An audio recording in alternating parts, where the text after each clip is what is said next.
Hey everybody, we're live and the draft is underway. Welcome. This is day 3 of the 2026 NFL draft.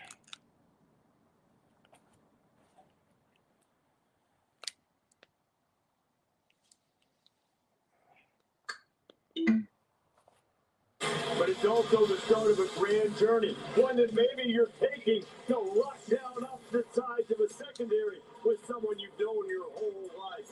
What a day it's going to be, day 3 here in Pittsburgh. 100. Rounds 4 through 7. And then we have Mr. Relevant featuring my longtime friend, Melanie Satawa. It's really excited.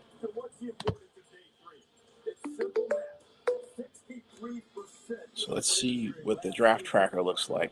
I'm going to use a different draft tracker. I was not happy with, hey, it's raining out there.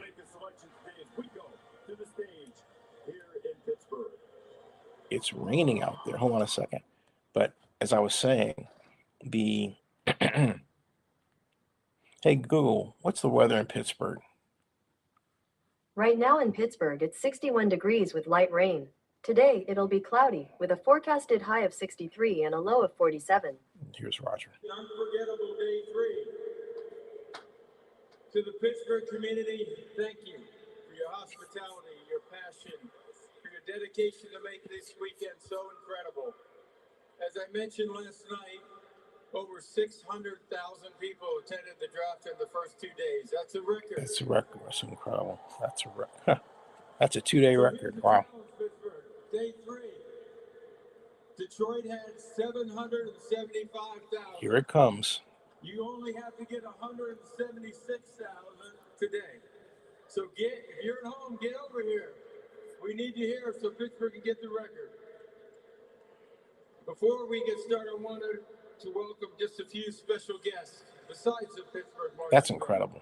No matter how you say, folks, that's just incredible. 100 high school students from across Western Pennsylvania, representing schools that have either had a player. And I'm glad they're admitting that Detroit has the record and not Green Bay, because there are people who are saying, well, Green Bay beat them. Green Bay did not beat them. At all. And the area's high schools have produced them. The Steelers have commissioned custom footballs and helmets for each school. Also with us on stage are local Pittsburgh business owners who have helped bring this event to life and make this draft happen. Thank you all for being with us here today. Again, if you're home, come on down. All right, Pittsburgh, you ready to do this? Raiders are on the clock. I'm going to use the sideways one. Here we go. Round 4 of the 2026 NFL Draft is now officially open. The Las Vegas Raiders are on the clock. And here's what I'm talking about. The NFL one is this way. And as you can see, well, you can't see it. It's horizontal. But you can look at it and see it automatically updates and automatically goes across. And I don't have to turn around and update it by, refreshing it. It just simply rolls across. I was just trying to find a JavaScript that was vertical, So I think this is the first time I've seen Mel Kiper Jr. and Bucky Brooks on the same stage at the same time, which is great for Bucky. So teams are going to get steals one day free. It happens every year where the better players come here as opposed to maybe even that 3rd round. And then 12 teams have yet to fill what we believe was their major need coming in. 12 of them. Actually, you know what? It's not Bucky Brooks. Too bad. Oftentimes on day 3, we're talking about players who don't check all the boxes, but maybe there's one that held them back, whether it's a size deficiency, a speed deficiency, a medical concern, whatever it might be. But we have seen players more than overcome those at the NFL level. We've seen many players thrive despite not checking all the boxes. On top of that, one of my favorite parts about the players drafted on day 3, every single Okay, one let's see enters what's the going league on with a here. big chip on their shoulder. They're motivated to prove the teams were wrong for not taking them soon. All right, Absolutely. I so looked at the board once available. see how it Still moved nothing automatically that showing way? the teams See, making just reach on day two. that's what I'm I still talking have about. That's 20 great. players in my top 100 on the That's board. I'd be awesome. curious to see your guys' rankings as we go deep. How many of those Someone needs to take to still be on the clock today? We're talking about Keontae Taylon who was huge for Green, Miami in that a quarterback from championship Arkansas, run they got to with Indiana. today, There's a lot of talent on the board. early. I know you know this Okay. as well as anyone. Good players are going to get drafted early today. Yeah, and a lot of the reason why is because of the fact that, look, when you're talking about In fact, I'm going to make a video saying that. these guys have high personal and football character. That's why you wind up making it in the NFL when you don't get all the reps that the first, and second, and third rounders get. You have to take advantage of every opportunity that you have. And the only way you can do that is if you're extremely intrinsically motivated individual. A lot of these guys who get drafted on this day are, and the motivation of being drafted on this day is what propels them on to have great careers. How about some of these guys Let's who see here. are still available, guys who you're looking for that teams can really make a splash? Like, yeah, I'm telling you, I'm going to start with one of the guys who's right now attending. Who had the best draft? You know, as I think about it right now, seriously, the New York Giants. I said the Chiefs last night. They're still on my list.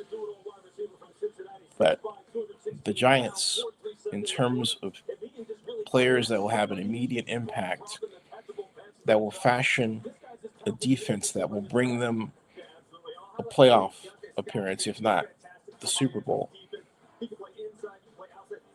Yeah, the Giants. The Giants. For the Hurricanes, but how about Mike Washington Jr.? 123 pounds. All he does is run a 4.33 in the 40-yard dash. The NFL scouting combine, the fastest of any running back this past year. We only saw 3 backs come off the board throughout the entire draft. 100 picks, 3 backs. Mike Washington come off the board very, very early tonight. Okay, we will come back in a matter of moments to Field and Mel's still available, guys. Some big names, including Jerome McCoy, the quarterback from Tennessee.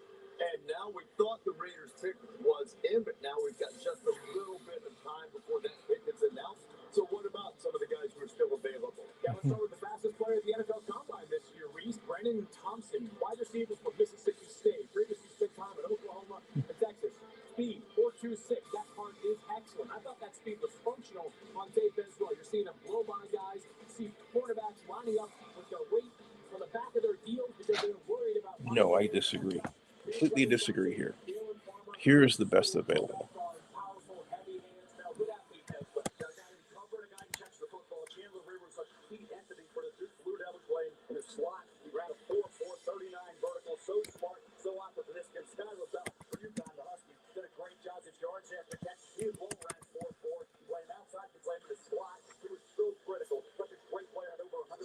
As for Rivers, he's like a lot of guys, maybe the productivity was a little bit better in 24 than in 25. Raiders made a swap with the Bills to get the first pick here in the 4th round, and the first pick of day 3. About to be announced right now. Thank you. Mary Kay agrees with me. We're in agreement. The Las Vegas Raiders select Jerome McCoy, defensive back, Tennessee. Another DB. Boy. DBs are flying off the board. Wow. He was just a storyline that as we talked this morning to set up day 3 that we were all waiting to see when the Tennessee cornerback who's had a knee injury that has caused a lot of organizations some concern about when he would go. Because many people believe that just based on what you're about to see with the talent on the field.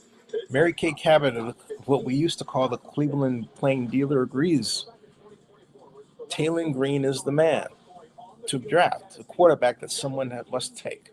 Physical, long, confident, man covered, excellent ball skills as well. He was a great player at Oregon State the year prior to that. Problem was an ACL tear suffered in January of 2025, kept him off the field for the entirety of the 2020 Hold on a second. football season. He did not run the combine. He did work out at his pro day at Tennessee on March 31st. On that day, he ran a 4.37 40. Questions about the knee. That's why he's still here. It's 101 overall. But this one, unbelievable value for the Raiders. Look, he is, without a doubt, to me, all things being equal, which obviously they aren't because of the health he's the best corner in this draft. There's nothing that he can't do. He can play man, he can play zone, he can play press, he can play off, he'll tackle, he'll compete. He can do it all. It's one of the most unfortunate situations I've seen in recent memory of a guy sliding who was undoubtedly, in my mind, the #1 player in his position. But man, what a fortunate pick for the Las Vegas Raiders. If you're John Spytek, you're going, I'm living right. Because I got myself someone who may be a starter for 21. So Jermad McCoy went to the same high school as Patrick Mahomes. Now we'll do another time for with the Las Vegas Raiders. Bill's about to make a selection. We're going to go to Ontario, Canada for the pick. Bill Mafia!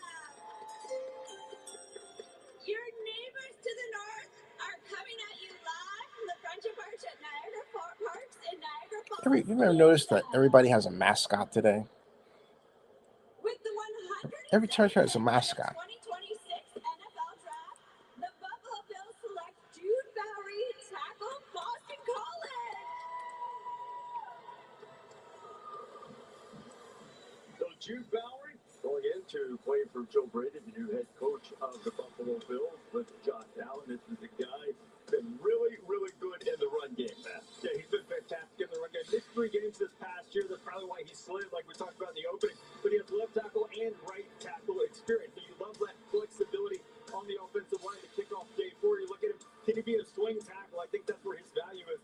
But he's the first guy off the bus player, 6'5", 314, fantastic arm length, and he's so quick to get into that run game, being able to pin guys, to wall off defenders. That's what he does best. He was the team captain this past year. Scouts raved about him off the field, what he's going to bring to the team from a culture standpoint. Yeah, let's talk to Bill O'Brien about him. The kid has it all. He is silky smooth as far as his movement, has a lot of nasty in the run game, has long arms. You know, whoever Taylor Green's agent is doing a lousy job of marketing this person. I don't know what's going on there. He has too much talent to be just sort of out there, you know? It's absolutely ridiculous.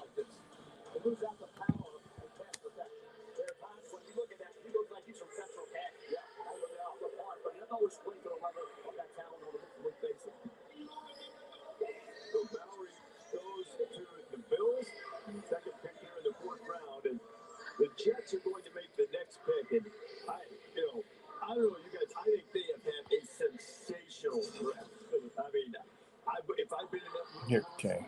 I've been saying I got to take David Bailey, #1 overall. Love Bailey. Angelo Pon's a little bit undersized, but man, what a player he is. They're coming out of Indiana. They get him in the 2nd round, and now the Jets with their first pick. To the Jets selection. Please welcome International Player of the Year nominee from the UK. Okay, so far we've got a working ticker, right? The Cardinals are on the clock. Commissioner Goodell of the NFL, the New York Jets, Woody Johnson, my amazing reps and Jason for giving us this opportunity. All the international fans of the year. Took Darrell Jackson, defensive tackle. And with the 103 It's a great pick. in the NFL draft, the New York Jets select Darrell Jackson Jr., defensive tackle, Florida State. Nice. Wow.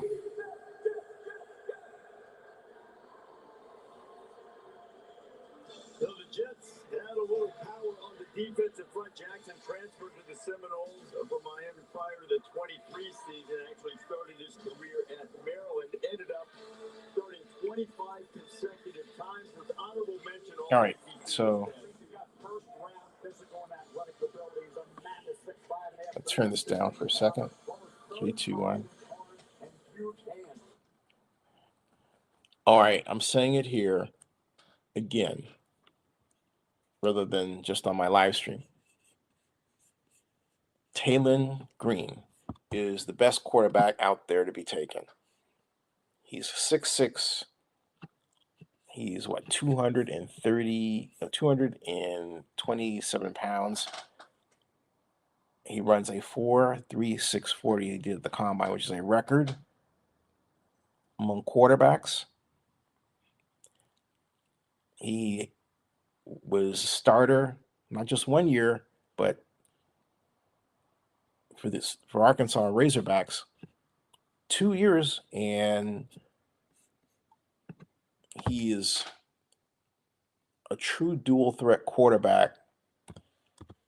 He's got a buggy whip delivery. I don't say that when I say the buggy whip, I mean it's quick. I don't mean that he throws sidearm, because one could take that implication. I'm not saying he throws sidearm at all. Okay, no, I'm simply saying that Taylor Green has a very quick release, and if you're wondering about his statistics for 2025, he threw, by some estimations, um, he threw 19 touchdowns, threw 11 interceptions, and that has a lot to do with the kind of system that he played in, which wasn't a classic short pass Bill Walsh offense, which is what I prefer. When I say that, somebody may think I mean split backs. I don't.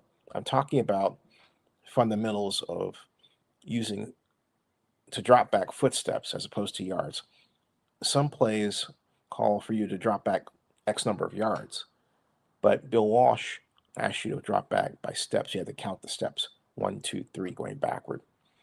And having an identified key before the snap, a pre-snap key, and then at the snap, sometimes the same key, sometimes another one, post-snap key, and a set of instructions that call for you to throw, after you take those steps, on time, a certain kind of ball. For example, at the numbers, if you're throwing down the middle, it's at the numbers chest high. All right,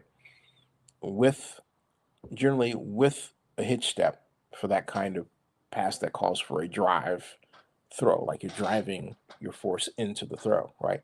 So you get the idea. It is a detailed set of instructions on how to throw the forward pass in football. And Taylor Green, I assert, would be outstanding, absolutely outstanding. Okay, absolutely outstanding. All right. And so, hey, Caleb Proctor got taken here.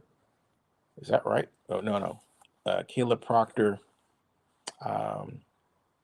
is. What are you trying to say here about Caleb Proctor? Because he got taken. Hold on a second. As well, so what you're sacrificing in size, 6'2", 291 pounds. Caleb Proctor is still available. I thought in round 4, pick 104, Caleb Proctor is going to the Cardinals. That's what's going on. That pick is in. All right. Caleb Proctor is going to the Cardinals. Cardinals have a great draft. So they have Jeremiah Love, Chase Biontis from A&M, the guard, Carson Beck at quarterback, and Caleb Proctor, defensive tackle. That's the Cardinals' haul right now. So not bad. Not bad at all. Okay. Not bad at all. Now, regarding Taylor Green, I'm not the only person who is high on Taylor Green as a prospect, who believes that Taylor Green should be, taken off the board, but none other than someone I'm acquainted with. Mary Kay Cabot happens to agree. Mary Kay Cabot is the locally in terms of Cleveland famed, longtime NFL reporter who says here why the Browns should draft a quarterback like Arkansas's Taylor Green on day 3 of the NFL draft, or trade for a veteran backup. Will one who played for Todd Monken at Georgia become available? Or maybe they'll bring him Jameis back, right? Todd Monken coached Jameis Winston. Okay, but at any rate, let's see what she's saying here about why she favors Taylor Green on day 3 to join Sanders and Watson and Dylan Gabriel. And so in the room.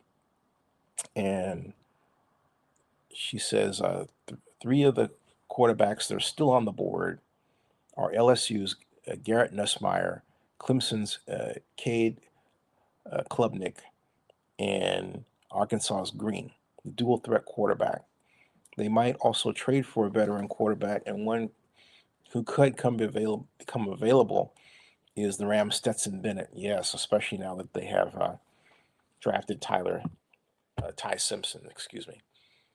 And then she points out that Bennett won 2 national championships under Todd Monken at Georgia, and he raves about him. The rest of this I have to pay for, which I don't want to. It's always stuck on paywall. So discouraging. Anyway, I will tell you again why it should be Taylor Green. It should be Taylor Green because he wowed the combine with his performance. He has no issues off the field. He is a tall dude threat, and I've noticed that for some odd reason, every time the conversation is about a superbly athletic, tall black quarterback, and I mean 6'6", it's, well, can you play wide receiver? But we've had a number of examples of white tall quarterbacks who no one said, oh, you've got to play wide receiver. Look at, Mark Wilson, who was at BYU. And before you say he was at BYU, I'm saying, hey, look, Talon played at Arkansas, and his overall, if you take a look at his overall career, he wasn't a 1 year wonder at Arkansas. Okay, he played, as I try to scroll down here, he played starting in 2021. He was originally with Boise State. Then he transferred to Arkansas in 2024. And see, what no one talks about with Arkansas there is that he threw for 3,100. And take a look at this. He threw for 3,154 yards that year. Okay. All right. Arkansas, 230 completions, 381 attempts, 60.4% of his passes, 3,154 yards, 8.3 yard average, 15 touchdowns, 9 interceptions. Okay, longest gain, 94. This is for Arkansas. All right, that's for Arkansas. Now, his best percentage year actually was with Boise State his first year. Didn't throw a lot of passes, but he was 61.3%, and his overall QBR rating was 137.2. Oh, actually, now his first year at Boise State, his first year at Arkansas, he was 138.2. That's when he threw for 3,154 yards, 15 touchdowns, and 9 interceptions. Okay, so you can't tell me, why would you have this guy play wide receiver if he has been a quarterback for 5 freaking years? All right. All of a sudden, you want him to play. I mean, this is stupid, okay? All of a sudden, somebody out there wants him to play wide receiver. This guy has been playing quarterback in college, at major colleges, for 5 years at Boise State, and then at Arkansas. All right, that makes no sense whatsoever. So I agree with Mary Kay. You got to take Taylor Green. He's the best guy, and stop coming up with these reasons that mask the real reason that you're not favoring him. All right, subscribe to Zennie62 on YouTube and bookmark NFL News by Zennie62.com and NFL Draft Player Rankings.com. Thanks.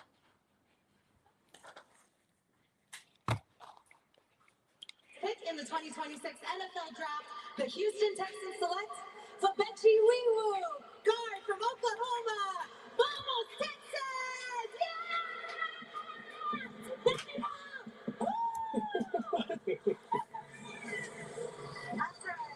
The Fabechi Wiwu will cross the Red River, go back into the state of Texas. Started his career at North Texas. Good morning. Before transferring to Oklahoma, girls were finalists, which goes to the top former walk-on in all of college football. He's a finalist for that award.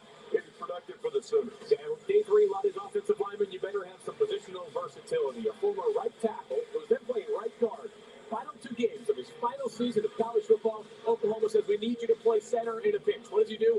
I got you, coach. I'll be there. Speaks of the character and the selflessness of this young man as well. Offensive line coach talking about straining. Who's willing to give everything they have all the way to the whistle to fight for every last inch? But Benji Weaver does exactly that. Good athlete as well, and the character is amongst the best of any prospect in this entire class. Yeah, to that point, after he flew a Shrine Game, he won the Pat Tillman Award at the Shrine Bowl, which is a huge deal. That is awarded to the player that displays character, professionalism, and leadership throughout the week. He took it. He is beloved by his coaches, his staff there, and the Texans have a need at guard. We talked about this in the team.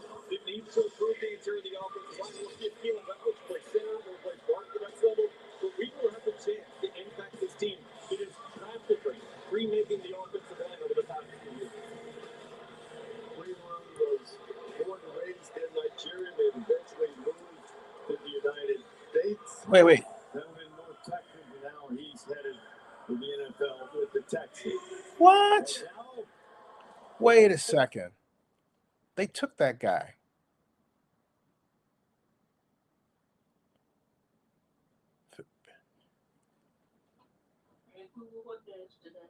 Today's Saturday. selfishness of this young man as well. Offensive line coach talking about straining. Who's willing to give everything they have all the way to the whistle to fight for every last inch? But Benji Weaver does exactly that. Good athlete as well, and the character is amongst the best of any prospect in this entire class. Yeah, to that point, after he flew a Shrine Game, he won the Pat Tillman Award at the Shrine Bowl, which is a huge deal. That is awarded to the player that displays character, professionalism, and leadership throughout the week. He took it. He is beloved by his coaches, his staff there, and the Texans have a need at guard. We talked about Wow. Great pickup by the Texans. at this point in the draft. Look, I like what Texans really gone about rebuilding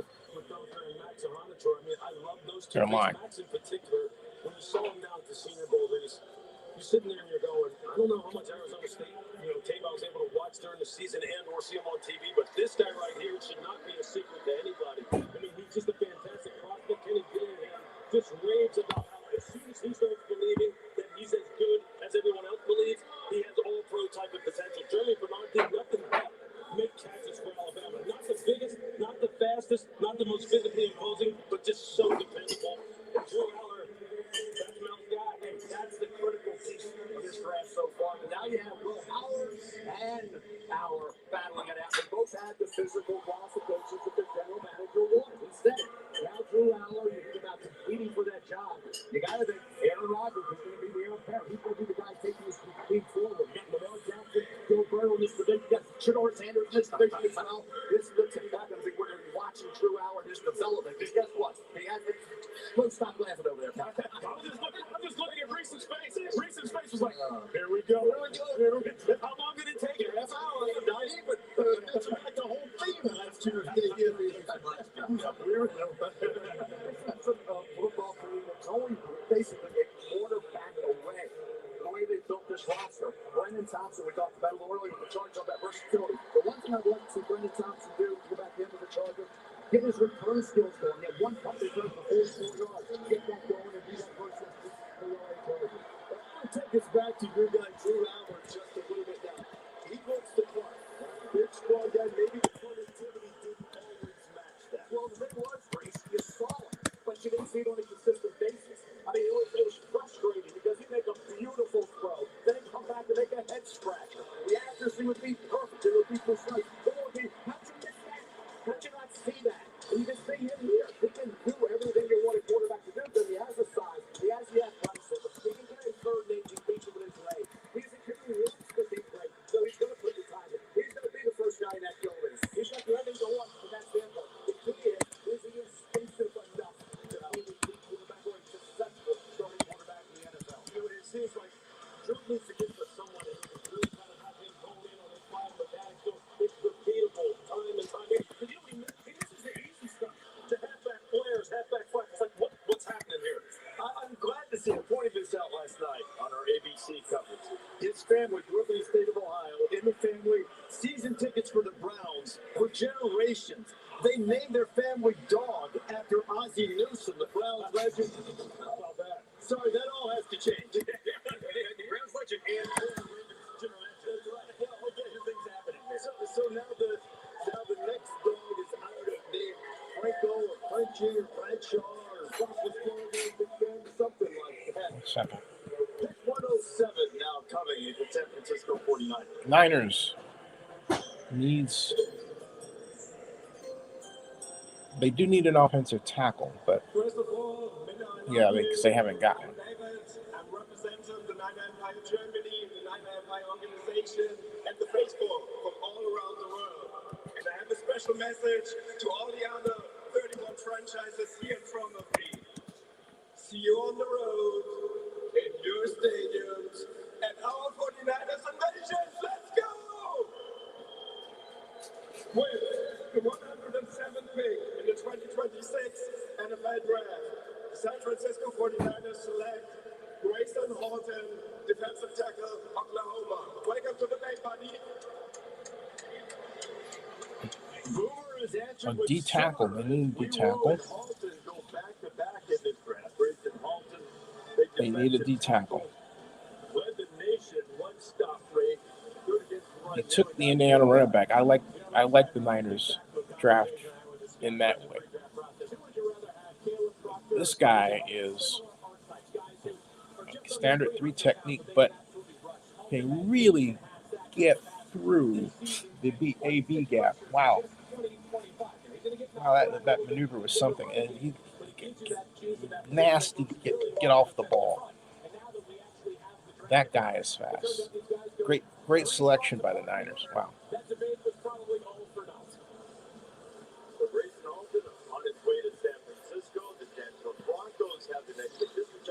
Second pick for this draft, they took Tyler Argent, the defensive tackle, earlier.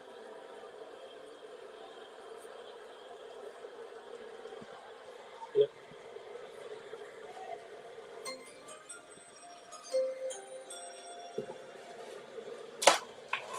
With the 180th pick in the 2026 NFL Draft, the Denver Broncos select Jonah Cole, running back, Washington.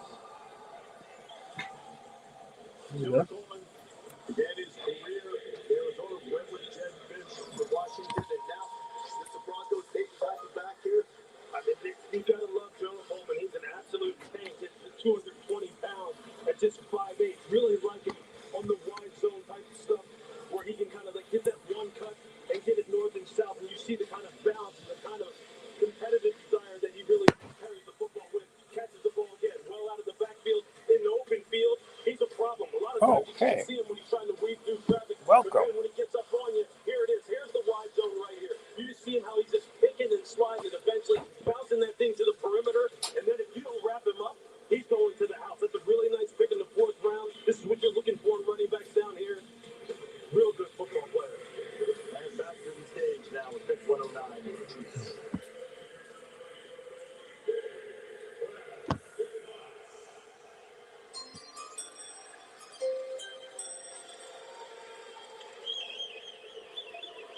Over in Pittsburgh. Tell you what, that city is awesome. I'm having such a great time here. Thank you so much, everybody, to the international fans of the game, because this city has given us everything. Thank you. I want to give a quick shout out to Argent abroad. My bro, Tom Childs, as well, in the company here. Thank you so much for everything, man. And just literally the whole international fans of the year, my brothers and sisters down there. Thank you so much. So let's get on with it. With the 109th pick in the 2026 NFL Draft, Kansas City Chiefs select Jaden Kennedy, defensive back, Oregon. Lots of defensive backs going. Whew, this must be a record. A lot of defensive backs going. Strong performance in the secondary for Dan Lanning's team. They've been good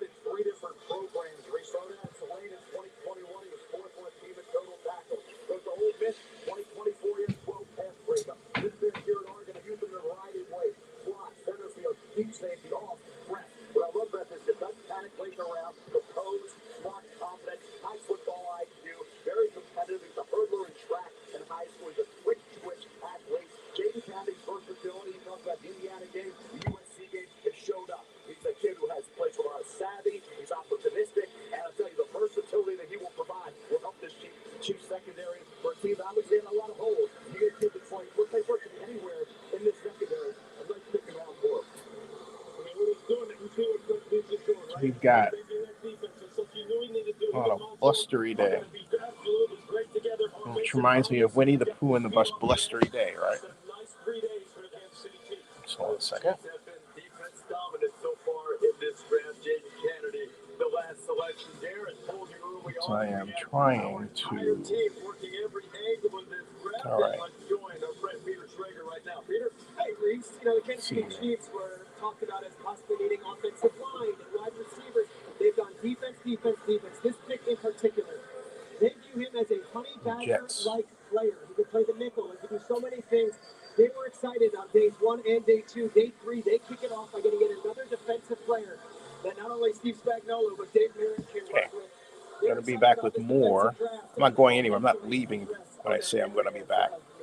Taylor Green's thrown for 9,622 yards, okay, in his career. These are his numbers. I'm going to take these and put them up because people need to see this, all right? Okay, this is his whole season. He is a 5-year player at quarterback. This is Arby's quarter-pound pulled pork and chopped brisket. Both are smoked slow for up to 13 hours. Tender, juicy. I'm gonna put this out as a raw tweet. Although there is a lot of smoke involved. I'm gonna actually, you know what I'm gonna do? I'm gonna make it a video. When hockey season ended, summer started. Dad knew his crew didn't need much, but they did need peace and quiet. And lots of space. So they planned their flights, car, and vacation 5 years. all in one place. Great, right? Nice job, Dad. At QB, The one place you go to go places. 9,662 yards, yeah. 9,662 yards. And 75% less sugar. Gatorade lower sugar. Hydrates better than water. For a life like no other, you need a card 9,000. like no other. One that lands you in the quiet comfort of the largest global airport lounge network and lets you savor every bite with dining benefits at over 10,000 U.S. Resi restaurants. A card that unlocks unique experiences worldwide. For nights you'll talk about forever. There's nothing like Platinum, official payments partner of the NFL. Listen up, Braves fans. Braves Vision is your new TV home of the Atlanta Braves. And catching every pitch is easier than ever. Watch Braves Vision through your current cable or satellite provider, or stream games on Braves Vision with the Braves.TV subscription. That means streaming from anywhere on any device with no local blackouts. Check out all your options at Braves.com/watch. Atlanta Braves Baseball. We are Braves Country. The future is here. We've been creating it for more than 100 years. From the most advanced technology to the broadest, most reliable network of sales and service dealers, always moving forward. We lead, others Okay, hold on a second. Hello, Georgia. I am thrilled to give my complete and total endorsement to my good friend and your next governor, Burt Jones. He will be a great, great governor. So go out and vote for Burt Jones. He will never, ever let you down. Welcome back to the 2026 NFL Draft. Presented by More than a feeling? I don't know about that. Marriott Bonvoy.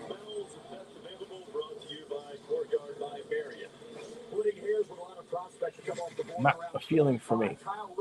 Okay. Let's see what we got going here.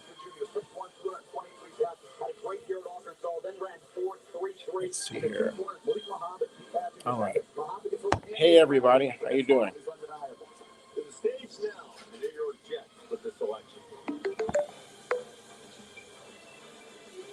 come the Jets on the clock.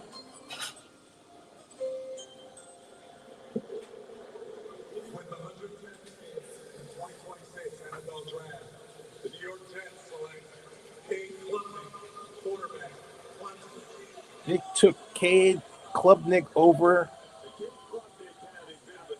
They should have taken Taylor Green. Came to Clemson out of high school. He was the #1 quarterback in the country out of Westlake High School in Texas. He was two-time Okay, ACC champion.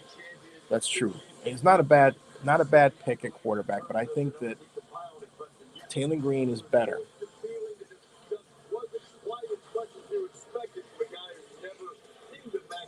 6'2", 207. Yes. But okay, wide open. Now I can hit that pass. All right. And then boom, gets out of there, throws on the one well. Okay. Yeah. There. He's not a spectacular player. I cannot get off the fact that Taylor Green is better. This guy, Taylor Green, runs faster than this guy. Okay, I'm just not buying it. All right. I'm not buying it. Okay, I'm not buying it. Sorry, not buying it.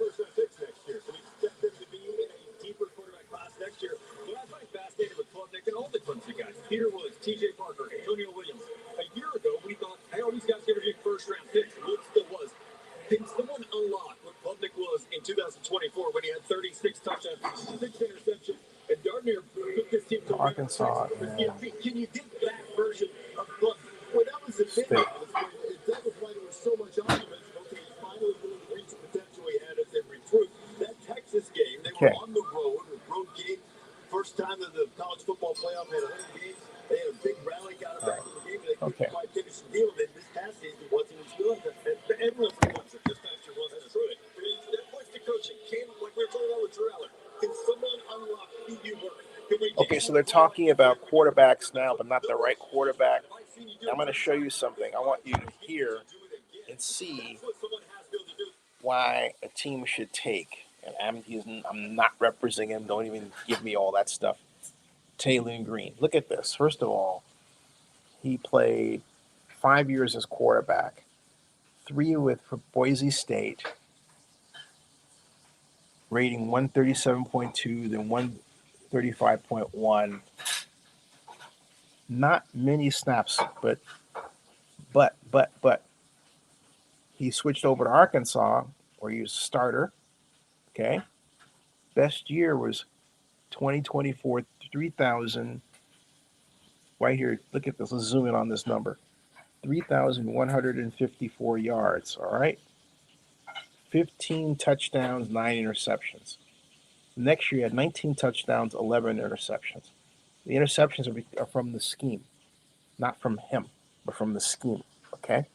So they relied a lot on his movement, because not only did he throw for 9,662 yards, but take a look at rushing. Okay. At Boise State, 500 yards, 586 yards.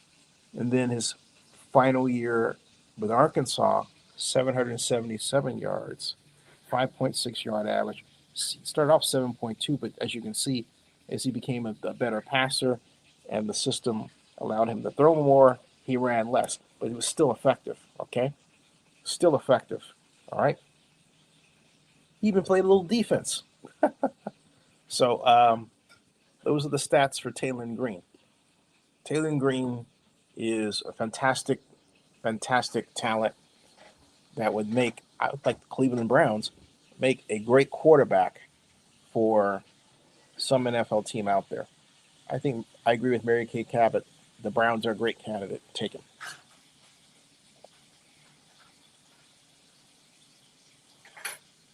It's okay. It's all right. I'm good.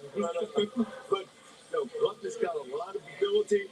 People around Clemson, I think, are fond of him personally. It's not like he was disliked or by any stretch of the imagination. And you hope he's able to unlock that skill set as he goes now to be with the Jets. Yeah,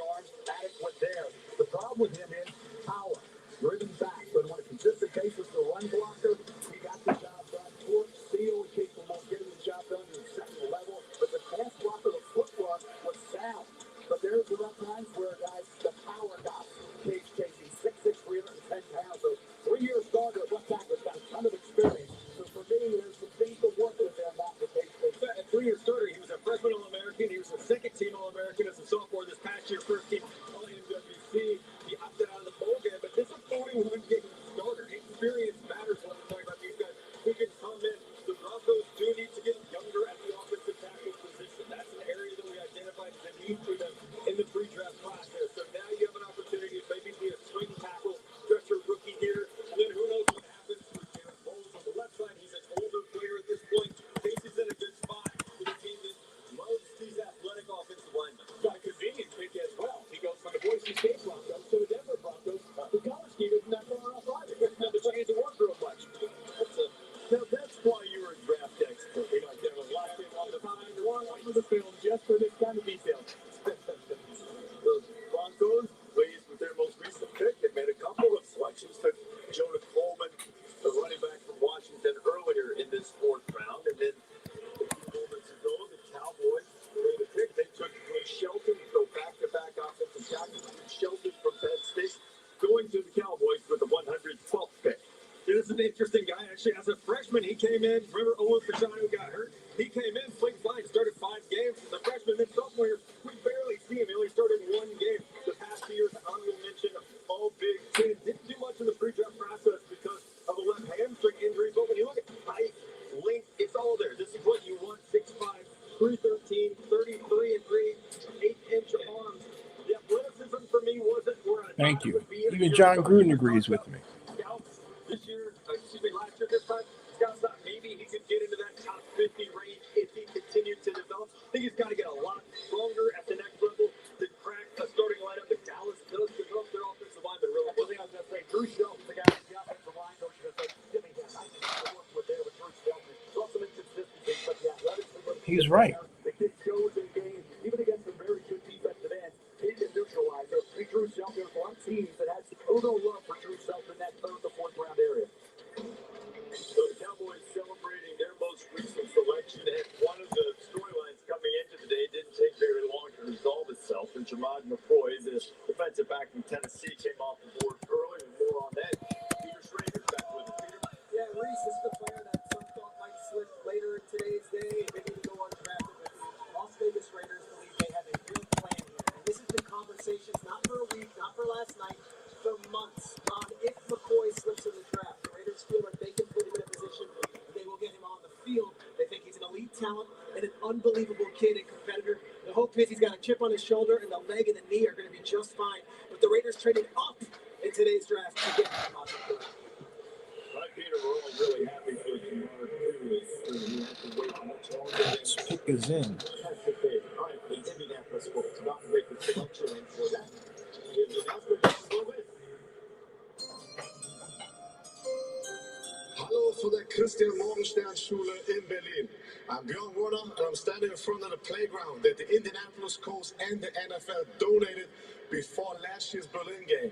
With the 130th pick in the 2026 NFL Draft, the Indianapolis Colts select Jalen Farmer. God Kentucky. Let's go! Go Colts! You know, Warner, former first-round draft pick, former Florida State 7-0 now big Jalen Farmer out of Kentucky going to the Colts. You gotta love the measurables on this young man, 6'5", 312, the long arms, the 334.25-inch arms. Ran sub 5 seconds into 40-yard dash. He is a beast in the running game. Strong and powerful, great face, good leg drive, just heavy hands at the point of attack. Once he locks on now, you get up on the second level. As a linebacker, if you're not coming downhill, if you don't have your hands inside, you're going to see right there. He's just going to wall you up, and he's just going to lock you out. He's got a strong punch and pass pro. Just got to make sure he keeps his head back, keeps his feet moving. But this is a nice pickup. Love the way this guy plays the tank on the inside. So Jalen Farmer only picked up 1 penalty this past season going to Indianapolis. A party of the Colts organization. Dallas Cowboys. The production will pitch up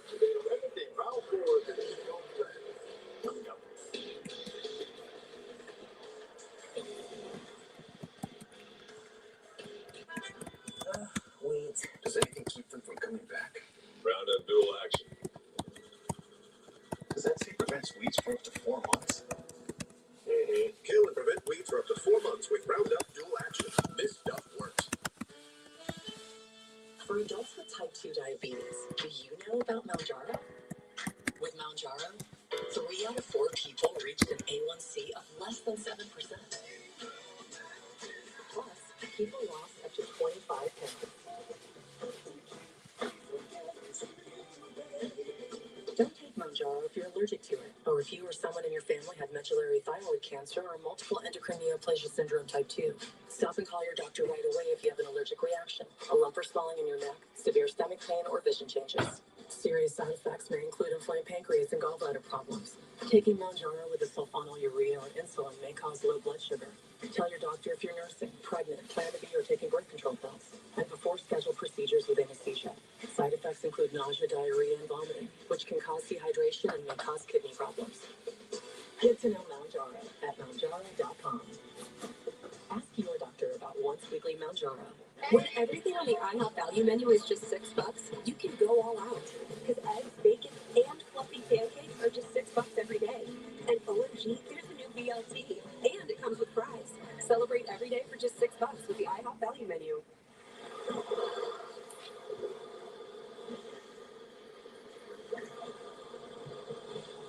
Put a line on your to-do list. Corona. La Playa awaits.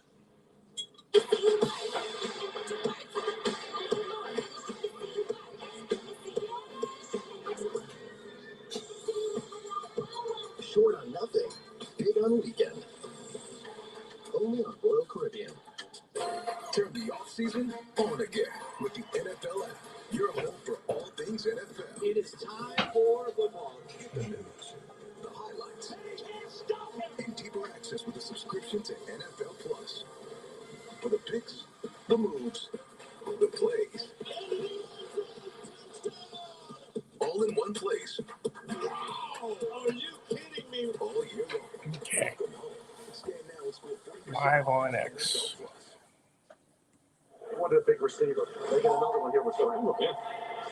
Welcome back, day 3, 2026. Okay, so here where are we here? Here in Pittsburgh, here are the most recent selections. We told you about a couple of them. Devin Moore, defensive back from Florida, goes to the Cowboys with pick number 114 as Dallas continues to try to remake its secondary and its defense for that matter. And Elijah Surratt, star receiver for the national champion Indiana Hoosiers, goes to the Baltimore Ravens. He was welcomed to the rivalry with the Steelers with a healthy chorus of boos from the terrible towel waving fans here. But Elijah Surratt followed Kurt Cignetti from James Madison to Indiana as an impact player for the Hoosiers. One of the big receivers. They got one, Cody Lane. They got another one here with Elijah Surratt. 210 had a lot of production. He went into the year as the go-to guy that became Omar Cooper Jr. Why? Because he had an injury. Thought that guy Did move. Penn State gave me Presley. He's on the sidelines like a coach, and he just brings emotion. He's a team guy. He's got really good hands, back shoulder fade. Fernando Mendoza, throw it up. He'll go get it. Outstanding hand-eye coordination. Kind of opens up to you, and you can just feel out who's the best available player. Yeah, no doubt about it. Very quickly, going back to Indiana, let's not oversell the fact that they did it without talent. They did it with a lot of talent when they went 16-0.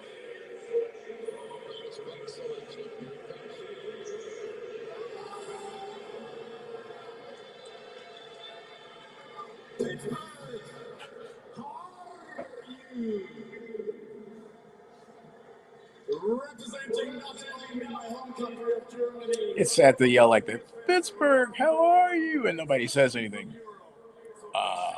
Hey, nice weather we're having here. Our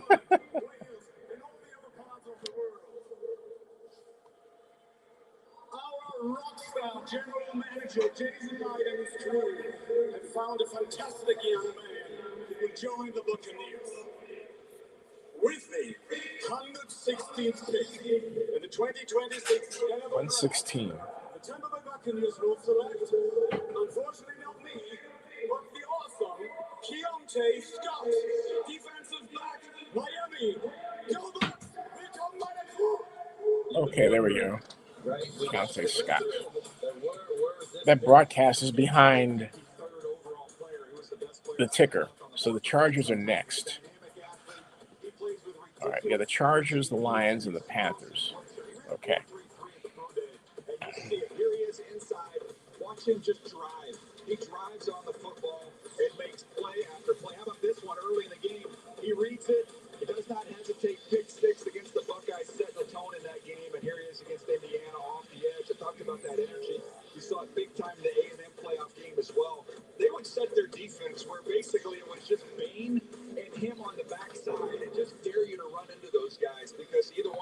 Okay. Play. And now they got both of them together with the Tampa Bay Bucks. How about that?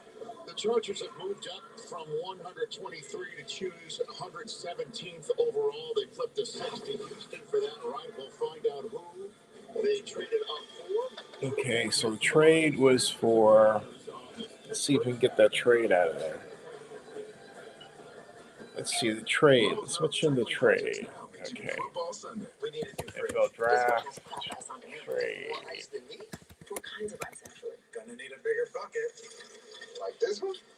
Do you Got always have to the Bengals are sending pick 110 and pick 139 to the Jets in exchange for pick 128 and 140.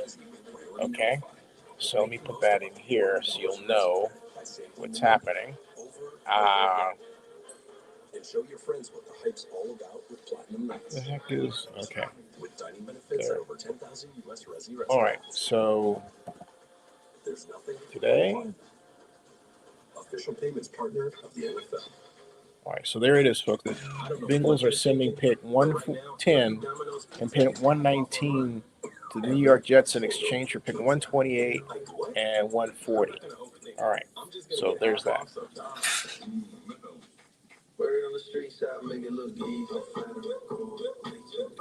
Next, hold on a second.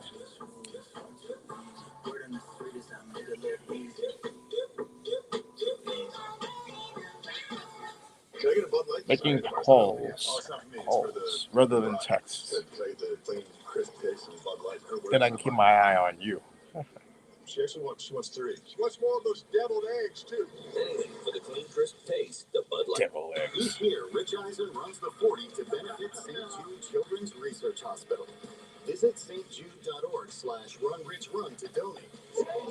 Then tune in to the 2026 NFL Draft on NFL Network to see Rich run. Here you leave today and enter a world of cool kids. All right. Okay.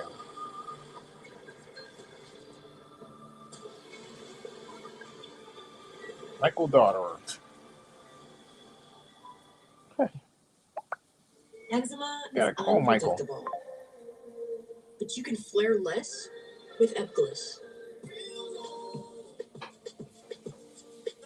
A once-monthly treatment for moderate to severe eczema that helps you spend less time managing your symptoms.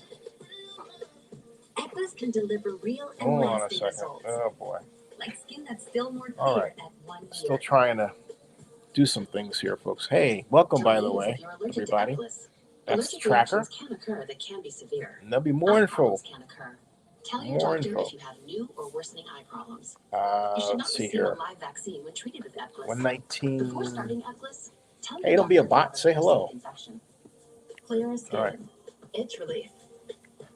Once monthly Best in the dosing, draft. and Who do you probiotic think? topicals. You can flare less All with right. Epglis. Talk to your doctor about Epglis for eczema.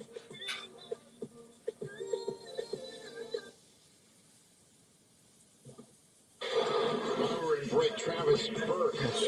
Capital from Memphis just became the latest Charger and the latest addition to their offensive line. 2 picks now in this draft have been addressing that unit.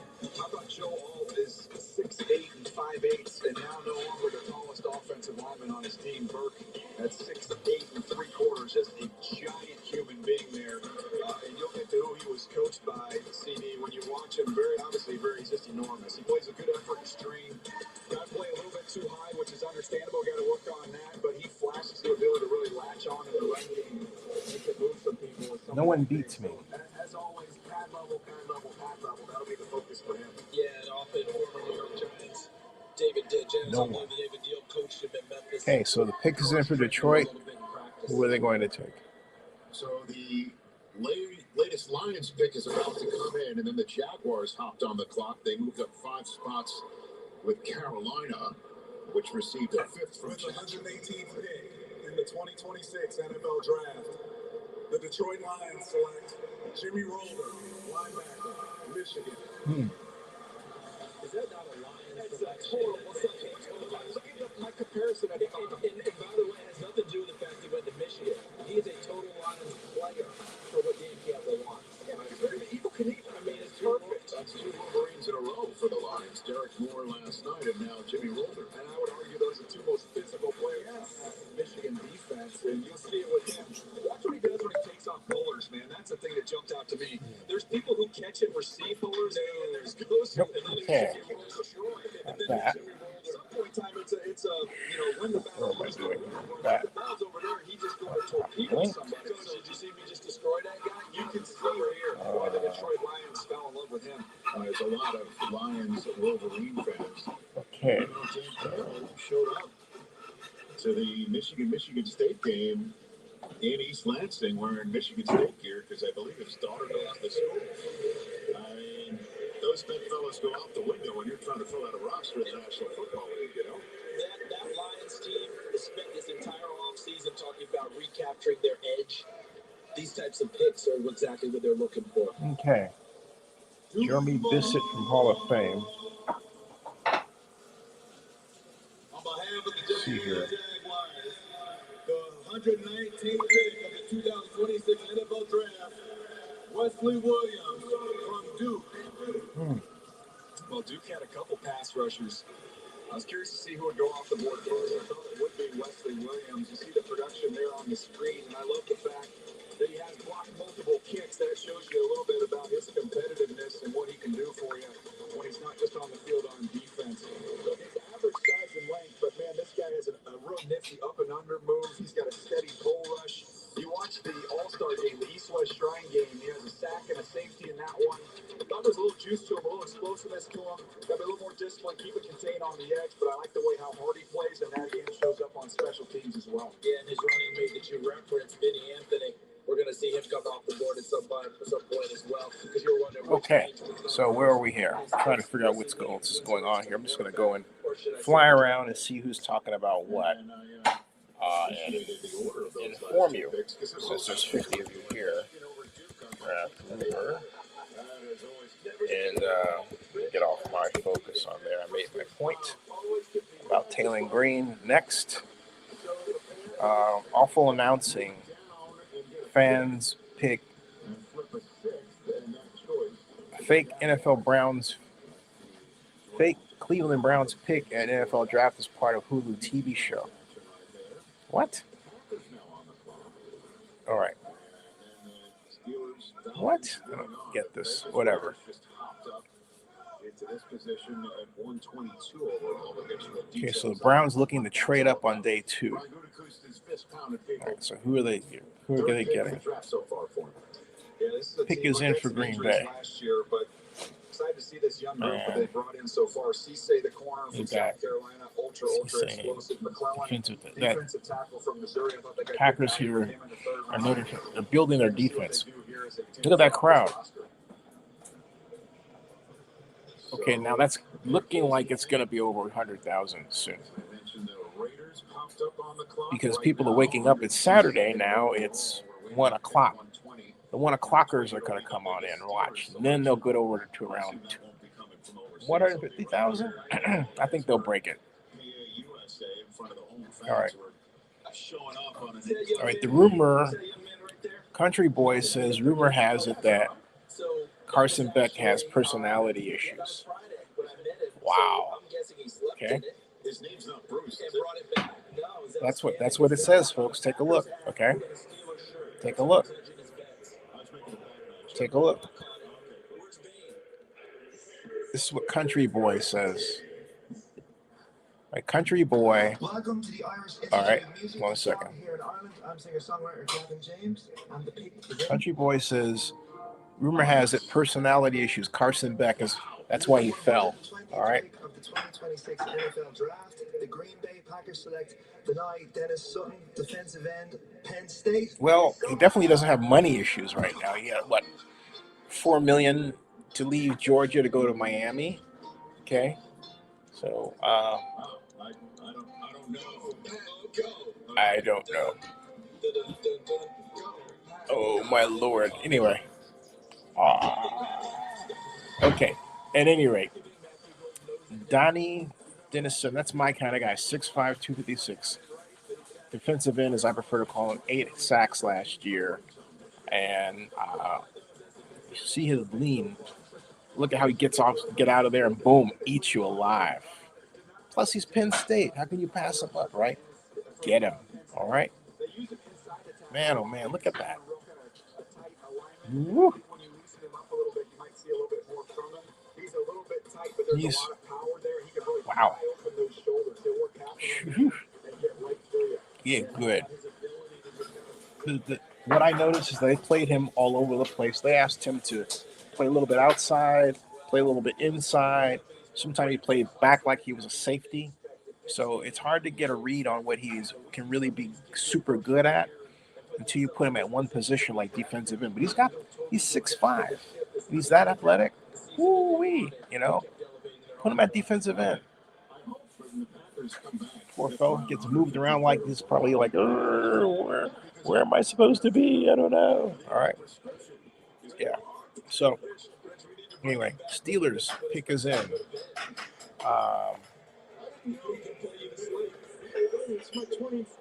Where are we here? Okay. What other rumors are going on here? I am feeding you the rumors that I see. All right. Let's see here. Got. Wait a second.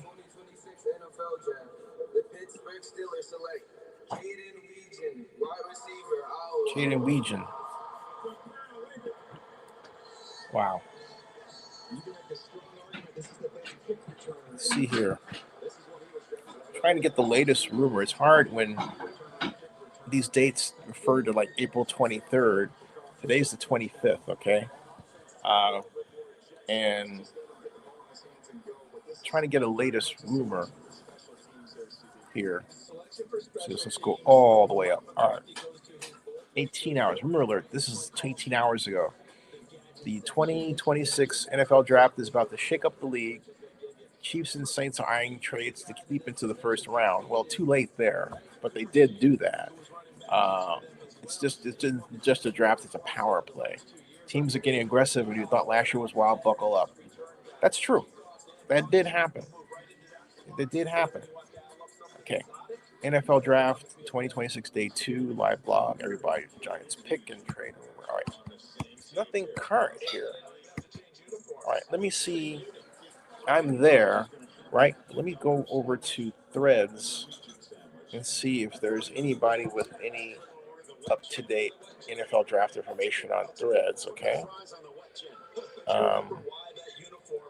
There's so many social media sites. I'm thinking maybe I need to start one. Ooh. Mm-hmm. Okay. Let's see here. The Raiders have traded up. All right.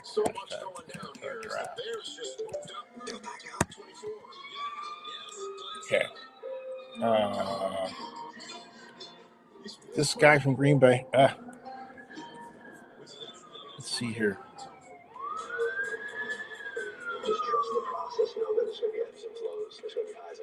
Where Sorensen did media training. Okay, fine. Give me Shelton. Brett Michaels had Pittsburgh rocking. That was 14 hours ago. Okay, so Threads is even. Click on. It would help if I clicked on recent, right? All right. Pittsburgh. Holy blank! Great time. The NFL draft was so much fun. They say.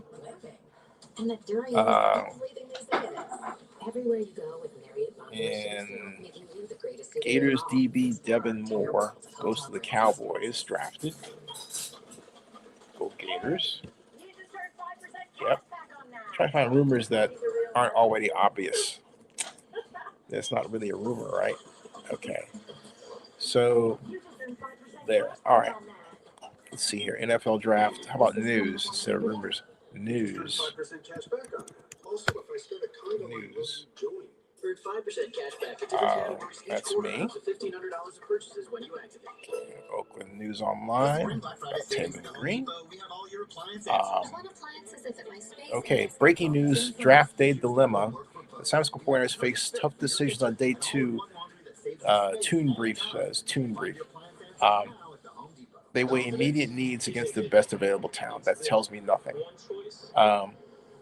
And somebody's getting an argument about something. Then here, Niners need 2.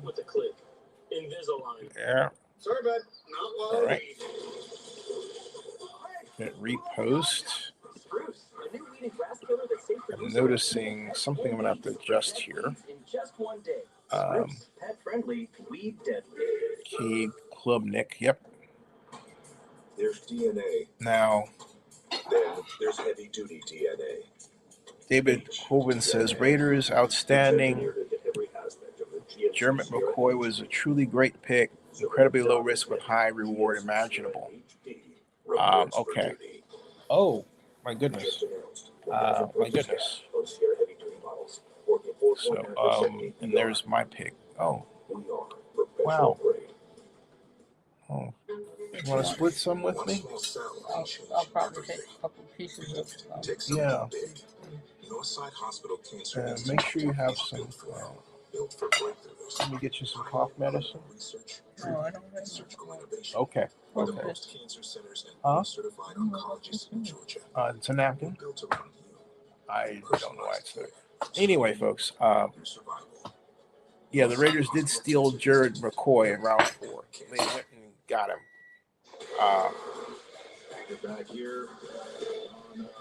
Everybody's raving about that. And Jermit McCoy, knee issues.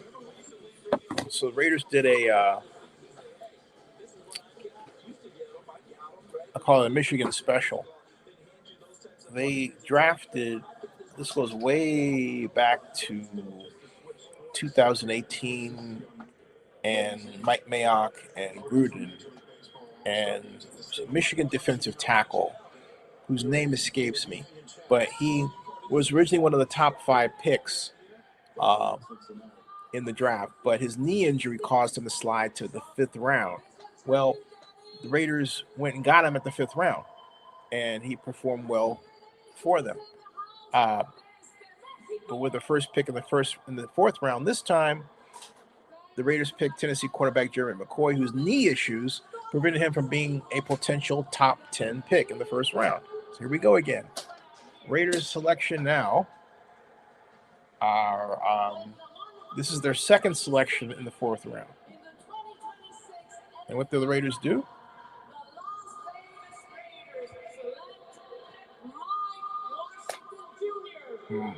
Mike Washington. Oh, Arkansas running back Mike Washington Jr. is great. Maybe the Raiders will select his quarterback, Taylon Green. Yeah, 6'1", 22. This is a great pick. Great pick.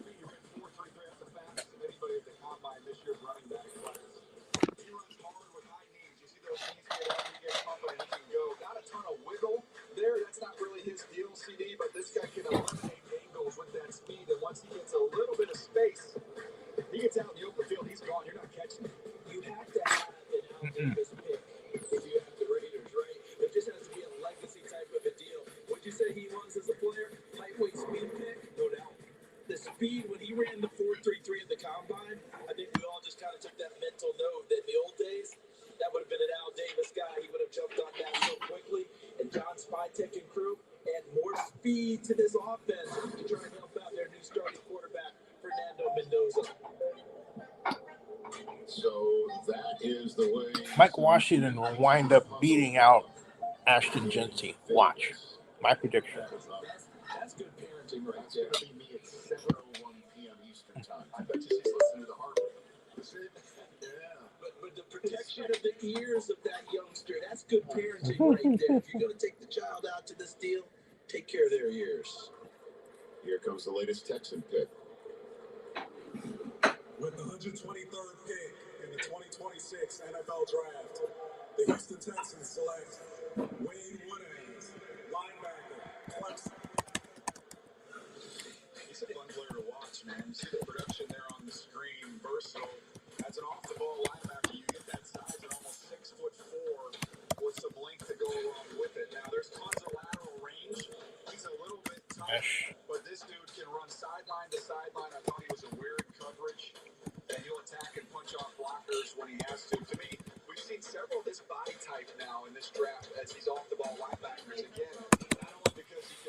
No. Okay. You see how he came from inside out on that one. I love how he played on tape. And when I wrote down watching him, Wade Wood-ass, I substituted Fad in there for the Wood, because that's what I thought he was, to inside out hitting people. So, I meant the kid. That's pretty dicey. I'm very happy right now. I'm from Spain. Do you like Spain? We have the rich beach. We'll be right back. We have selected with the big 124 in the 2026 NFL Draft. Los Chicago seleccionan a Malik Muhammad, defensive back, Texas. ¡Que viva España! ¡Go Bears! We got a corner from Texas to add to Dylan Thielen. They took the safety. They also moonlight as a nickel out of Oregon. And so they're addressing this secondary. They had a couple guys leave, and you might want Muhammad. I thought he would go in the third round. I did not think he'd be available at this point in time. It's only 182 pounds, but I thought he played a little bit bigger than that. When he's off in coverage, he's got excellent eyes to see and drive on the football. He can high point and play it. And for a guy, look, he's not a killer as a tackler, but he will go do it. He will use that size. It's not a detriment. He gets guys on the ground that way. And in this game nowadays, that being a killer as a tackler, you don't want to miss tackles by not breaking down. You don't want to create extra penalties. Get the guy on the ground, be efficient in what you're doing. And I thought he played at a higher speed. He played at kind of a sped-up guy, right? Like Malik Mustafa coming out of Wake Forest now with the San Francisco 49ers. So the Niners are on the clock right now. I wonder what's going to happen here because the Bills picked twice in a row. They're going to have somebody come out and read two picks, or is it two different presentations, or it's two people. Let's see what happens. All that's about to happen here. A division of labor, as Mike Tomlin used to say. Well, there's two picks in a row for the Bills. Hello, everybody. This is an honor for us as part of Gen Youth, and we're representing all the Pittsburgh public schools in the flag football in schools now. So with that being said, the 125th pick in the 2026 NFL Draft, the Buffalo Bills select Skylar Bill. Skylar Bell. Out of Connecticut, wide receiver, highly productive fly guy, highly productive dude, 103 catches, and it is quick hitter after quick hitter after quick hitter.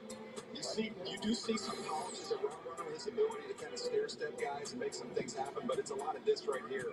Get the ball out of his hands and let him go, CD. So does that remind you of anyone who's in Buffalo currently? Yeah, exactly. Khalil Shakir, get him the ball, let him go. This is a clone type of a player in terms of that. Throw it short, catch it long. The tape they got on here, we go. Smiles, everybody. Smiles, everybody. Smiles. Oh, smiles. Okay, here you go. I was a little bit concerned, like, what does his top speed look like? Then he had the combine ran 4.4 flat. I did not say that. Right. Skylar Bell joins the wide receiver room. Smiles, everybody. All right. No, I do not. Okay, folks, back to the draft. It's also breakfast time. But as you can see, that's my prediction for Mike Washington. Hi, everybody. All 51 of you watching, welcome. Oh. Okay. Thank you so much for the food and the monthly tea for our Okay. All right, so folks, now, hey, welcome. There are 52 of you. Got 52 watching. And here, this nighty guy. He is the Bills selection. Okay, so where are we? The tracker's working. And next are the Bills have 2 picks, folks. And then the Niners. Watch carefully. catch up. Not back in there. Yeah. 126th pick in the 2026 NFL Draft, the Buffalo Bills select Caleb Elendor, linebacker, Oh, great six, great six. Well, I don't have it that loud because I've got people in here that there's 51 people watching, and I want them here, and I want them to hear what I'm saying. So, no, we're one of the featured live streams on Twitter. No, but so, and I'm talking to the people. I'm talking to people here, and I need for them to hear me. Otherwise, I don't maintain them as an audience.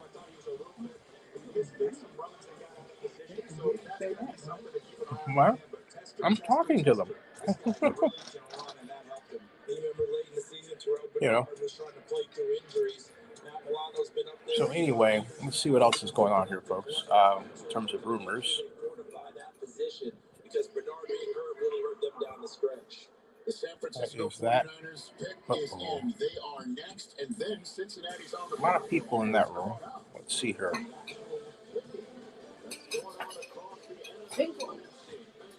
Bengals, Cincinnati. That's your team.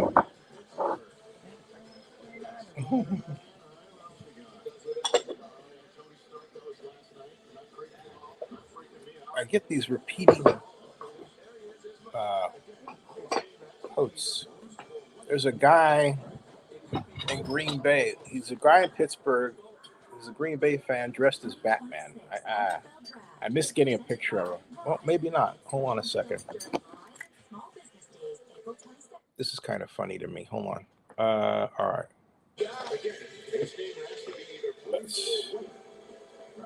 Got it. Okay. So I'll share the picture with you. All right. She's bringing support, special offers, and everything this business needs. Nice assist. It's a great day to be a small business. Verizon Small Business Days are coming. Score a meeting with an expert today.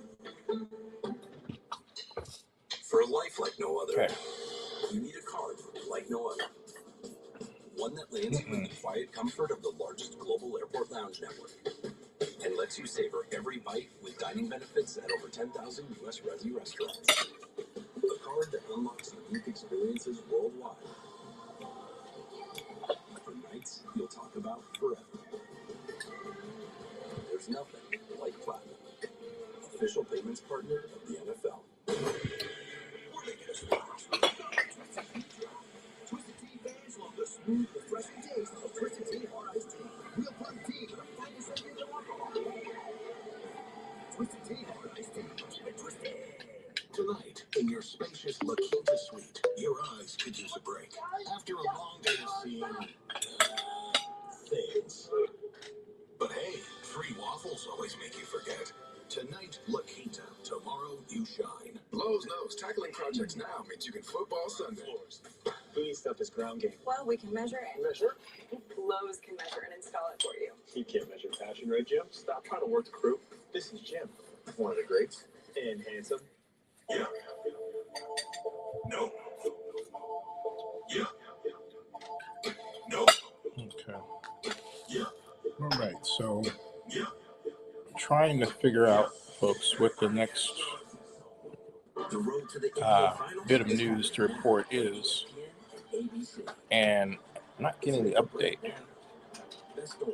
It used to be more conversational here. I'm not getting the conversation, so let me try this a different way.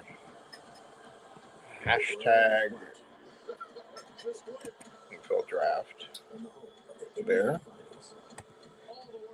And hey, for those of you following, look, it's getting more crowded. Maybe they'll get 100,000, folks. They get 100,000, they'll beat Detroit's record. They've already had 600,000 people out here for the first 2 days. So they've got 100. They're 125,000 off the record.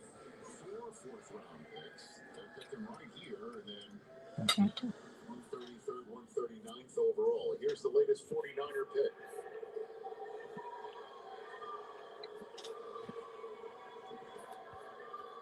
With the 127th pick in the 2026 NFL Draft, the San Francisco 49ers select Carver Willis, guard, Washington. Always interesting to see how they're announced. Charles announced as a guard. You see on the screen, played left tackle and 25, and has career starts on the other side and the right side as well. So I think he's better off moving inside. He got some knockoff power, but other times he got edged a little bit by some speed. I think kicking inside, giving him neighbors on each side is going to help him out. Two things. None of them, I think, really even matter, but I have to point out. This is pick 127 that was made at 1:27 p.m. Eastern time. I'm freaking out. Well, it's possible if we move things along, like 128 could be 120. You know what I mean? Then we'll be done by like 3:30. You know what I mean? And all that. I'm just Pittsburgh. You're so experienced. You're so great at it. Why you shoot the cloud, man? I'm just talking about things in real time. Pittsburgh. It's real time. I mean, if this pick is in it, pick 128 is in at 1:28 in the afternoon. Wow, look at that pretty day. That's crazy. That's downtown. Never been to Pittsburgh. It's gonna be. Don't caution win, man. I like it. Go for it. I'm just saying. To the point where I've even forgotten my other point. Here's the Bengals pick from Ontario.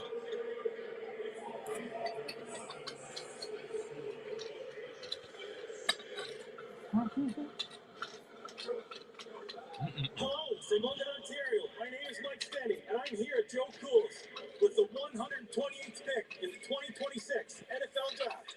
The Cincinnati Bengals select Connor Lou Center Auburn. Auburn. It's a great pick. He's a solid center. He was good for blocking nose tackles. Boy. But Good for him. This is someone who's 17 and then tore his ACL there in October, so he'll work his way back into health. If he has that's a great pick because if he tore his ACL, they're going to get a guy who's the value of a first-round pick when he gets healthy. They took him. He dropped because he's injured. So. to me, great to see a young man who's persevered through this injury get back healthy and get a chance to get back on the grass. Remember, they've got Russell Bodine, essentially Russell Bodine, Ted Karras, right now. Mm-hmm. Now you're bringing in Luke, Great block. trying to fortify that offense again, shore up that front, making sure that the meal ticket is taken care of, and that's number 9. Now I remember what I was going to ask. So, when you say, obviously, we see Connor Lewis as a center, not a guard. Oh, it's just fine. But when you're like, Okay. oh, it could be a tackle, could be a guard, and they announce them as a guard. So they specifically on the card with that but they have to Pittsburgh. be specific. Is that a rule, or or is that just like unwritten rule? Well, this is always, I don't know if you were required to play specific things. But to me, they've always done that. Like, we have him as a guard, even though he played tackle, so they announce him as a guard. Interesting.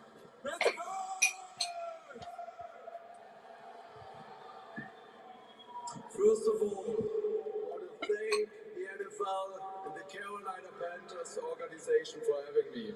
Such a blast. You guys are the best.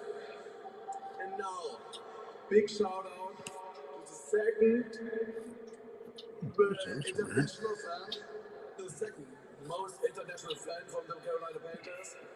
It's my little dog Frida. She can't be here tonight, but she's here with me in my heart. Alright, let's get to it. I trust in them. So, with the 129th pick in the 2026 NFL Draft, the Carolina Panthers, Division Champions, select Will Lee, the third defensive back, Texas A&M. Keep on! I'll tell you what, that's got to be 10 inch hands. Yeah. To me, Will Lee, ultra athletic. Someone, how about the journey for him from Iowa Western Community College to Kansas State and then to Texas A&M? You see a guy who's real physical and press coverage. He's aware when he's playing cover 2. He's got good speed, quick feet.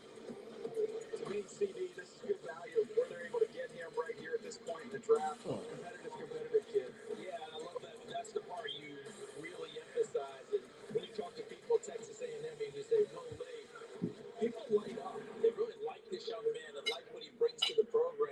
many great athletes out of there, but that competitive gene, that's the type of thing people gravitate towards, the type of thing that lights up a program. We are now officially on the back half of the draft. 129th overall pick is the first half.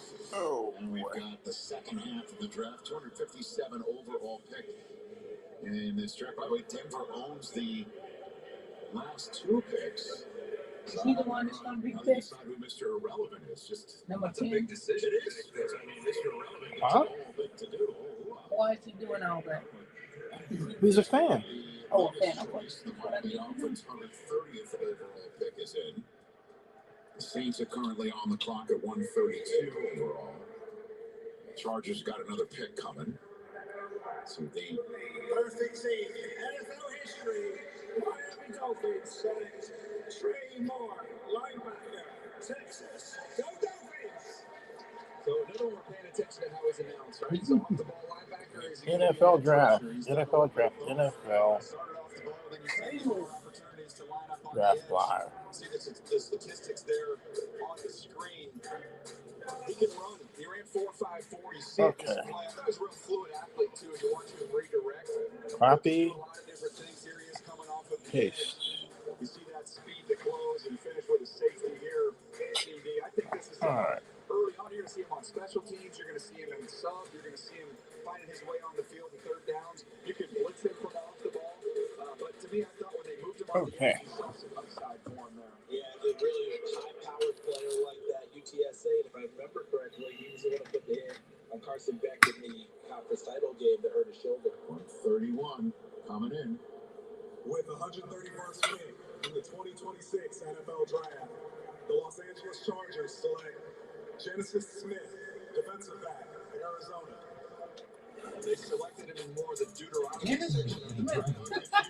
You got a That's her name. powerful name. Yeah, that's a powerful name. Genesis. Book of the Bible. Genesis. That makes you think it was fast car. Mm-hmm. He's fast. There's another one to come as well, Dalton Johnson, but he's a fun one to watch. There are a lot of big hits littered throughout his tape. Derwin James is going to enjoy being around him. Size and toughness, no question. When you talk about him being an alley player, you saw times where Arizona, with their design, where he was almost like the second linebacker in the middle, where he would roam behind the linebacking spot, and he would roam alley to alley and make a lot of plays. He's bringing a New Testament to the secondary. That's my one and only Bible joke of the day. New Orleans, the pick is in. Not very good either, is it? If my dad didn't have me corrected, Old Testament, I'd be in big trouble. Can I get a Bud Light? Sorry, the bar's not open yet. Oh, it's not for me. It's for the bride. She said, "Can I get the clean, crisp taste of Bud Light?" Her words, not mine. She wants 3. She wants more of those deviled eggs too. Anything for the clean, crisp taste, the Bud Light.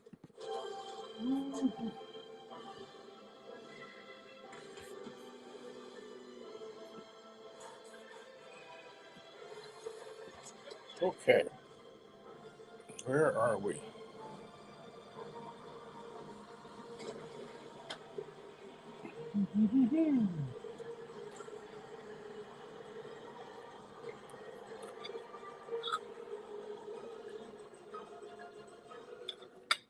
Okay, the plumber's fixing that burst pipe.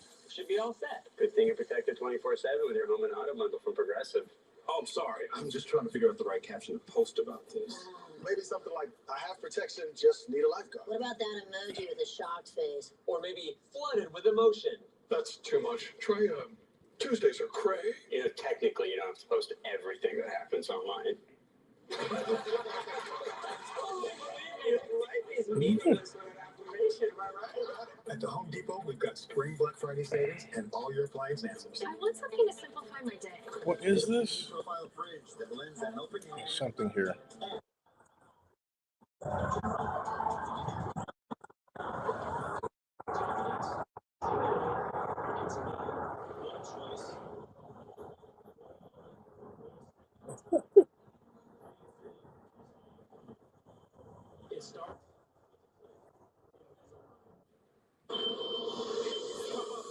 All right, Niners headquarters put out some statistics about Carver Willis. you might find interesting folks right here. Let me put this here. And right here.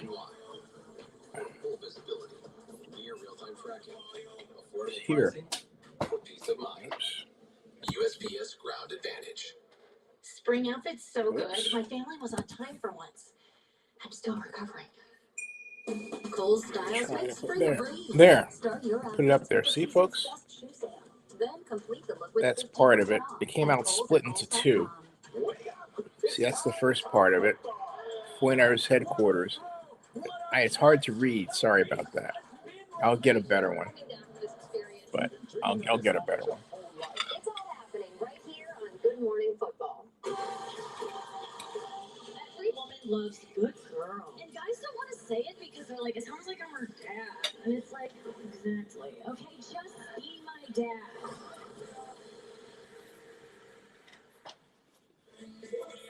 I don't think she's that funny.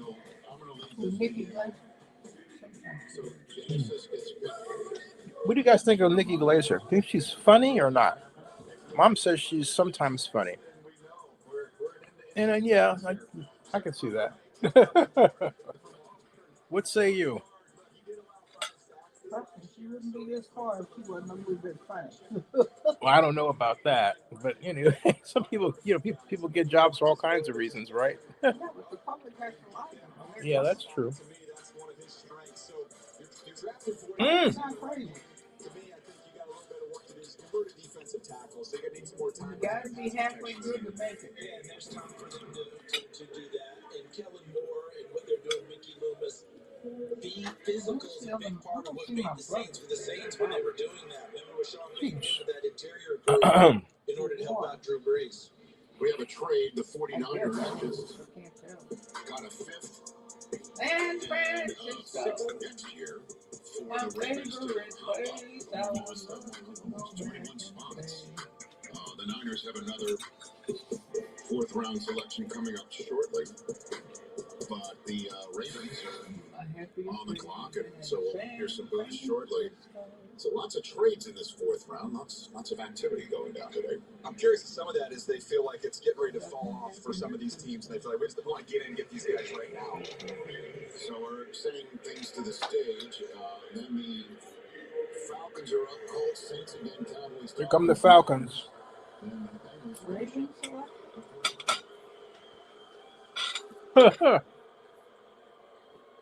Baltimore. Like your life season. Mm-hmm. What? Did you hear that? What? Wait. Did you all hear that? Did you all hear that? Hold on a second. Cowboys, Dolphins, Niners. Uh-oh. Listen to this. What'd she say? They were booing her. So she said...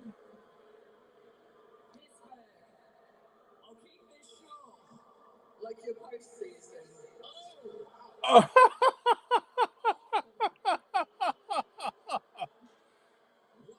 Oh. Oh. She just dissed Pittsburgh.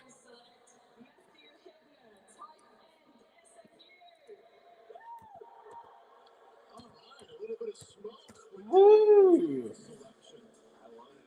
Okay. Okay. Got spicy there. Going to Baltimore. Matthew Hibner. That's a great choice. Boy, Hibner is a great tight end and a fast guy. There he goes. Whoop. Right. Hip. To me, just someone that at this point in the draft CD, I think you're going to make your hay on special teams is where he finds his home. Yeah, and we need to bring in Frank Reich, the offensive coordinator of the Jets, in for this discussion with the theology school, so he could help us out on this one. But remember, Hibner was a Michigan kid, right? 4-star recruit, crowded tight end room in Michigan. He goes and gets it done at SMU, and when he takes off and goes, he can roll a little bit. So This is where I point out they've now taken a Zion. Ravens stole a playmaker. Oh. Yeah, folks, the Ravens did steal a playmaker. Alec says something. I think he goes, "Aw, baby." Okay, folks, here's the take of the day. There's only one thing that would be better for me, Rich. That's what. If we brought in Lurch on the harpsichord. Lurch. Remember I even hit the harpsichord? Family reference, sir. By the way, played basketball. I love this quote from a fan right here. It says, so many NFL teams are going to look back at this draft and wonder how they missed a guy with 3,600 yards and 44 touchdowns. Yeah. There's great momentum for him, so there's a question mark for me about what is going on and why he's still out there. The Falcons and Matt Ryan is fired up. Yes. Wouldn't he just love just one time for a pick to be announced in a room and everyone just sit there? Look at Matt. DJ, this is his guy. Yeah, he's really pumped. Oh, they my said the total goodness. reorganization, remember? See, Ian tough. Cunningham, their Who's general that? manager That's there. a quarterback, isn't it? We're going to go to Madrid You see for this that? pick. I don't know if They already had him, though. But he's pumped. To the Atlanta Falcons. Matt wanted to go to work instead of stay up here with us. You know, he's like, that's too cushy. I'm going back to work. Yeah, Right, so this is just the third pick Drew of the played for draft Miami. Falcons. See what they got. They got him on trade to come over.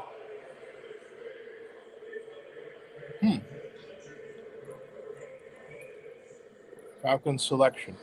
Buenas tardes, hoy tenemos el embajador de Real Kendall Madrid Daniels. desde el icónico Bernabéu, donde los Atlanta Falcons jugarán la próxima temporada. So in case you didn't understand what he's saying, we'll help you. 2026 NFL Draft. Right here. The Atlanta Falcons select Kendall Daniels, linebacker, Oklahoma. Yeah. Okay, Kendall Daniels. Linebacker. I'm going to spare you the lines then jokes here. We got to probably put that one to bed. Okay. Kendall Daniels is a linebacker safety hybrid. Use him in a lot of different areas. You'll see him walked out over that number 2, over that slot receiver. He had a hit in the Michigan game, man. That makes you sit Let me see something here. He flies around and smacks people. See, that's where we are there. They're behind. Okay. So There's that hit. That was what I was just referencing. I mean, he was flying around in that ball game. Charles, I'm going to say something to these guys in the 4th, 5th, 6th round. Get on the field on special teams. Carve out a role for your team when you get in sub situations, third downs. that guy's going to be a player for the Falcons. Watch. Huh. Oh, look at this one. Oh, boom. Got him. Number 5. More experience over time, you can work them into a more of a featured role. Got a little of that Markel Bell in him, just in a bigger package.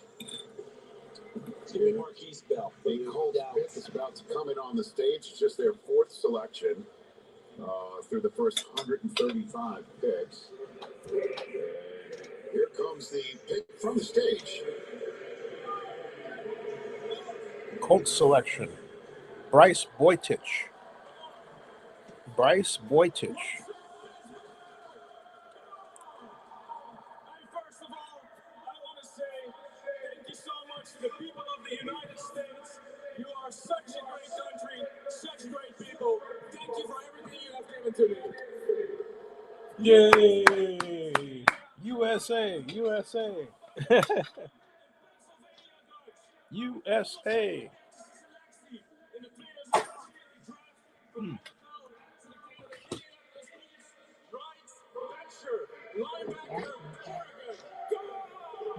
Listen, we've been doing 23 drafts. I think that's the first international shout out to the Amish we've ever heard in an announcement of a pick. He should have done the pick from Lancaster. That would have been perfect. Oh, this is the baseball background here. Played baseball at Oregon. Bryce Bencher. This is the second linebacker they picked. They started off with C.J. Allen. Now they add another person to that group. He is real heavy in the hole. He's very physical, downhill, excellent tackler. He's able to separate the runner from the ball. And the Senior Bowl is where we spin up a little bit. This is the fun stuff, and then I'll show you what about Bunny Gale. We're going to get here. Here's another comment. Stuff that we've never seen before. This is his own teammate, pregame. We're throwing hands at pregame. We're ready to go. That's a type of intensity that he brings. So here's his baseball background, CD. This man says the Cowboys taking Caleb Downs over Ruben Bain is one of the most mind-boggling things of all time. Yeah, Ruben Bain was ranked a lot higher than Caleb Downs, and yet the Cowboys took him at defensive end. I have to research why they did that. But I think it was a height issue. Because for all, there's some people who can't wrap their head around, and I'm one of them, a defensive end that's only 6'2". We talked about that the other day, you know. I think that's the issue. The Cowboys are not known for putting 6'2" people at defensive end. That's why. There's your answer. Okay. Introducing Home Care Plus subscription for $99 a year. More than Lowe's. Spring outfit's so good. My family was on time for once. I'm still recovering. Cool styles make spring a breeze. Start your outfits with the season's Ideally, best shoe sale. Then complete the look because with you're rushing 50% off the at quarterback, Kohl's.com. and you want to have somebody tall enough to block passes, they need to be tall. So 6'2" is not going to get you there. Now, the other school of thought is that there are people like Dwight Freeney, who's really 6'3", who's so fast in getting to the quarterback that it doesn't matter that he's not tall. Right, and I agree. But I'm saying generally, if I have to pick, that person who's short has to be exceptional like that. Normally, you don't find that. But, so you want somebody that you can count on who's 6'4", 6'5", 6'6". Ed Too Tall Jones, he was 6'9". I interviewed him. Ed Too Tall Jones was 6'9" or 7'2". He was 6'9" tall. So,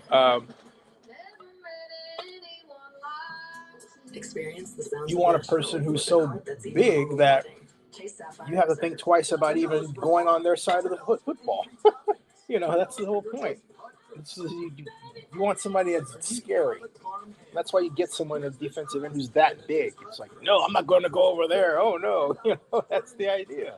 In your spacious La Quinta suite, you can be the agent of destruction. We get it. You've been building connections all day. Go ahead, demolish that personal record. Tonight, La Quinta. Tomorrow, you shine. Yeah. Born from bootleggers, built. Yeah. I was in Illinois, yeah. We don't seek approval. We just are. Defiantly unapologetic. Authentically. NASCAR. Me too. Hey, everybody. How you Why doing? settle for one thing when you can be both, like new Twix did?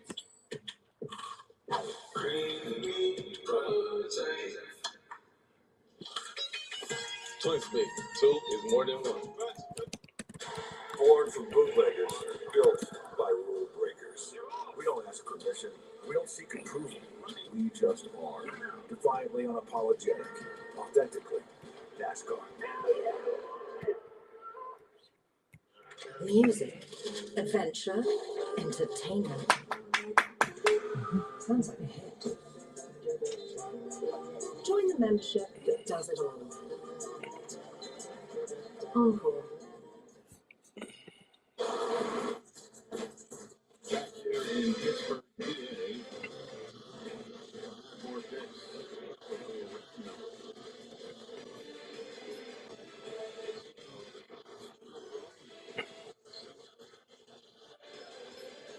You know, I feel like in life, we should, in our daily business, Dick is in for the Saints. we do something important.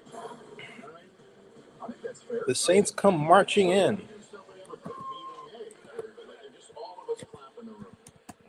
What if it's at me? What if it's a Zoom and you're by yourself? Do you dap yourself up? It's a little weird. I think it's a little self-love.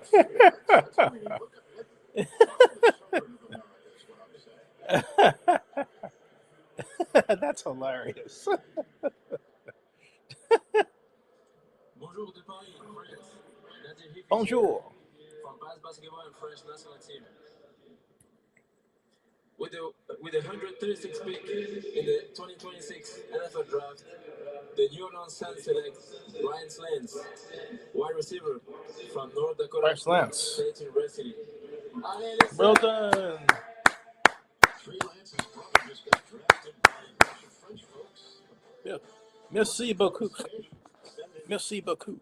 Bryce Lance to the Bayou, sir. Yeah, and the easy comparison is the same school of Christian Watson. When you have that size and the ability to get vertical down the field, get the ball up and over the top. Remember in the first round, they took Jordan Tyson. This is going to be a nice compliment to him as someone on the outside who you can really, really get vertical. Has that size at just under, or just 6'3.5", 204 pounds, and someone who ran in the low 4.3s. He can adjust the deep balls down the field, and when the ball gets into his hands, you see that long stride. He's got legit home run speed. So you see Tyson being a little more the volume guy. He's going to be the home run hitter. Just think about how many crazy athletes we saw at the combine. Green They Bay. kind of got lost in the shuffle in terms of us just going crazy. Yes. You mentioned he ran 4.34. Vertical 40 inches. That's Just 11 feet.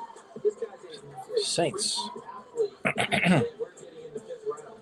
So he was the first one to hug his brother Trey when he got a call from the 49ers. Oh, his brother, Bryce Lance, is in the NFL now. Great. Woohoo. Yay. Woohoo. Oscar Delp. Yeah, tight end. Wait, what a night. What a draft. They got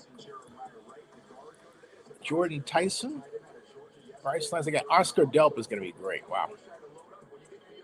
And there's a pass catcher not on there. He's back on the roster, and that's Alvin Kamara, the running back who does such a great job in the backfield. There's been a run on Bryce. Pick is in. So we have the Cowboys, Dolphins, Niners, and Bengals next.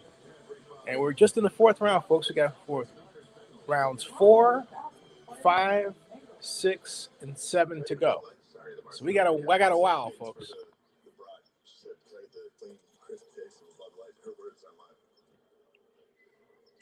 She wants 3. She wants more of those deviled eggs, too. Anyway, for the clean, crisp taste, the Bud Light.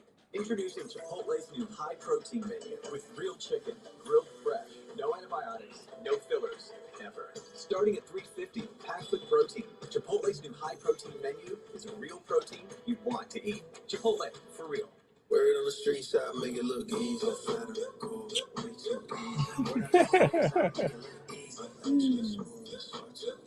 Word on the street shop, make it look easy. With Spring Black Friday savings at the Home Depot, we have all your appliance answers. I want Let's see appliances here. that fit my space and my schedule. Samsung has features that will work for both. We have the perfect fit for your kitchen and all-in-one laundry that saves you space and time. Find your appliance answers now at the Home Depot. Let's see. NFL news. What else? NFL injury news. Follow. Ooh, I know something I need to fix real quick. Cannot let that stand. Oh, no.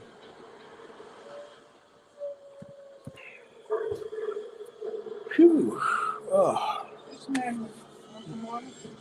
Fine. Just stretching my face.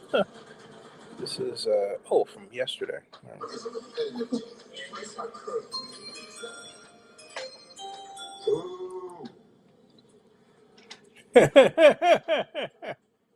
With the 61st pick of the Super Bowl, the National Football League selects ESPN.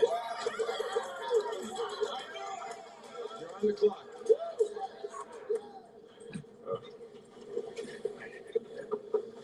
Hey, congratulations on your first Super Bowl. Chase something. More than just a flag. Chase a goal. Chase something. Chase rings. Chase gold.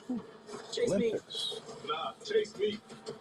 Chase Girls flag football is becoming a thing. They just sanctioned it as a sport in Pennsylvania. Yeah. Oh, I'm sorry, in Maryland. Yeah, I don't know if it's in Maryland. Yeah.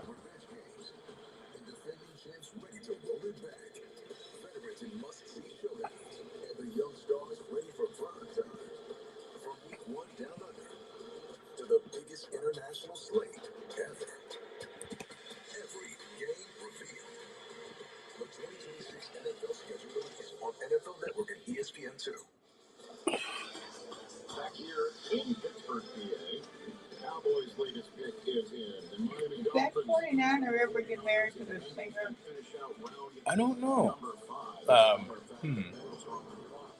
I do not know. 145th, a final pick of the 4th round, 140th overall.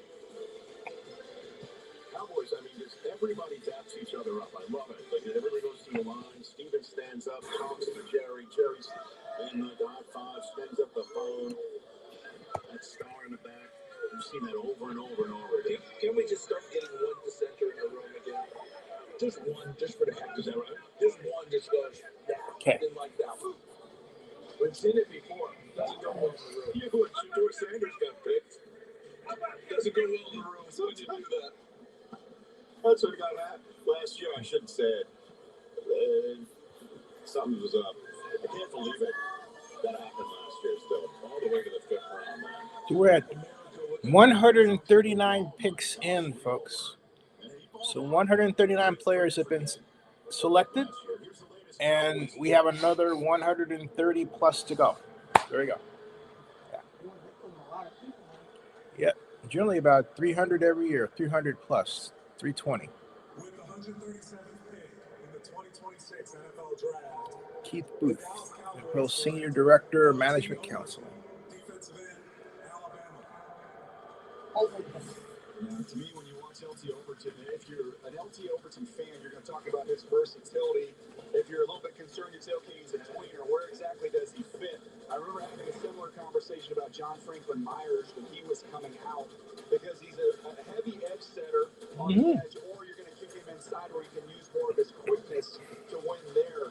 He plays with a ton of effort, plays extremely hard, and he will chase everything from the backside. So I love that about him. He's a little bit tight, and you're trying to find a comfort spot for him. Where does he best fit in? Oh. If he turns into John Franklin Myers, if he becomes JFM, that's a big-time player right there. See, he's left tackle. Edge left tackle. Edge LT Overton is his name. Not left tackle. His edge is his position.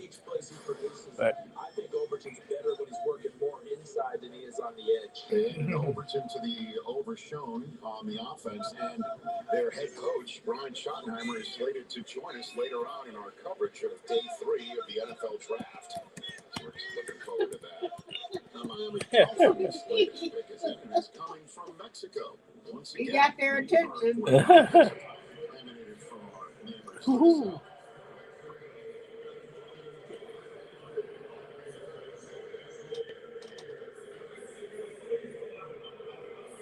south. Hi, I'm Armando, International Fan of the Year 2023 for the Miami Dolphins. I'm Dolphins Nation Mexico Fan Club President. I'm here with members of the Dolphins Nation Mexico across the Estadio Banorte, where the NFL will be hosting an international game later this season. With the 138th pick in the 2026 NFL Draft, the Miami Dolphins select Kyle Lewis, linebacker, Pittsburgh. oh, I should put this in. Hold on a second. I've been advocating for him for a long time. I've been really got eyes on him. I was trying to write LT. LT Overton had a sack. Senior Bowl. And a tackle made there, even though size says safety. There's the safety training. Look at that zone drop. Get to the right place, eyes back to the quarterback. Locate the football, take it away. You want to run someone upfield and think, hey, I got a linebacker. That's Sam Roush, the tight end from Stanford, who went earlier in this draft. And then, of course, when it's time to run someone down, the quarterback's like, I'm supposed to help out a little bit better than that. Turn around and see a guy with the opposite jersey in your face. I just think that with the hybrid nature of what he's doing, you can do multiple things with him. There's Joe Barry in the background there, the linebackers coach. They'll be having a heck of a fight with the secondary coach about what we're going to do with that young man. Remember, we're at the Senior Bowl, and if I asked you who's two of the more impressive players were Jacob Rodriguez at the linebacker position and then Kyle Lewis at the linebacker position. They scooped up both of them and Chris Johnson from that week in Mobile. And then pick again next in 151, which means they'll have 9 of the first 151st picks. At the locker room of the Mexican national team, making history for the 49ers. I'm with Andres Guardado and Alfredo Gutierrez. And 139 pick in the 2026 NFL Draft, the San Francisco 49ers select Efficiency, Bryce defensive back, Washington. Vamos Niners! All right, Daniel, you take this one. It's unbelievable. We're on quite the Bible run here in this round. Ephesians, Bryce. We've had two corners from Washington now. Both go off the board. Both of them pushing 6'4". Just enormous corners with size and length. Cardio Davis went a little bit earlier. Plays outside. He's a willing tackler. Not a ton of ball production, but the size, speed is there in 4.45. So some more development to take place. That's why his teammate went ahead of him, CD. But when you have this type of size and a guy who's willing and tough, as you see right here, man, that's something to work with. William Morris, the new defensive coordinator there, he will definitely find use for this young man out on the perimeter. And the 49ers continue to add players to this roster in an NFC West that really, I know Seattle's the defending champs, but you know how it works in this league, guys. Trying to defend something is very difficult. It is up for grabs all the time in the NFC West. All right. He's bringing a New Testament. There we to go. the San Francisco 49ers. Now we're talking. I'm coachable. It's been impressive. Final pick in the 4th round from the stage here. Cincinnati Bengals. A draft analyst and a missionary. What can I tell you? There's no question I will be sitting next to a man of the cloth on my flight home. It's just got to happen. G'day, Pittsburgh. I want to give a massive thank you to the Bengals and the NFL for having me all the way from Australia today. Thank you so much. I also want to give a shout out to my Bengals fans back home and all around the world. This one's for you.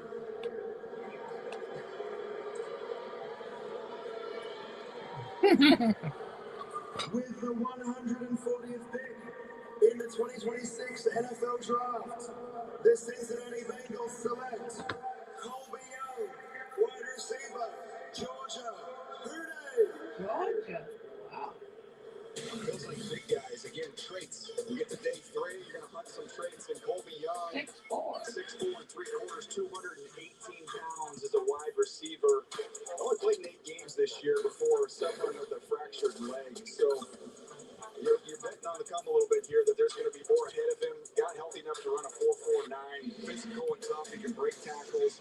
Thought he was a little bit more one speed, Charles. I think he had that extra gear when he got out in space. Again, very limited production. So that's where you find him at this point in time in the draft. But with that build, that physique, he looks like a Bengal receiver of the past. Just a little bit thicker. You know who that was? Boy, Chris Collinsworth. Ooh, great. Colby Young, great choice for the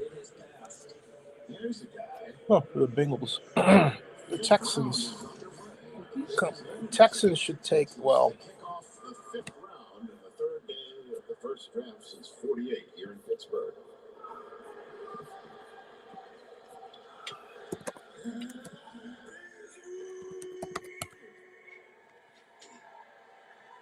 It's beautiful city. Viva Mexico!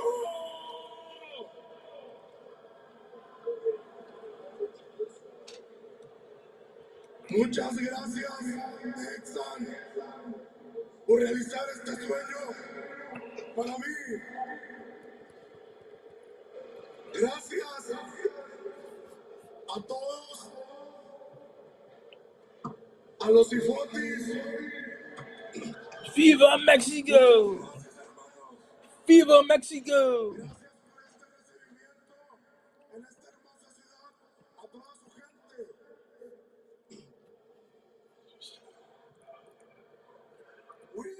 Kamari Ramsey. Poor fella, he can't talk. He's so excited. 41 in the 2026 NFL Draft, the Houston Texas select Kamari Ramsey. Uh-oh. Draft tracker got put off Go Texas! Viva Mexico! Sorry about that, folks. Johnson at the end of Penn State game there. Yeah, you gotta give him credit. He fought through it. That's By the better. way, no joke. Yes. I literally flew in with him. He was on my flight. Really? And we landed, and we're waiting for bags, and he came over to me very nicely and said, Lynn Swan. I got one of those. And I thought to myself, well, no one ever says me, but I sure would like to be Lynn Swan. I can tell you that. I give myself a green jacket and hang out at Augusta. Viva La Lynn. Kamari Ramsey. They go to USC. They like to shop for safeties at USC. Yes. Kalen Bullock, they hit it big. Little polar opposite player. He's an unbelievable tackler, not that center fielder. That's the Aaron Canyon guy who didn't play basketball, Kamari Ramsey. Here's the Titans' latest pick. So Pittsburgh, with the 106th Fabian Robinson. in the 2026 NFL Draft, the Fabian. Tennessee Titans select Fernando Carmona, guard, Arkansas. Well, if we had Fernando go the pick before, we would have had to get somebody Not during the draft. there because that would have been so Huh? much excitement. That was incredible. Not during the draft. Out of Arkansas as a left tackle, they announced him as a guard, right? Yes, that's what they did. I think he's going to end up kicking in there. Not doing the draft. I've got a stream. I've got people that are watching. And what that person wants isn't relevant to what I'm doing right now. You know, it doesn't matter. There's a broadcast here. They're giving me money by their watching. This is monetized. So that's not how you handle things. Otherwise, you'll never have a podcast anybody wants to watch.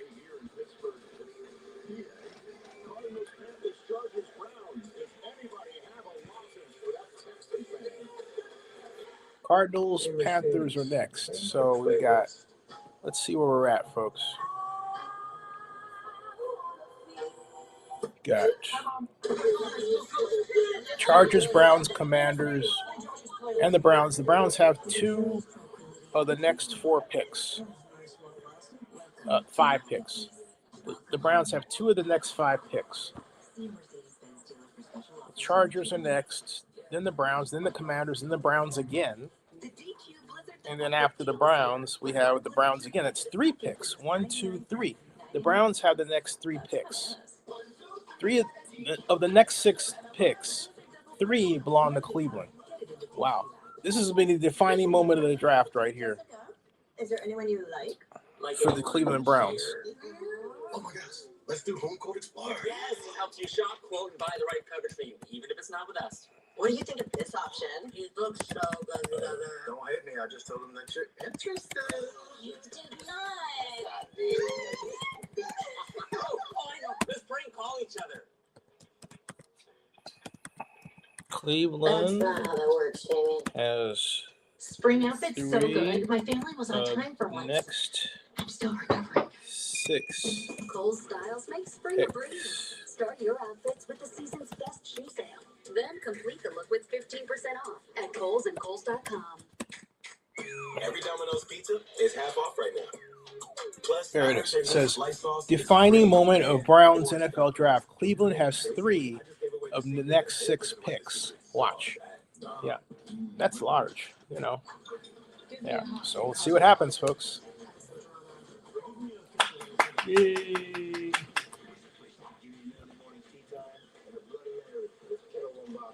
Give me a cocktail with kettle and vodka. Capture these new full meal deals, just $5.99. These deals are loaded up. New Southern Style Whitefish Meal, Batter Dip Fish Meal, or Fish and Shrimp Meal, with ups in your choice of side, just $5.99.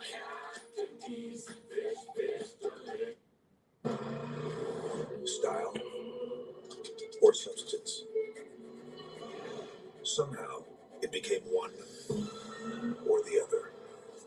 But there is another choice.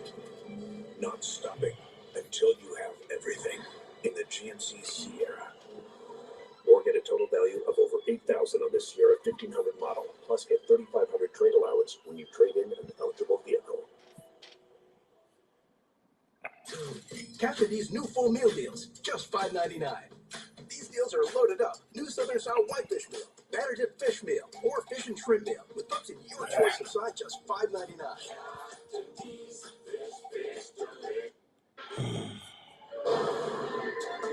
Oh, yeah, that happened a few weekends ago when I visited St. Jude Children's Research Hospital in Memphis for this year's Run Rich Run. I ran my 40 on the campus at St. Jude, which is an amazing place in Memphis, Tennessee. And good folks at DXL donated the suit and a nice chunk of change as well to St. Jude Children's Research Hospital, stjude.org/runrichrun to donate whatever you can. We're going to talk about it a lot later on. The feature is amazing, and I'm wearing the suit jacket right now. See, the lining, the special stuff, very Run Rich Run, and also there we go, ladies and gentlemen. I'm now wearing my St. Jude pin, so ready for the rest of the Run Rich Run afternoon. And the QR code at the bottom of the screen, please make sure you use that if that's the way you'd like to donate. Every penny goes to St. Jude Children's Research Hospital. Make sure a parent never sees a bill for the health care and the kids get better. So let's talk about the quarterbacks already. The Jets chose the only one of the day so far. Kate Klubnik was the one off the board. Garrett Nussmeier is still there, leading the list of your Green. best available quarterbacks. Get green. Get green. These guys all get drafted. It's just a matter of when this run's going to start. It's evident, though, that teams have looked at these guys more as kind of long-term projects and flyers more so than guys they feel like can come in and compete and try and get on the field right away. That's where that separation is taking place. I think with Beck and Aller, we obviously know about Simpson going in the first round and Fernando, but Beck and Aller, the two I think have a chance to go in and compete. From this point forward, I think you're just trying to get somebody young and talented on your roster and get them in your program. Let's bring in Ian Rappaport. Haven't spoken with you in a while. Ian, you have the floor here. Yeah, Rich, certainly in curiosity that Garrett Nussmeier went after Kate Klubnik, but I think it's fair to say teams are really trying to understand what to actually make of the season. This past year obviously did not quite compare to the 2024. Was dealing with oblique pain and abdominal discomfort. Really, since early on in training camp, affected his performance, significantly affected the way he threw.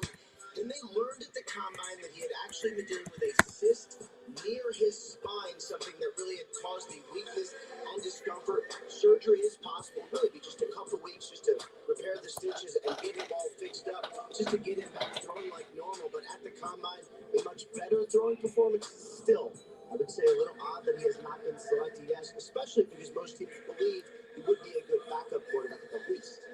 All right, thanks very much, Ian. Reggie Virgil of Texas Tech was just the latest announced choice. He's a wide receiver now heading to Arizona.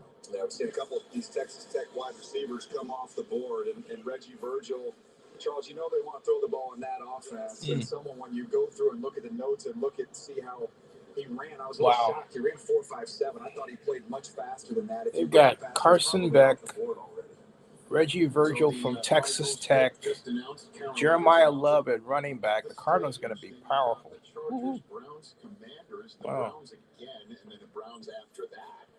And the Browns have 4 of 7 picks from 146 to 152. Yeah. So Cleveland fans, be sure to tune in for all of that. We'll do our best to take you to the stage every now and then. But someone saw my tweet because I put out there, hey folks, NFL Network saw my tweet because I put out there that the Browns had 3 of the next 6 picks in my tweet just about 4 minutes ago. Yeah.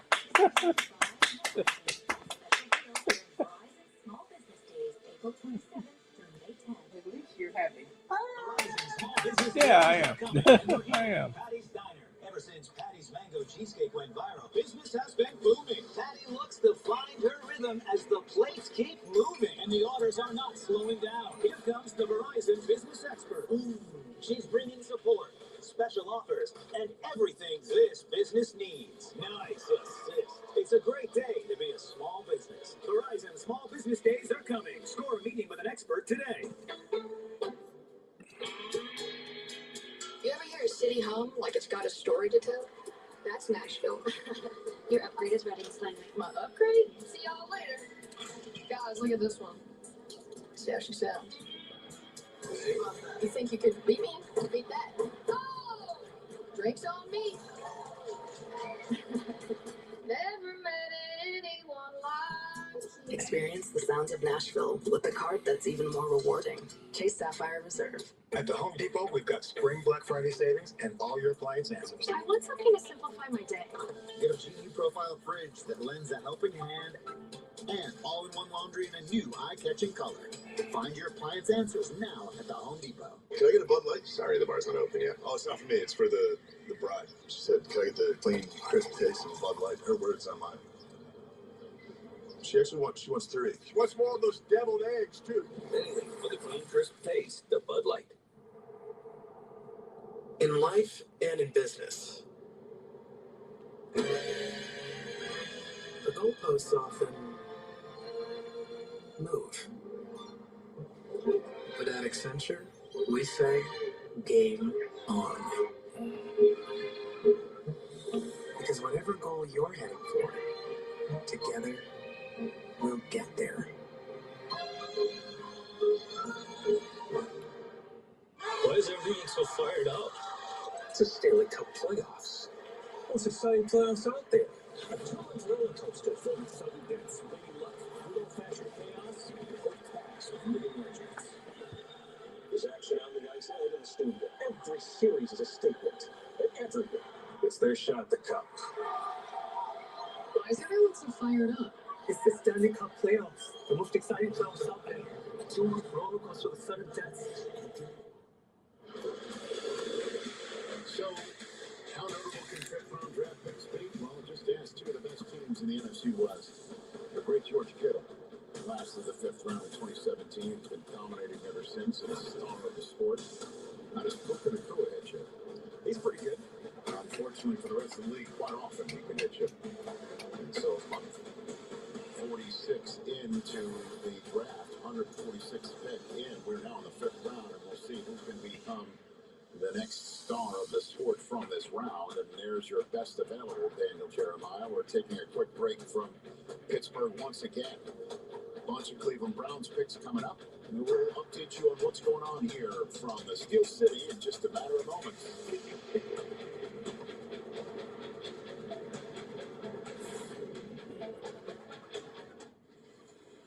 I'm so hungry.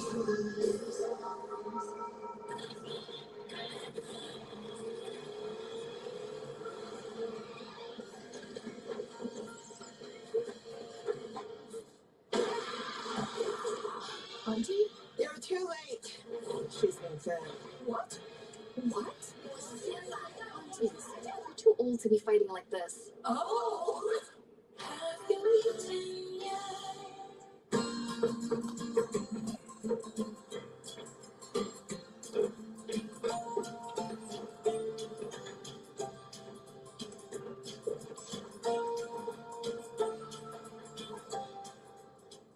Cole's mom? The knees in my son's pants wear out like weekly. Jumping beans. Good choice. They got reinforced knees for your little Lead singer. Thank you, Shoppers. Good night. We'll pay for that. $10 for a large. $10 for any 3 toppings. $10 for your choice of podcast. Let's see where we're at here, folks. Because there's crust, and then there's Chargers, Browns. Trying to find out what the Browns are going to do here. Get rid of this. Well, we can measure it. Okay, and then go back here. You can't measure passion, right, Jim? Stop trying to Get work rid of for it. that. This is Jim. Okay, we'll go back here. And handsome. There's going out to eat, and then they're going all out with Platinum. All right. Be among Now, the first to know when tables open on resin with priority notice. what are the Browns going to do? Make the most of up to $400 in resin credit by sampling the menu over and over again. And show your friends what the hype's all about with Platinum Nights. With dining benefits at over 10,000 U.S. resin restaurants. There's nothing like Platinum. Official payments partner of the NFL. Confidence isn't given. It's built. One choice, one moment, one step at a time. How you feel is how you play. It starts with a click. Invisalign. Each year, Rich Eisen runs the 40 to benefit St. Jude Children's Research Hospital. Visit stjude.org/runrichrun to donate. To the 2026 NFL Draft on NFL Network to see Rich run. I would tell my coach, my father, that I love him, and I tell him thank you. I got to see so many great examples of him just showing up for others. The one thing that he told me is that he never bet against me, and that was the little ounce of belief that I needed to get to where I am today. Just trust the process. Know that there's going to be ebbs and flows. There's going to be highs and lows, but to be able to stay focused on how to overcome. Russell Wilson.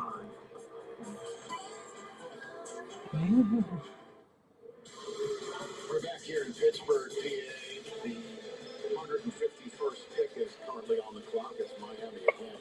The Dallas Cowboys don't have a pick currently until the 7th round, so kind enough to duck out of the draft room and join us live on the NFL Network. Draft coverage is the head coach of the Dallas Cowboys, Brian Schottenheimer. How you doing, Brian? What's up, guys? I'm doing great. We're hanging in there ourselves, so let's turn back the clock a little bit to start our chat to the first round as Caleb Downs is dropping. Walk me through what was going on in your draft room. A lot of nerves, a lot of conversation of how we find a way to get this guy on football tape. We think he's an elite, dynamic player. Rich, we've been really looking for versatility on the defensive side of the ball, and I think he's maybe the most versatile player in the entire draft. And our ability to move up and get him, I thought, was quite honestly very surgical. Coach, you went and got a pass rusher with your next pick in Malachi Lawrence, and I mean, I think it's cheating when you have institutional knowledge like you guys did on him. How much of that helped you in that evaluation process? You know, it's always good when the inside knowledge you have with Dimitri Brim being here aligns with what the scouts are saying. And then I'm not saying it's an advantage, but Malachi was here in the East-West game right here.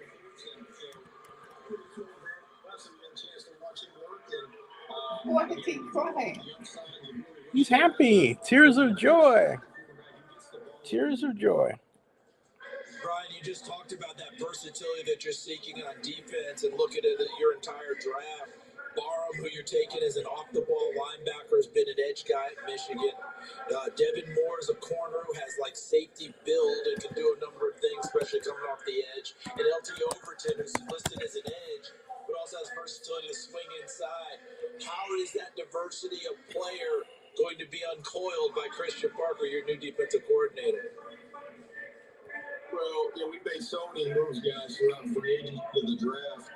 The big thing that Steve wants to be able to do is have that versatility, come out of the shell coverage that we want to play, but be able to move your pieces around. That makes it easy for us, but hard for the defense. You look at a guy like Barham, who, again, he's elite off the ball, but you watch him play off the edge. He's great at that as well.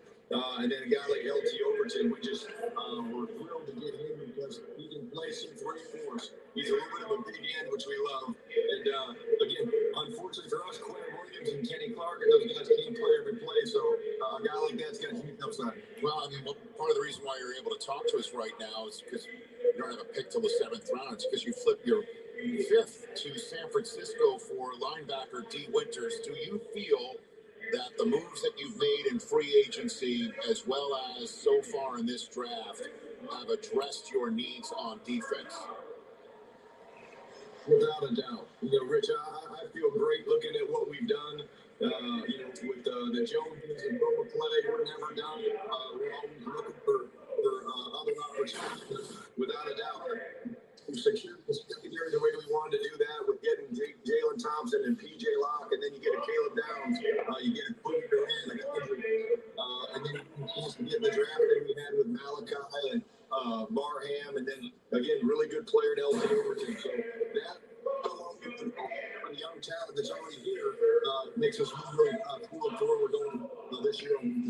Coach, you've been around this league for a very long time. You've been around a lot of drafts, but following this one, how excited are you to get on the grass, get on the turf with this group, and see all this young talent come together? Yeah, I can't wait. I've been so excited about Christian Parker and his staff that he put together now with these players to get them here, learning the culture and what we're trying to build here from a connection and a brotherhood standpoint. I can't wait. The offseason program starts Monday, and I can't wait to get rolling. Brian, obviously the excitement right now is about the draft pick picks. Obviously, Ed Winters in on the trade, but George Pickens, going back, the guy that you brought in last year and had such an exceptional year for you out on the perimeter. Reports that he's going to sign his franchise tag. How does that work for you guys moving forward? Yeah, I mean, you guys know how much we love Jordan.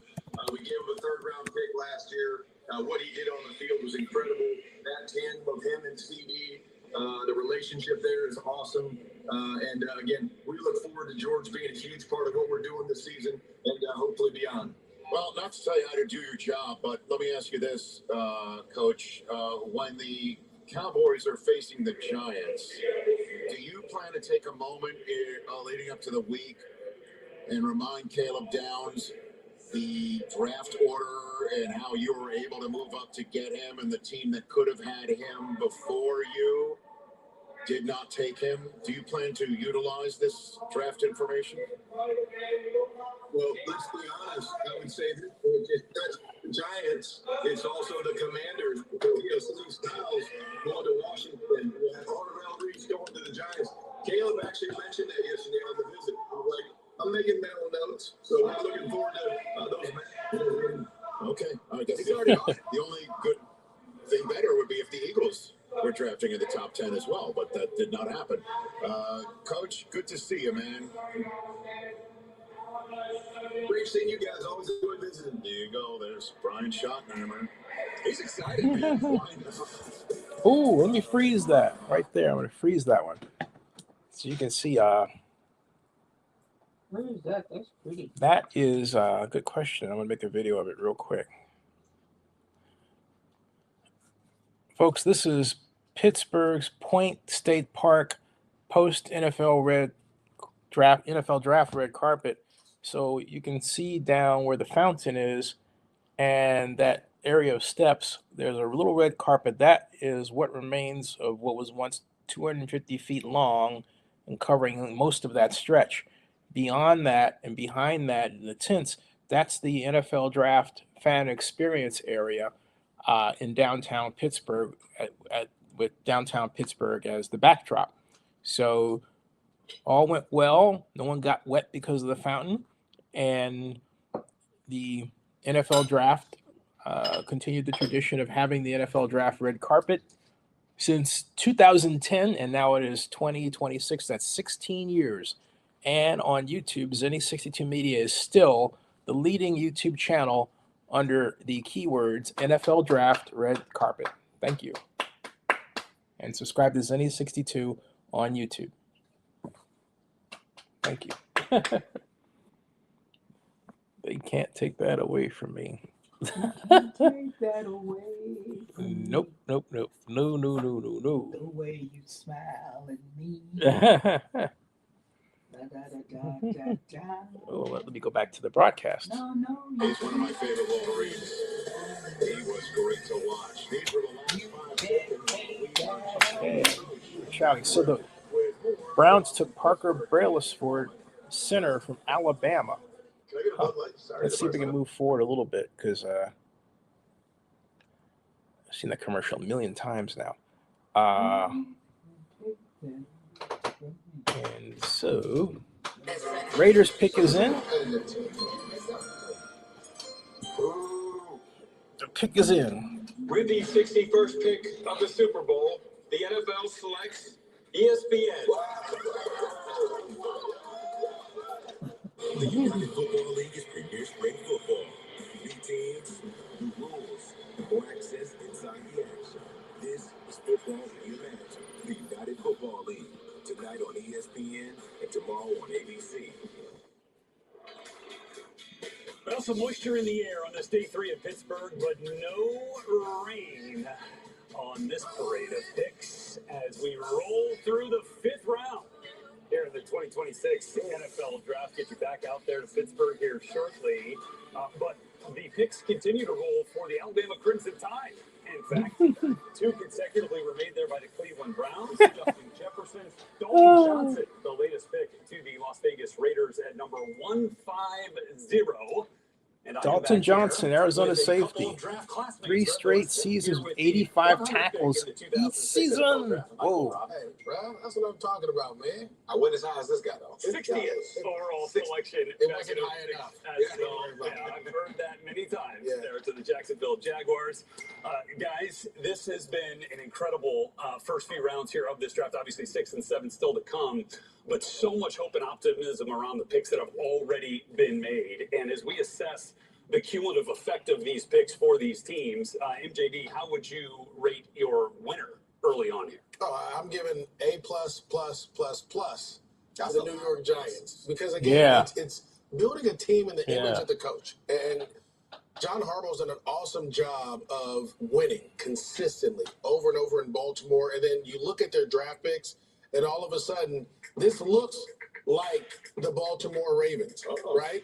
Arvell Reese, Terrell Suggs, right? Big physical athlete. Then we go with Francis Mawanoa. Big physical guy, right? That's going to set the line of scrimmage. And then you have Colton Hood, lockdown corner. And then you go Malachi Fields, big physical receiver. The New York Giants are going to be, this is going to become, the NFC East is going to become the old AFC North, the black and blue division. Yeah. You're going to have to have 2 chin straps. We used to play Baltimore all the time. We used to play the Ravens. And our coach, Jack Del Rio, would say, who came from Baltimore, would say, make sure you have a second chin strap packed up because the first one's going to get knocked off in this ball game. And that's what they're building there right now. Definitely in the image of Coach Harbaugh. I know Joe Shane is trying his best to make sure he puts his stamp on this draft, too, to keep his job going. But I'm going to stay right there in New York. I think the Jets did a phenomenal job.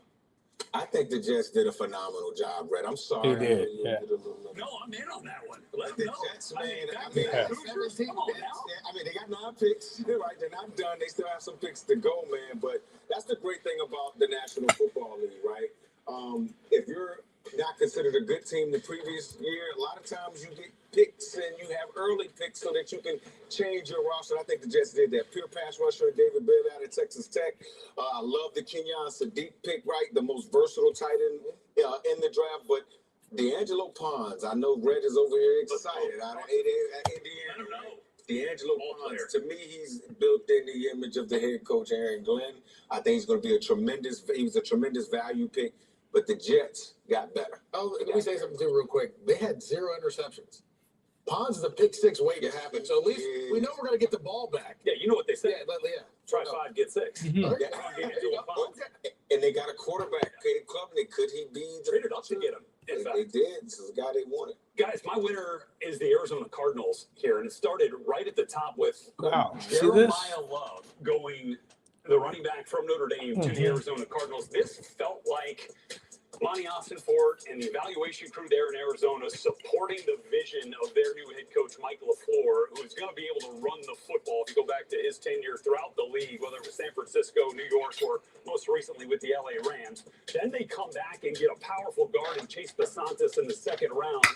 And then add in an intriguing quarterback prospect to the mix there with a ton of experience, big physical prototype type of player there, could throw the football and will compete.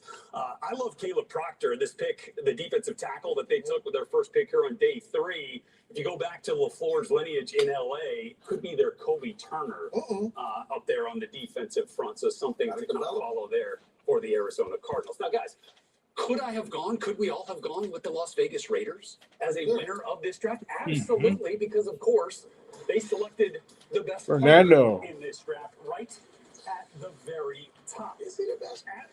Don't there's no question. He's the one overall. Heisman 1, Natty, done, picked, 1. And here he got that call from General Manager John Spicek and talked about the reaction to Fernando. When I first got the call, the emotions, it was before the draft. I was about to just burst out with emotion, and I told myself, "Hey, hold it in. It hasn't even happened yet." So, and then once it happened, I was ecstatic, and I heard my mom, that you're so proud of you, and so that kind of broke me there, and I'm just so happy to have such a great support system, and so grateful and blessed for the opportunity. Well, they continued their streak here with getting some big-time players going to get traded. Stooks, who had been getting some real buzz as a potential first-round player. They get him top of the second round. Edge player Kieran Crawford from Auburn, and then maybe the value pick of the entire draft. Yes. Of course, there's some health concerns, and then there's a big caveat with Jermod McCoy. Yes. Who could have been a top 10 pick based on ability and talent, but the injury concerns with his knee forced him to the first pick of the fourth round. Raiders traded up to make him to pick him in that spot. So, guys, if we're looking at this here, MJD, how much do you feel like the Raiders have improved their team, what they've done in free agency? Yeah, and now here in the draft. I would tell you, as soon as they went and got Clint Kubiak, I thought they were going to be a much better team, right? A guy that runs a certain system offensively that allows quarterbacks to kind of perform at a high level more times than some of the other places. But in this draft, they've hit needs. You draft two safeties, you get another edge guy that can rush the quarterback, you get a running back, you start to fix up your offensive line, you add some to the interior. All of a sudden, this team is starting to look like the image of the Seattle Seahawks where he was. And Minnesota when they were drafting all those offensive linemen and getting those pieces together, as well as the San Francisco 49ers where he came from. And so, again, it's going to take time. And I want the Raider fans to understand, it's going to take time. But where they're at now and where it looks like where they're going, the Raiders are going to be a team that you're going to have to deal with for a long time here. Yeah, I think Pete Carroll tried to tell Raider Nation it was going to take some time. Yeah. He got fired last year, so. We're going to say, I mean, it's going to take some time. Yeah. So I'm just saying, MJD. But for me, when I look at this draft, and right you hit it around from top, it's the value in that fourth round with Jermod McCoy. And of course, I got some. That's so bad. Exactly what I am talking about. Press man, very aggressive. Now again, this is 2024 tape, right? Where he had 4 interceptions. He had 9 PBUs. But look how he looks inside toward the receiver, finds the football in the air. This is what I love right here. His ability to track the ball when it's in the air, play the hands of the receiver. You see him get that athletic interception right there. A willing tackler. Again, all of this, the caveat is if he's healthy, because you see that tape and you can't think that this kid dropped for any other reason other than the fact that his medicals and the fact that he got injured last year. So if he's healthy, I think they have a great value picking Jermod McCoy. Oh yeah, definitely, definitely, yeah, 24 didn't play in 25. definitely. Yeah, a huge role for the Las Vegas Raiders. Again, got to keep an eye on that knee situation though moving forward for Las Vegas. We will hear from a bit later as they get back on the clock here shortly. Okay, a lot more to get to here as we roll through in Pittsburgh. We currently have the pick in for the Tampa Bay Buccaneers as we work through the 5th round. And we'll have the Colts on the clock right now. Their picks in. Lions are now on the clock. They're coming fast and furious. And we're going to be right back. Where are Jaguar fans at? Our biggest they don't travel. Yeah, they do. You're crazy. It's hot down there. It's hot up there. Turn up your summer with Twisted Tea Hard Iced Tea.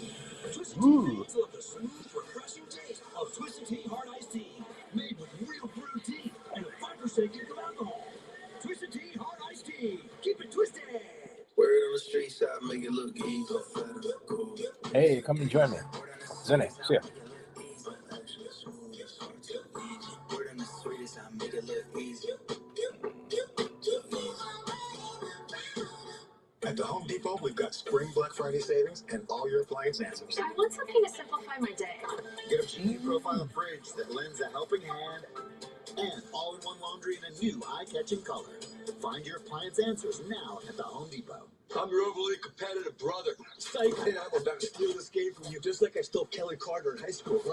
Let's see here. Let's talk about Jacoby Brissett, because Jacoby Brissett says, hold on a second.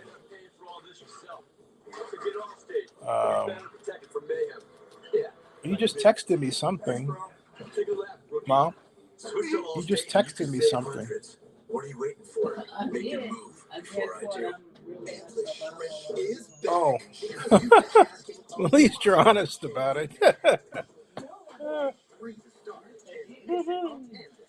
Okay, Jacoby Brissett says he wants to hold out. Let's see what's the latest there. When I was about 5 years old, I met Coach Ham This man, all he did was offer his time to the youth.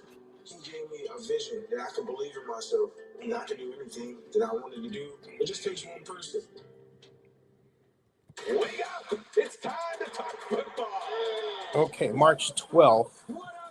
New Cardinals wide receiver Kendrick Bourne trusts they'll find a solution at quarterback. I trust you, Mike. I don't care if you don't have a quarterback. I trust you and I know what you're going to build. And they say that, and then he says, Dov says that the Jacoby Brissett disrespect is crazy. Yeah, he is right. It is crazy. Then Cardinals. We're not naming any QB the starter. Jacoby Brissett on Instagram laughs out loud, says Brissett told the team he's not showing up for team activities without a contract that plays him as the starter. He is set to make $9 million in 2026. Things are not good in Arizona. Then they have these quotes here. What are they saying here?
Yeah, the thing about it is they're not willing to commit to Jacoby, and so Jacoby not attending phase one of the offseason program is not good for him. And the reason is that he needs to understand that he's got a brand new coach and a brand new system. And he's got to learn that system because the first thing they're going to hold against him is, hey, look, you don't know X, Y, and Z. And meanwhile, you have a new guy coming in, Carson Beck, who's eager to play, eager to get paid, and eager to start. Otherwise, why bother drafting him? And he's got a lot to prove. And so Jacoby sets himself up as a mark because he's not there. Okay. And so it's going to look ridiculous for him to say, hey, look, pay me as the starter when he doesn't know the new system. So whoever is in Jacoby's head needs to get out of his head who's convincing him to do that because it just really doesn't make any sense whatsoever at all for them to handle things the way that they are. I like Jacoby Brissett as a quarterback. I think he's outstanding, but again, his timing is bad. Okay, and I should make a video about that. His timing is bad. All right, straight out bad, and uh,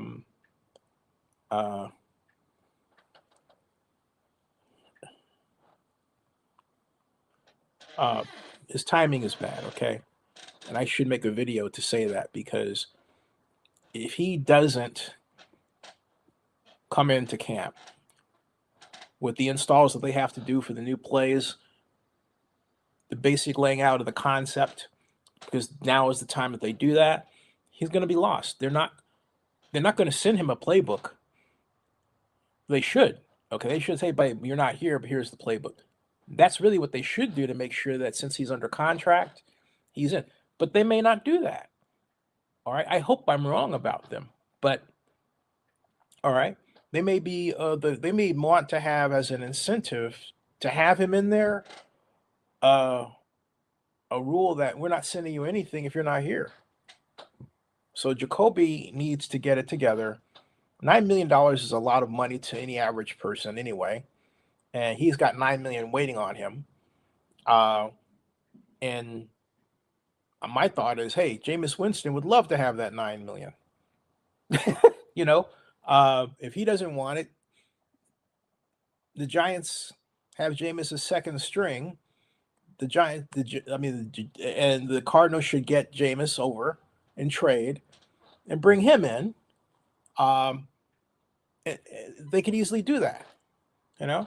So he's not setting himself up talking about Jacoby in the right position. He needs to just eat a little humble pie, understand that because they have a new head coach and a new system, he's got an opportunity to start from a clean slate and really show what he can do, including the desire to learn and the desire to win.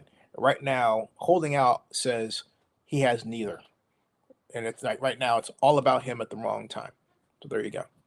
So bad timing, Jacoby. Bad timing. Bad timing. Just saying.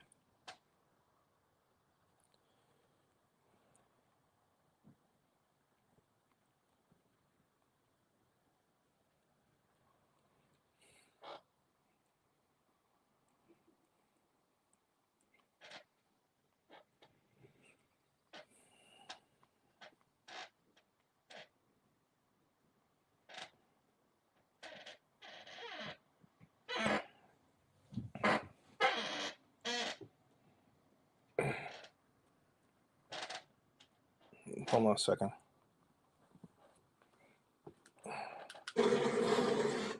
So there's been some conversation regarding this pick and some of the subsequent reactions to this pick. But I think crazy. But I think one thing is for sure. It's not. I love this situation for Ty Simpson for one, and the Rams obviously planning, for the future here, knowing Matthew Stafford might be at the prime of his career at age 38.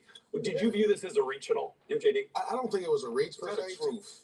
I didn't think it was a reach. I told you that we talked about this. Then leave.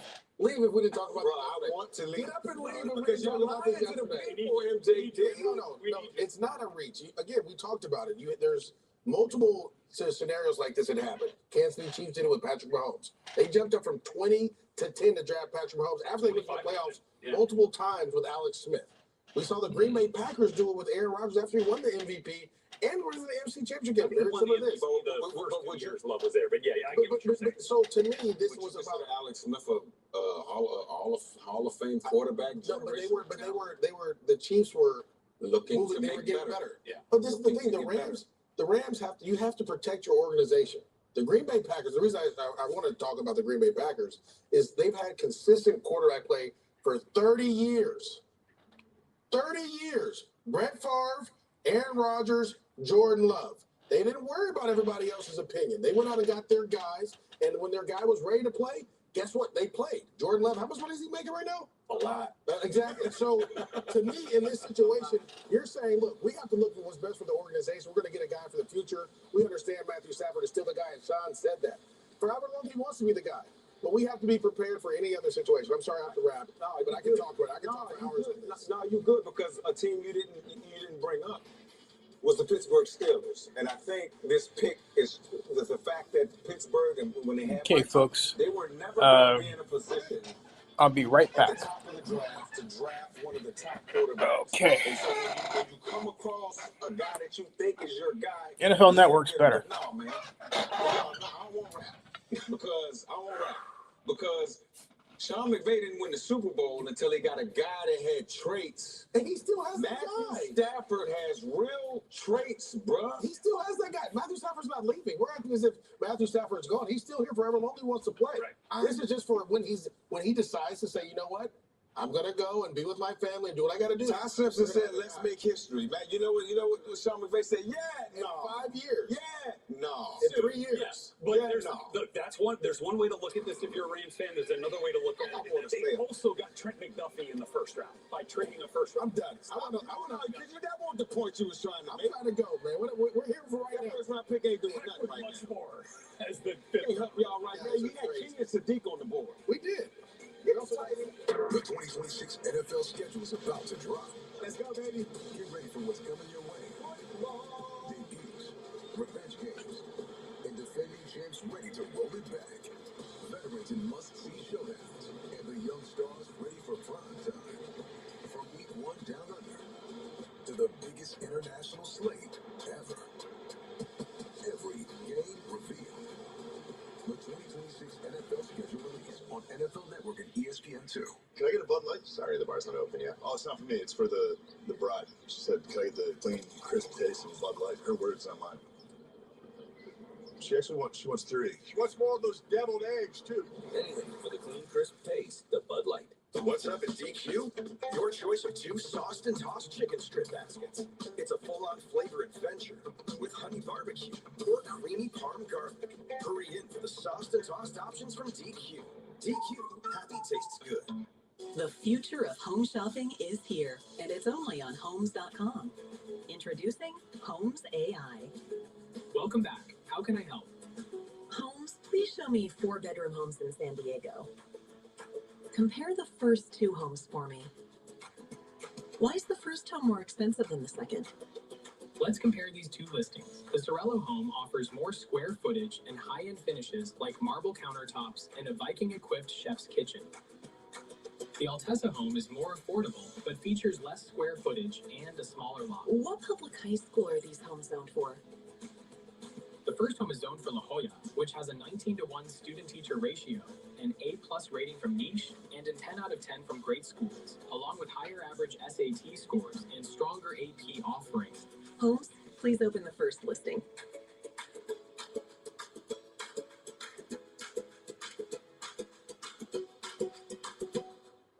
Lights on. I didn't understand you. Lights on.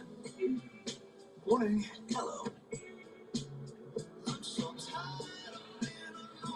Black coffee, no sugar. Enjoy coffee. Instead of building new ways for machines to talk to people, Chase is building new places for people to talk to people. Hi, welcome in. Hi. With tech that's actually helpful and 5,000 branches in 48 states. Chase, make more of what's yours.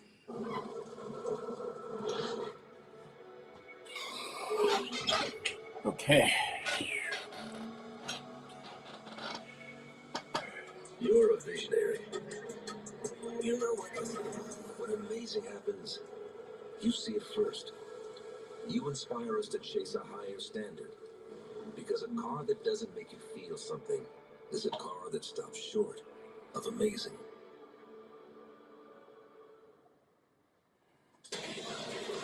All right, back here at the NFL Draft as Day 3 continues with Round 5 rolling. Get special deals during Verizon Small Business Days, April 27th through May 10th. Florida fans have been awesome yet again supporting this draft. Record-setting Night 1.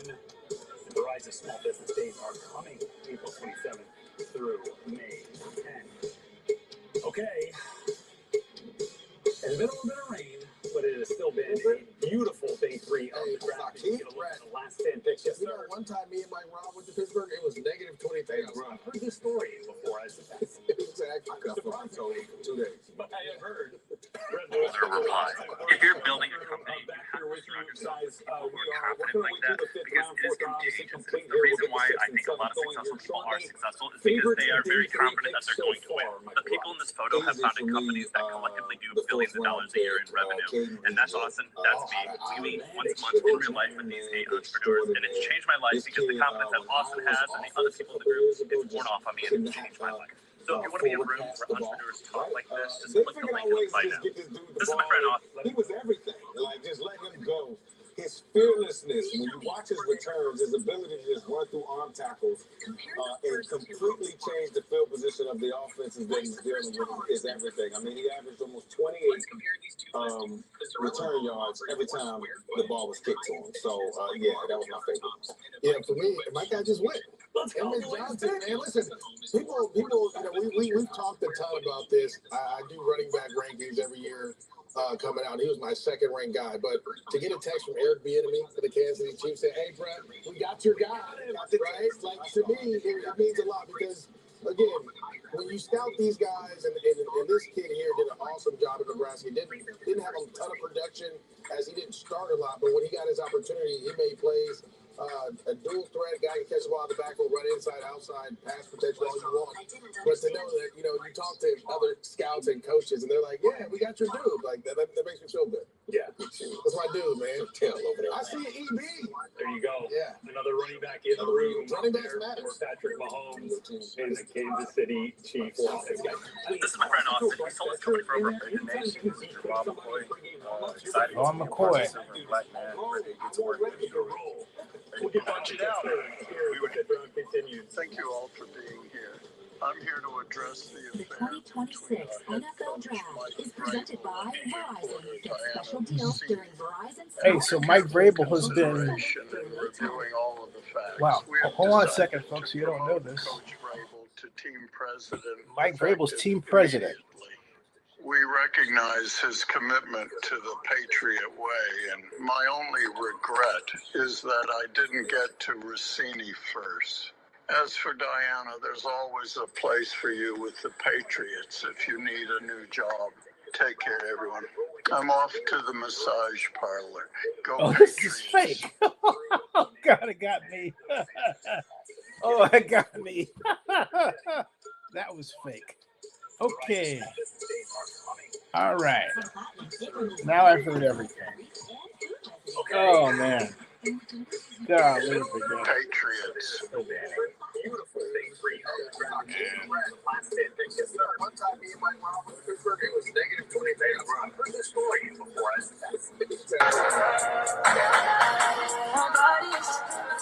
Here's how to grow your. Check it out.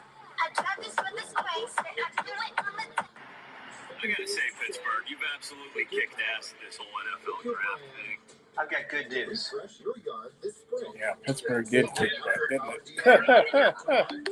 All right.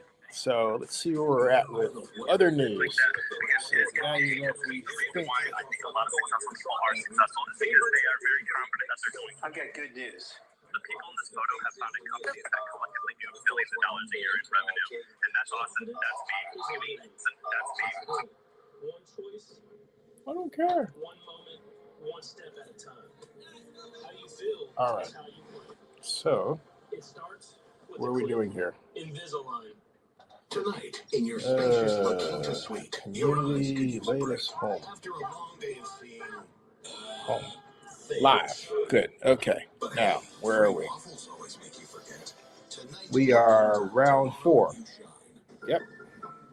Round 4 is long, folks. Woo. Yeah, number of teams and multiple picks. But we're we're in round 5. Round 5 pick 164. Sorry about that. Pick is in. Let's see where we're at. What are we doing here?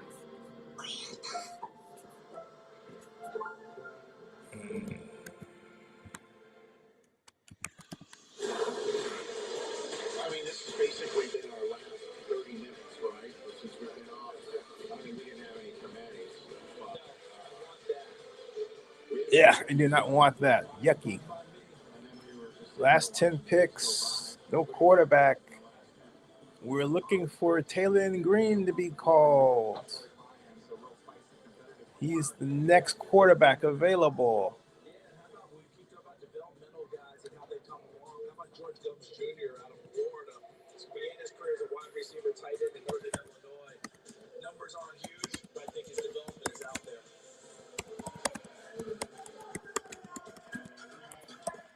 Take a look at Gums and, DJ, you watch him on tape and you see there are flashes of things that you really like from him. The numbers are not going to jump off the chart. Still learning how to play the game off of the edge there. Remember, wide receiver, tight end, made this move over to the edge position, but he's physically gifted, learning how to play the game, and I think that over time, wears on you with a little bit of power. And look at this chase. Nice job against Monroe Freeling, who we saw go in the first round. Was able to pull rush him. I want to take this guy. He's Okay, what are we? Just follow him, and you can watch. Taylor Green. Taylor. Follow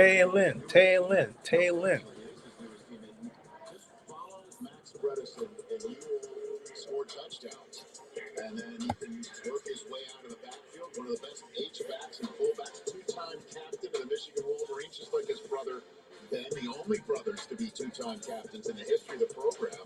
I mean, without him, Team 144 would not have won it all. He is everything. He does it all, and the Vikings got themselves a winner.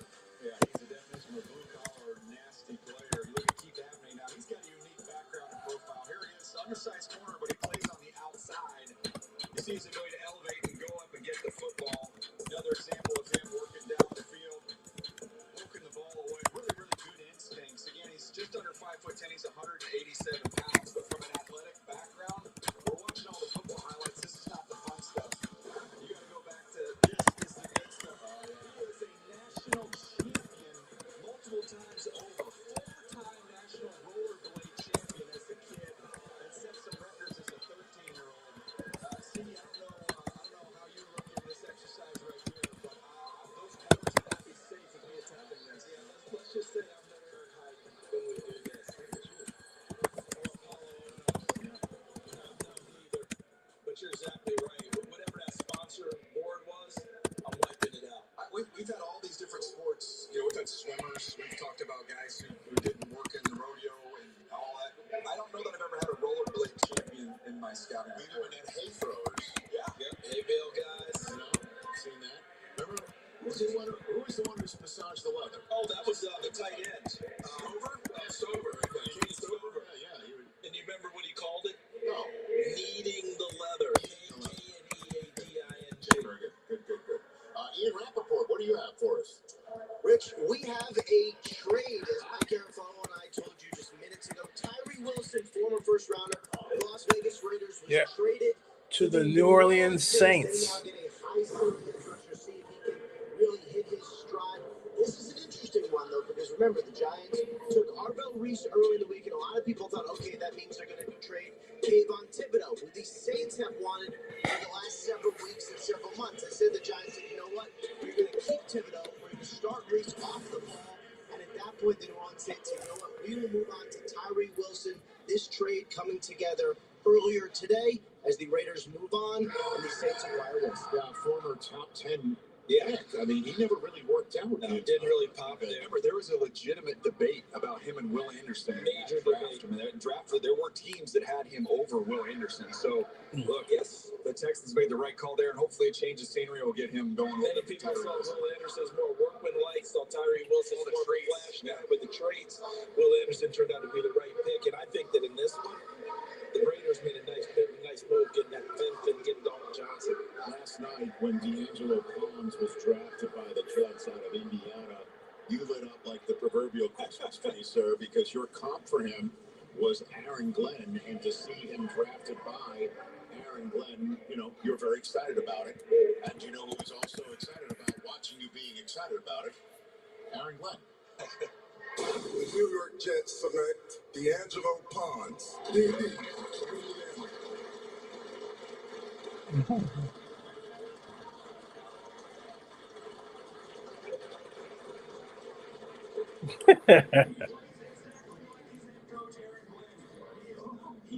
is short, he is not small. He plays with unbelievable eyes and instincts. He is physical, he is baby, he is tough. Those old Aaron Glenn highlights. How about the energy? Yeah, baby. It's inspiring to his teammates. That's nice. They're showing highlights of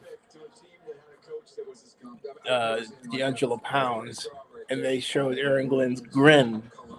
So, you know, of course, Aaron's the Jets' now second-year head coach. Boy. Back in the fourth round, what do you think of what the Jets have done so far? 3 first-rounders, and then they started working. I'm still looking at this Taylor Green situation because a number of people on the board, we all agree, there's no reason why Green needs to sit there undrafted. He is way too talented. Way too talented. We're all pounding. Yeah, let's go.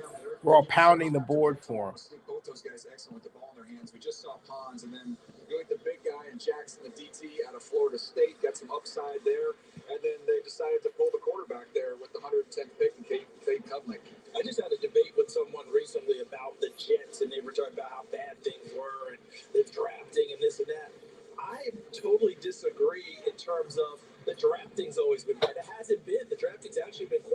times and gotten some big-time players. It just has never come together for the Jets when they're Jets. That's what they have to solve, is being able to get these draft picks now, develop them in their own camp, and have it pay off with wins.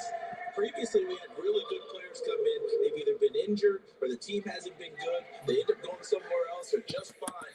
They got to put it all together and have them stay in green and make it all pay off. Because Joe Douglas drafted pretty well. It just didn't pay off for him. Can I help you with that? Yeah, go ahead. They hoped it would be Sam Darnold. They decided to move on from Sam. They hoped it would be Zach Wilson. He wasn't ready, so they decided to get it Aaron Rodgers, which was the perfect move at the time. But then he goes, blew his Achilles up. Zach gets back in there. Didn't work out.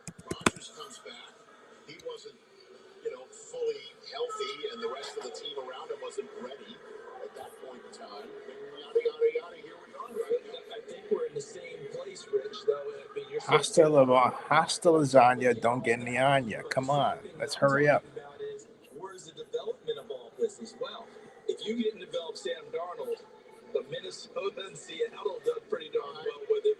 I realize that the Zach Wilson, no one else has developed him, but development, coaching, all of those things, can this Jets organization put it all together? But I understand as well. Robert Saleh comes in and he's like, we got the second overall pick. Yeah, let's get this kid in, and everybody else send Sam somewhere else because he wants a clean start as opposed to saying, let's matriculate with the guy that we already had with a high draft choice. But it's pretty. I understand Sam what he's gone on to do, and interestingly enough, winning a Super Bowl by beating the Patriots for the first time in his career. I mean, definition of bittersweet. It is.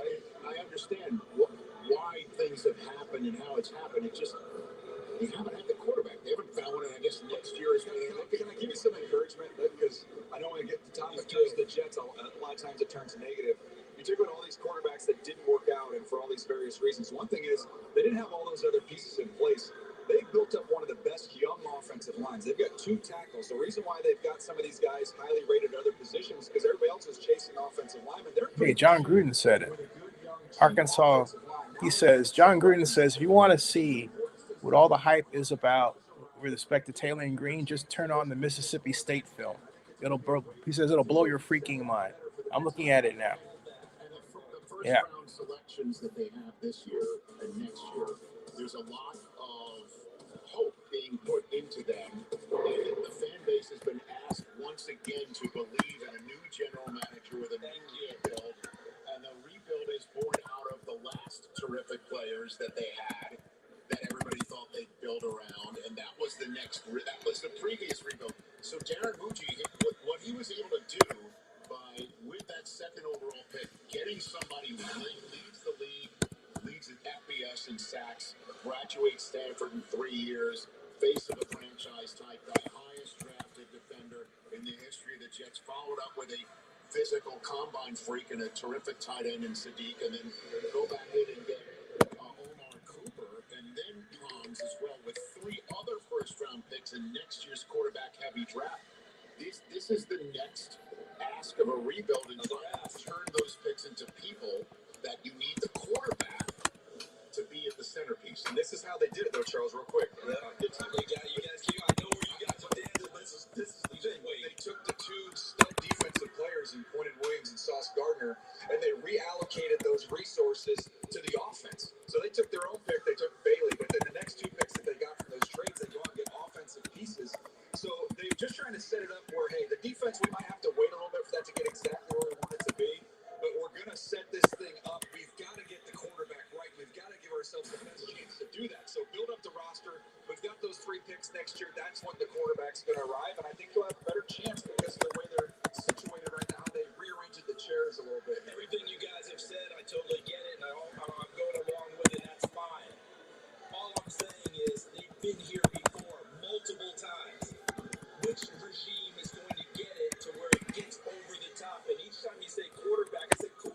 But you draft Sam Darnold, doesn't develop him. You draft Zach Wilson, that doesn't work as well. So where's it going to be that this regime with the Jets, great picks here, doesn't pay off. Great picks here, doesn't pay off. This has to be the regime that has that great opportunity. Maybe they can be the ones that get over the hump and do it. Find their quarterback. are right, but I don't think it's always just been that quarterback. Everything else hasn't gone right as well, even when they've made great picks. Well, Garrett Wilson signed him to a long-term deal. Great move. Keep Breece Hall however you can, which obviously Breece, I'm sure, would like a long-term contract. Bring those pieces back. Bring in Frank Reich to coordinate an offense with Geno Smith. We'll see what Cade Klubnik could possibly turn into, but there's 3 firsts in a quarterback deep draft next year. That's the Jets. As for the Giants, 5-10, they could not have imagined, again, just to restart the conversation in a way that we've been having it over the last 2 days, for those who might be joining us talking about the Giants. The number of times that they mocked it out, gamed it out, Arvell Reese dropping in the 5, had to have just been a mere handful of times, but yet that's what happened, which might have then influenced the 10th overall selection to go on the offensive side with a tackle, and then the rest of the draft. How do you see it going for John Harbaugh's first go-round in New Jersey? I don't think it's out of the realm of possibility that they end up with the best offensive lineman in this draft in Maui Noah. They've got a chance to have the best defensive player overall in this draft if Arvell Reese can hit his ceiling. Colton Hood could end up being the best cornerback in this draft, which they got tremendous value with him falling to the 2nd round. And then Malachi Field's going to be a really good player. So, I mean, that is a lot of value, a lot of good, solid players. And I don't think there's any projection with these guys. Reese is the one wild card, but even him, we've talked about his floor, we've talked about his ceiling. Even if he doesn't hit his ceiling, he's going to be an impactful player just because he's so non-explosive. Worst case, he's a good off-the-ball linebacker. That's what I was talking about. That's your worst-case scenario. We're drafting with the projection that he moves forward and he gives you double-digit sacks. Yeah, those are the only picks that they've made. They have yet to make a 3 pick. There's 3 6th-round picks. Interesting, though, again, the fact that the Giants apparently are going to hold on to Kayvon Thibodeau. I mean, it's a terrific young first-round player that they have. Obviously, Sexy Dexy is now in Cincinnati, which did lead to the choice of Francis Mauigoa, where a defensive stud, just like the Jets, they take the resources and allocate it to the offense. The Giants did the same thing right there. I mean, you know, and then Malachi Fields is a wide receiver. You had that Malik Neighbors comes back healthy. Same thing with Scatterbo. See what they can do. Yeah, they're going to be fine. I heard a discussion not too long ago with some teams, and they were talking together, talking about defensive lines in the NFL. And one of them identified the Giants and said, look at their defense line. I put it up against anybody. He said, yeah, their first 4, but their next 4 doesn't compare to what you see with the Eagles and the Seahawks and with the Rams. A lot of these teams have not only frontline guys, they've got waves. The fact that you said they're going to keep Thibodeau, that tells you they're trying to do the same thing here. Let's build this thing out. Let's roll all these guys through. And you got to face a fresh New York Giant every single down when you're trying to block them. Okay, so you can hear the music. You know, every single time you hear this, the Steelers are on the clock. And that young man dressed as Batman, right? Yeah, in green. Well, I don't know. He can make his way to the stage. Are we getting the real one? Batman is Are we really getting the real one? that was one of his many roles. Steelers fans are around too.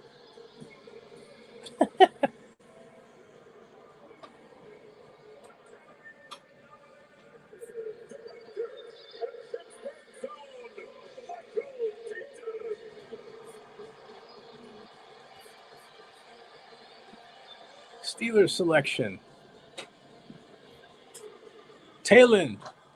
Take Talon.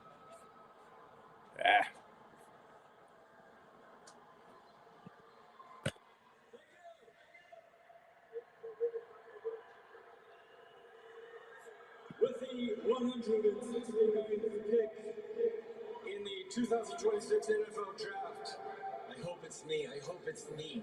I hope it's me. Legendary Pittsburgh Steelers. Hey, you know who that is? Michael Keaton. Huh. Go Steelers.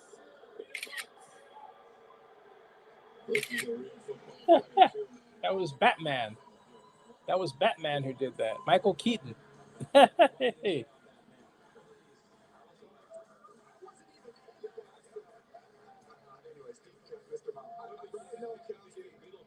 He is an excellent blocker. You think about that, they have the best blocking tight end in the National Football League, and they're not watching. Now they want to put no one out there. They can do do the same thing with him. His tape, I know you see 6'2 1/4", 250 pounds. He's not the biggest guy in this, but he pulverizes people as a blocker, and he catches everything. He's not the loosest, most fluid, smooth guy getting him down, but he is all man now, and he matches what they look for here in the Pittsburgh Steelers. Question for you though, not just tight end, how about an H-back, fullback, that type of a player? Remember Connor Hayward did a lot of those things for them. Cam's brother. Connor's now in Las Vegas. Nowakowski seems to be a really good change-up and addition for them to go and fill that role. Didn't drop a single pass this year either. He holds it high and tight once he gets it. Yeah, when he hit people, they move in the other direction. All right, so the law firm of Fryermuth and Nowakowski and Wetchen. How about that? We're going to Iowa. We're going to Ferris, 168. Michael Keaton, towels waving. We're in Pittsburgh, PA, first round. Always see that kid missing a tooth. Go chase the waterfall. How you doing, Ma? No one would insure cars for military members. So Thanks for they sticking did it with me. themselves. A group of 25 soldiers packed each other. A century later, we're still serving the military and their families. Not just because it's the right thing to do. It's in our DNA. Those values our founders shared. Honor, service, loyalty, integrity. Those are the things we live by. Why our members know we'll be there. USA, taking care of our own. 172. Your to-do list? Done by us. Introducing Home Care Plus subscription for $99 a year. Members get more at Lowe's. Top up the volume. Go ahead. Crank the volume. We got you. USPS has increased daily package processing capacity by 46% in the past 5 years. And with USPS Ground Advantage, your packages stay in our secure network, dock to door, nationwide. For full visibility, near real-time tracking, affordable pricing, for peace of mind. USPS Ground Advantage. Chicken Al Pastor is back at Chipotle, where fire meets flavor, where heat meets pineapple sweet, where chicken meets the sizzle of the grill, and where fans meet their favorite. Chicken Al Pastor, where fire meets flavor. The road to the NBA Finals is happening now on ESPN and ABC. It's make or break now. Best on best now. Watch him sit with his chest now. Greatness is up for grabs. And the world is watching. Just win. On the home of the NBA Finals. All the work, all the sacrifice. The NBA playoffs continue on ESPN and ABC. There's DNA. Then there's heavy-duty DNA. HDNA. It's engineered into every aspect of the GMC Sierra HD. So when the job is heavy, GMC Sierra HD reports for duty. Just announced 1,000 purchase cash on Sierra heavy-duty models, or get 4.9% APR. We are professional grade. My name's Andre, and I've been in Georgia Power 18 years now. The equipment, the tools, the long hours, all the training, it's all about helping people keep the lights on each and every day. Everyone deserves power that's reliable and affordable. Last year, Georgia Power froze base rates to keep costs predictable. That predictability is reassuring and comforting for me and my family. Georgia Power is really working hard to put that downward pressure on those bills. What makes me proud to work at Georgia Power, we care about the community we serve. I'm not coming to work, I'm coming to serve my community. Get special deals during Verizon Small Business Day, April 27th through May 10th. Way back on Thursday night, Fernando Mendoza and David Bailey go 1-2. That was somewhat expected for sure. And then comes Jeremiah Love, which wasn't a terrible shocker. Then the first okay moment of the draft. That was Carnell Tate going to the Tennessee Titans. This sound went down in the room. Carnell Tate. What's up, man? Congratulations, brother. Congratulations as a head coach. Look, we're excited to get you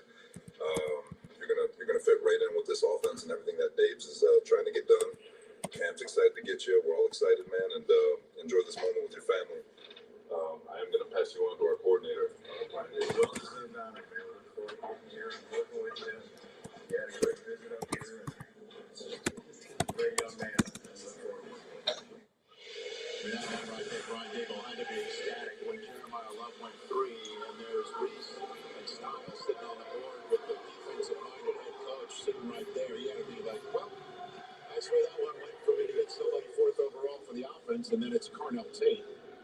Terrific addition to the Titans offense. Yeah, I think they must have settled on him very early on in the process, knowing he was going to be there, knowing you wanted to give your young quarterback going into his second year in Cam Ward a real weapon. And with Tate, you get somebody that's not only able to make plays down the field, he's smart, he's reliable, he's dependable. He's going to be able to get that trust of his young quarterback. So I love that selection for them, especially the more we look back on it. And also, Kate McDonald is another one that I think is a good match and a good fit with Houston. He goes from the best defense in college football to the best defense in the NFL.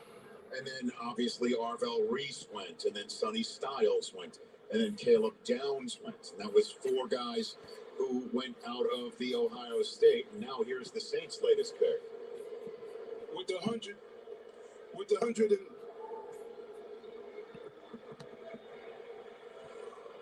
177th pick in the 2026 NFL Draft, the New Orleans Saints select Lorenzo Styles Jr., defensive back, Ohio State. And now the latest Buckeye coming out of the gates. It is Lorenzo Styles Jr. Another one. Safety. So pick number 7 and pick 172. Going to the Saints.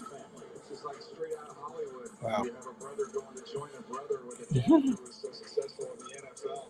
Styles, former wide receiver at Notre Dame, converted the defensive side of the ball. He can play over the slot. He can play in the back half. The speed is ridiculous. I mean, 4.27 in the 40. There's not a ton of production. He's a little straight line, but he is an unbelievable special teams player. He's got a chance to be a Pro Bowler as a gunner and someone who can cover kicks and can also help you return the football. How about that? They're at senior. One thing you can say about him, holy cow, there's never a lack of style. So Looking crew right there. And then I remember when Match that crew showing up in the Little League games. when Stacey Dales was talking to Laverna, the mom, at the combine, and I had her ask Laverna if there any other styles are coming, because we were kind of sick and tired of seeing them at Michigan.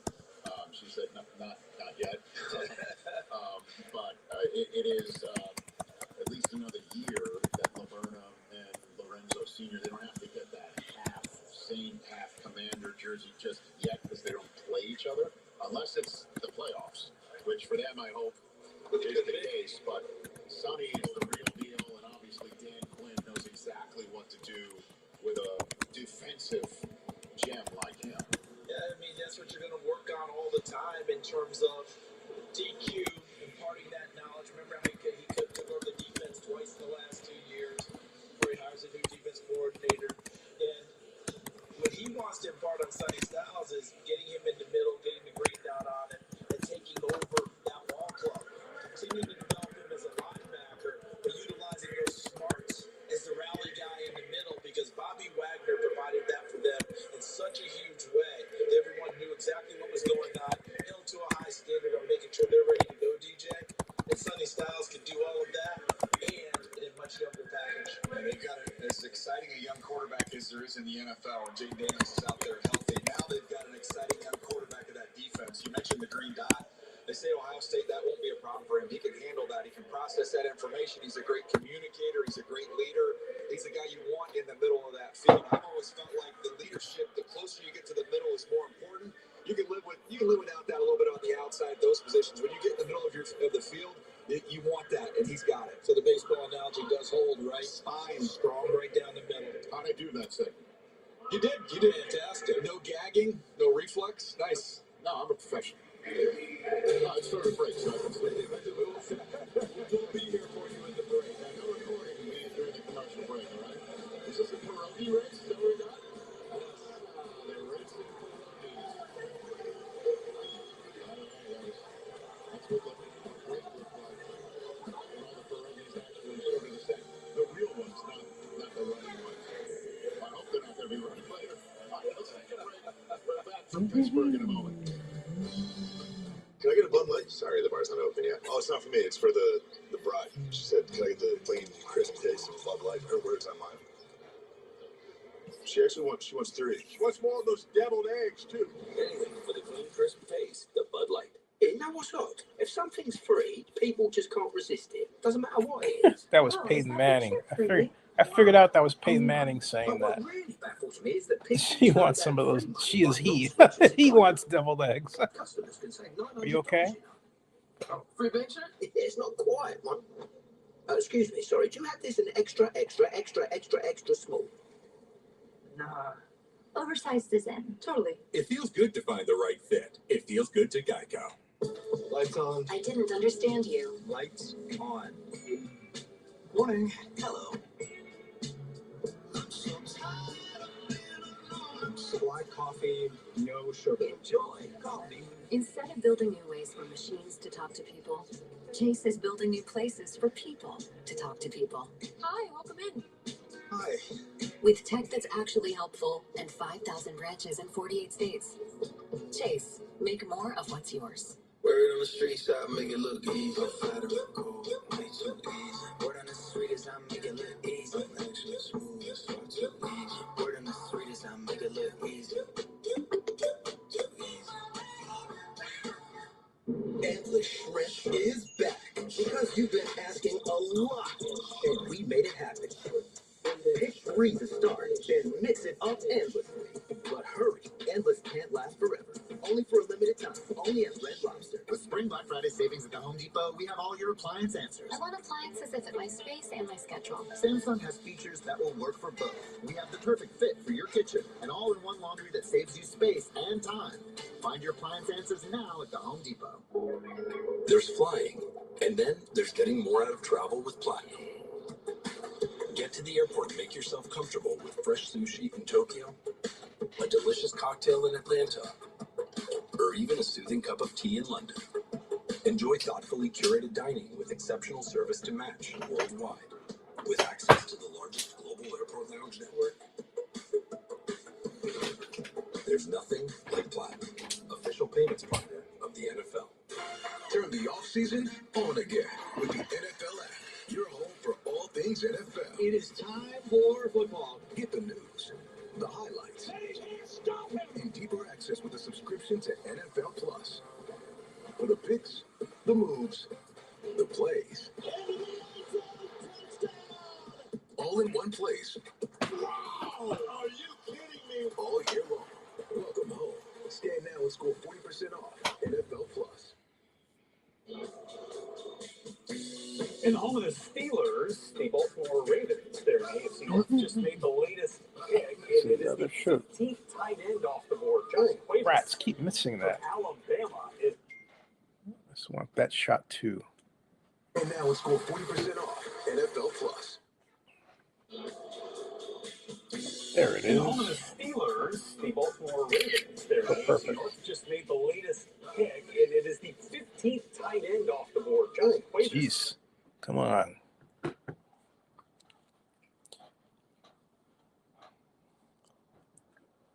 To take the Clemson quarterback. So as we assess these fits of these quarterbacks, knowing that Garrett Nussmeier's still out there, Taylon Green, Cole Payton, MJD, do you have a favorite fit of the quarterbacks thus far? Yeah, I do. I'm looking at Arizona. I'm going Carson Beck, right? You have a guy that's played a lot of football, been around a long time, dealt with some adversity. But now you get to go to Arizona where you're going to have a strong running game, a chance to compete a little bit, and be able to throw to some really good receivers. Marvin Harrison Jr., Wilson's there, tight end that's going to the best tight end in the game right now. And so there's a lot of weapons around this Arizona Cardinals team. You know, I said this yesterday, and Rob, I think a lot of people probably laughed at it, but Arizona's not far off from what you think they are. When you really look at what they have a ton of talent on offense. It wasn't utilized the best they could last year. Defensively, Marvin Harrison, Michael Wilson, Trey McBride, Al Love. And then you have Jacoby Brissett, who played really well, and he's in a contract negotiation. So you may have a chance. As Carson Beck, you go out there and do something. You may have a chance to play a little bit sooner than you think. And so you're put in a situation there to be successful. I think that's a good deal for him. Yeah, and you know, when you look at Carson Beck, big time player in college, big game player in college, always made the right decision, big time throws in big games. I thought you was gonna say Ty Simpson that was a perfect fit. We just talked about Ty Simpson. I thought you was going to say that. It was, but we've already talked about it. I don't want to talk about it anymore. I thought you was going to say Ty Simpson. Yeah, we already talked about it. It's a great fit. Because it ain't a good fit. But anyway, Drew Aller, Pittsburgh Steelers. You know what I'm saying? That's a great fit right there. You know, they need a quarterback. Why is it a great fit? Yeah, why is it a great fit? I want to know. Why is it better than? Why is he better than Taylor and Green? I haven't heard that. He was coming back here. Talking about Will Howard from Ohio State. No. Drew Aller's better than that. Oh, okay. You know what I'm saying? There's a little Penn Stater here, but yes, go ahead. Oh, he did. He went to Penn State too. I won't even looking at the jersey, man. My bad. He did go to Penn State. You don't know what you're talking about, dude. No, they didn't. I mean, See? we lost to UCLA. Okay, we had it. Look, man, our coach. My baby on TV. Coach was going through some stuff. You feel me? Coach was going through some stuff. He was getting fired. This, that, and the third. But what about y'all, coach? Wait, what coach? Wait, I'm gonna use that picture. Wait there. Look, man, our coach was going through some stuff. Where's the two shots? The coach was going through some stuff. You feel me? Coach was going through some stuff. He was getting fired. This, that, and the third. But what about y'all, coach? Wait, what coach? Exactly. We're not going to talk about my guy like that. Wait, Drew Aller. Didn't even let me go through my analysis. Oh, yeah, we got time. He can make every throw on the field, big time thrower. Agree with you on that. Kind of like, he ain't as mobile as Ben Roethlisberger was, even though he ran for a lot of yards in certain games, especially against UCLA. But And the loss. can hit any part of the field. Hey, bro, stop talking about that loss. I can't, All right? I can't help it. The text. And I got a text immediately after that game. I'm sorry, Rick. Yeah. Do you guys want to just talk about who dominated the Rose Bowl, the actual Rose Bowl this year? Stop it, bro. Fernando Mendoza. Stop it. The obvious choice for the quarterback that is in the best possible situation here with the Las Vegas Raiders. Immense physical Oldest team in college right? football. We talk about that for sure. I mean, he makes throws, wild throws left and right. Fernando. Yep. Yeah, he destroyed. He destroyed Ohio State. Ugh. When you look at the way that they have surrounded him with play caller and Clint Kubiak, with protection and Tyler Linderbaum, with playmakers that they have gone up and have already in Brock Bowers. Mentorship and Kirk Cousins. Yes. Because he ain't going to be starting. Yes. I don't think so. I think the one thing that his minority owner, Tom Brady, is going to especially appreciate is the way that he maniacally prepares to be the very best in every aspect of being a quarterback for his team and his teammates. And I think that is something We know Smith. We know him. Appreciate. Oh yeah, He's with the Jets now. Of this draft. That was the first one. There were many Back with the Jets, where he started. That's where he was drafted. How you'll help protect him on this Giants O-line. I wonder why it went around like that and back to him. A lot of things has happened, bro, but I'm ready to die for you, bro. No, I love that, man. And then done with Jordan, the emotion of Jordan Tyson, all the talk about his injury. I mean, he walked through that hallway and out onto the stage. You can see it in his face. That is beautiful. Heading to the New Orleans Saints to be a big-time target for Tyler Shuck. There at number 8 overall in New Orleans. By the way, just traded for Tyree Wilson. They acquired from the Raiders for a 5th-round pick. Hey, Ezekiel Massey, some cow goes to the Raiders. Yay! We finally get Ezekiel drafted. Woo. Yeah. Yes. Okay, I played fullback in this league. Look at him. First of all, he looked like Ice Cube is right there and is about to, say a little rap. You know what I'm saying? All brown. Congratulations to Ezekiel. I got a 0 on that one. Got it. You don't know he just got drafted. It's just business as usual. But I love the interview because I'm sure he felt slighted. Yeah. Right? You know what I mean? In the interview, he's just like, look, I'm this right here. Yeah. No, man, I ain't they're dealing with that. Give me my hat. Give me my hat. You know what I'm saying? Love that, and I love the fact that he went to a Todd Bowles defense, and I like Peter Woods too. Did you see Peter Woods going to Kansas City? Love that. He wore all green. Look at all that white he's surrounded by, baby. Is this the 80s in Miami? No, it's not. It is Peter Woods going to Kansas City. Look at that big fella. Organized, very executed. Was cold right there. I like that one. And he's got some fully guaranteed green. Look at him. 29 overall pick. I will go to King Green, though, for my favorite moment of this draft. And it was when Omar Cooper went number 30 overall as the Jets came. But look at his parents. t-shirts, the merch, baby. Best catch of the year. You'll see him stand up here. That's not cool. Catch of the year. Just reminding everybody, including those Boy, in Happy Valley. Ooh, bro. Hey, listen, if you play Penn State, you're going to get put on a shirt. That's it. Where's you got a shirt? You got yeah, we got one too. Yeah. We got some merch about us beating Penn State. Sold out. Are you serious? Sorry, MJD. It's not. Don't be sorry to me. It's sorry to Michael. Oh, yeah, sorry, bro. I didn't go to Penn State. Okay, my thing is, and I know it's really quick, but when brothers get drafted, that's awesome. The Terrell brothers out into Atlanta, that was awesome. I have two boys. If that were ever a choice, I'd probably break down and cry like a baby. I'm with you. Thank you. Yeah. Man, just read the thing so we can go to break. Man, y'all over here. You know what I'm saying? Pittsburgh's a Penn beautiful State place. and all this and all that. How far is Penn State from Pittsburgh? We're going to running back fence. Introducing Chipotle's new high-protein menu with real chicken, grilled fresh, no antibiotics, no fillers, ever. Starting at $3.50, packed with protein. Chipotle's new high-protein menu is real protein you want to eat. Chipotle, for real. Spring, the unofficial new year for tool people. A time to start new jobs, tackle new projects, and stock up on new tools at Harbor Freight. Whether you're a pro or just like doing things yourself, we've got the quality tools and savings to start your new year off right. So come celebrate spring savings at Harbor Freight. Confidence isn't given. It's built. One choice, one moment, one step at a time. How you feel is how you play. It starts with a click. Invisalign. In life and in business, the goalposts often move. But at Accenture, we say, game on. Because whatever goal you're heading for, together, we'll get there.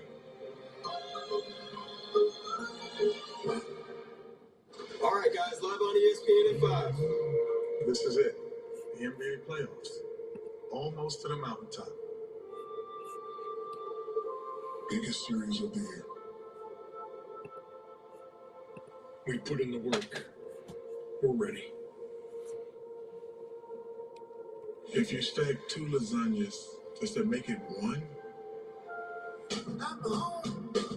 Inside the NBA lives on ESPN and ABC.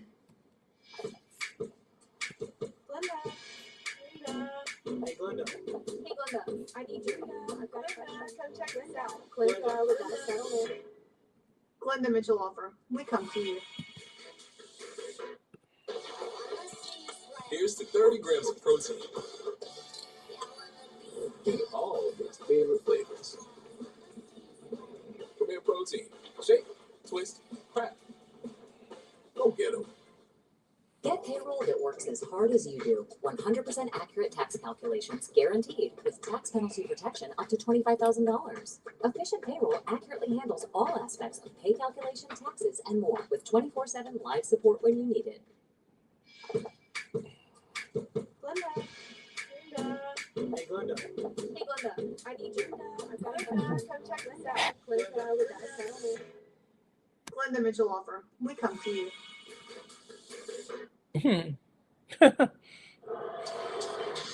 Oh, Miami. Who did Miami take? That's Jeremiah Love. He's gone. He's going to Arizona.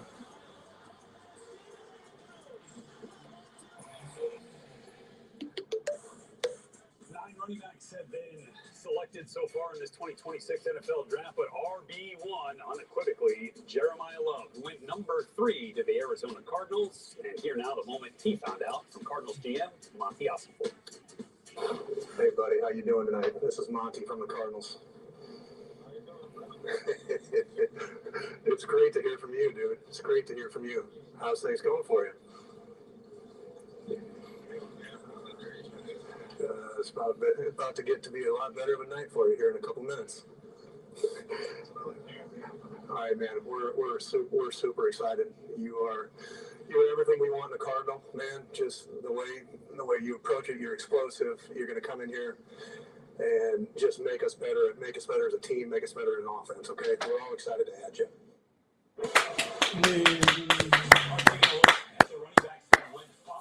Jeremiah Love, had his teammate Barry Price from Ooh, Kevin Coleman. later to close down. See, Max Prentice said, okay, man. Yeah, Max Prentice. Another fast guy. Although you could say Riley Nowakowski went to the Steelers could be fullback there in Pittsburgh. MJD, your favorite running back fit thus far? Yeah, to me, it's Emmett Johnson going to the Kansas City Chiefs, a team that's Kevin Coleman. See right there. What they want to do offensively, right? Patrick Mahomes coming off an ACL. You saw Miami. Kenneth Walker to a big deal. You get a guy that's very similar to Kenneth Walker, short in stature, very explosive, has great contact balance, versatile, can catch the football out of the backfield. And there's so many times in the NFL we get there. Oh, we have a third down back. We have a first and second down. No, just get a back that does everything and get multiple of those guys. So anytime they're on the field, it doesn't change. To me, this fit here with Patrick Mahomes and the Chiefs is going to be huge in what they want to do going forward. And Emmett Johnson, along with Kenneth Walker. Oh yeah, K9. Like those guys they can run out 11 personnel too. Exactly. You know what I mean? And that's what you're going to need in Kansas City. For me, it's going to be Mike Washington Jr. He's going to back up Ashton Genty in Las Vegas. Got drafted in the 4th round. Got drafted today. But when I see this kid's tape, the power, the size, I mean, look at that right there. Laying defensive backs down. Then we saw the speed at the combine. That 4.3 that he ran at 240 pounds, man. I mean, that just lets you know what Clint Kubiak, this Las Vegas offense is going to be about, regardless whether it's Kirk Cousins at quarterback or Fernando Mendoza. But I think this fit right here is showing you exactly what the Las Vegas Raiders are going to be. They're going to be about smash mouth. They're going to be about running the football, and 12 personnel, I think, is going to be their number one person. And that flame that burns outside the Raiders facility there in Henderson, Nevada, burned a little bit hotter when Al Davis saw that pick come through big and fast there at running back with Mike Washington. I'm going to go with Jadarian Price, as we talked about Jeremiah Love's Notre Dame teammate as the Seahawks. You guys are talking about Kenneth Walker now in Kansas City. Well, the Super Bowl champs, especially with Zach Charbonnet still on the men, needed somebody and got somebody. Not a lot of tread on the tires there, but Jadarian Price can absolutely go. It is the best kick returner in this draft. I love that too. Not a lot of tread on the tires. So many, when you have a two-back system, and you get both guys drafted in the first round, both guys have ability, but they have a lot of wear and tear. If you can kind of utilize him a lot, what you're going to need to is, as you said, Charbonnet tore his knee up a little bit late in the season, so he's going to need to play early. And this dude understands how to get in the end zone. Yeah, bruh, this dude scores touchdown. And can you imagine his excitement seeing the Super Bowl champs register on the caller ID for this one? Hello, Jadarian. Yes, sir. How you doing, bud? John Schneider with the Seahawks. Yes, sir. Hey, man, we're getting ready to pick you right here, brother. Yes, sir. And we're really excited for you, man. All your stuff throughout the spring was outstanding. It's so fun watching you play, and man, we can't wait to make you a Seahawk, bud.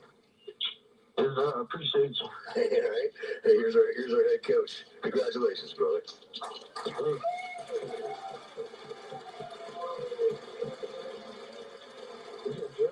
Seattle Seahawks. Gordon Davis. 3-year contract. It's really great, man. I'm ready to ball, man. That's awesome. Who are you with right now? I'm with the family, everybody. Oh, that's great, brother. That's great. Congratulations.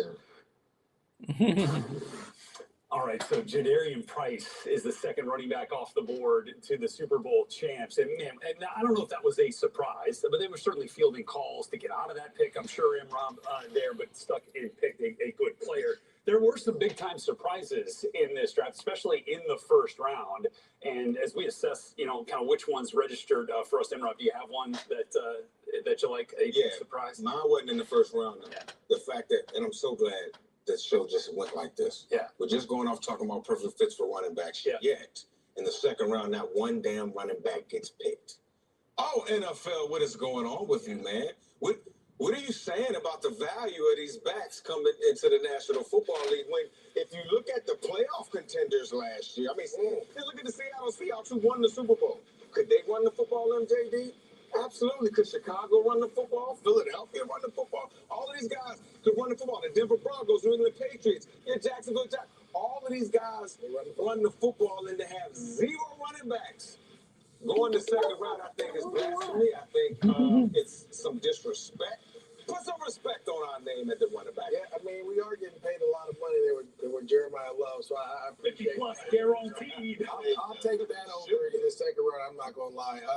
To me, it's how many tight ends went in day 2, right? There was 8 tight ends selected in the second and third round, and to me, this position now is starting to be recognized for what it is. Could it be the 13 personnel that we've seen a lot of teams run, or is it just the ability to have big slot receivers, right? And we've talked about over the last couple of years the big slot receiver, these tight ends now, because of 7-on-7 in high school, you're getting bigger guys playing the game, and so to have so many tight ends go in day 2 and 3 tells you that 12 personnel, 13 personnel, 23 personnel, these bigger packages will start coming up. We're getting away from 11 and 10 personnel.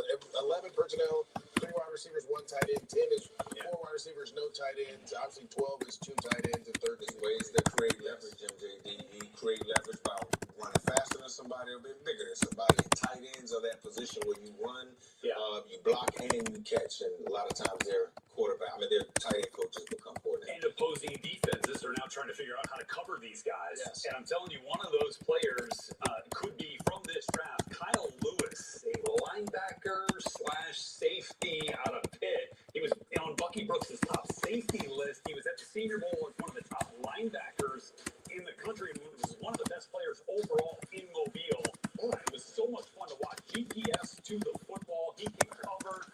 He finds it, and he gets there. He is, again, picking the ball off. He's got a ton of ball production as well, but he fell to the end of the 4th round, and you got to think that is a little bit a result of the size and of the ability to kind of have a plan for where you're going to use him. So I think that's going to be an intriguing selection to see how Kyle Lewis certainly fits in. We just had a really intriguing pick. You need to have your medicine. Quarterback has just come off the board. Mike Garafolo. Here. A decade after selecting That's mine. Carson Wentz. Howie Roseman and the Eagles go back to a North Dakota State quarterback, and it is Cole Payton. Another guy who was at the Senior Bowl and impressed at times. He goes 178 overall, 6th round pick. They took Cole Payton over. Oh, give me a break. Eagles took him over Taylor Green? It's ridiculous. You have to be able to run. You are a runner. It's ridiculous. No. No. That's yeah. But he throws a nice ball to left. Yeah, but if I'm Jalen Hurts, I know I got my money and I'm the starting quarterback and I won an MVP and all of that type of stuff for the Super Bowl, man. But I'm a little like, huh? I mean, this guy has a lot of my attributes, and he can throw the football too. I mean, I'm just saying, bro. I'm not saying that he's gonna take his job. I gotta go and get some potassium too. He's got 1,900 career rushing yards and 31 We got career food. rushing We touchdowns. got plenty of food. Look, we got food I haven't eaten. Only a 1-year starter. He really was used in a variety of different ways before this year. Make all that food and not eat it. The starting role as QB1 there. Florida State. By the way, that was the end of the 5th round, not yet into the 6th 2 more rounds. Yeah. We are waiting. The Dolphins pick there at 180. That pick is in.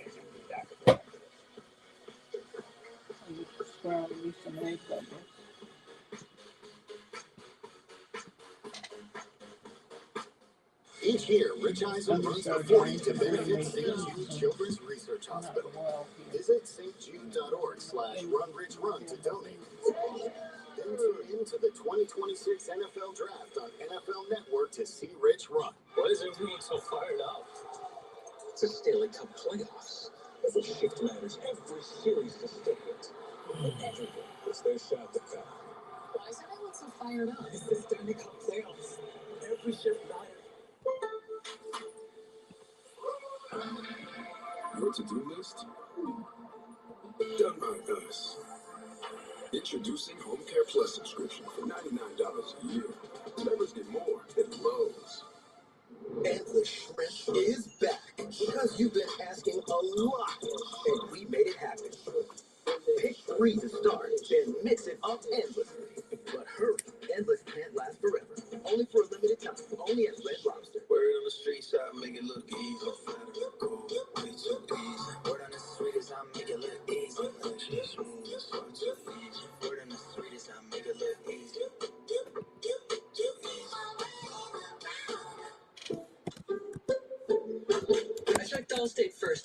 hundreds on my car insurance. Unfortunately, I did not check my outfit before meeting my girlfriend's family. Checking Allstate first was an excellent plan. Not checking which team my girlfriend rooted for? Yeah, not great. So check Allstate first, and you can save hundreds. Ex-girlfriend.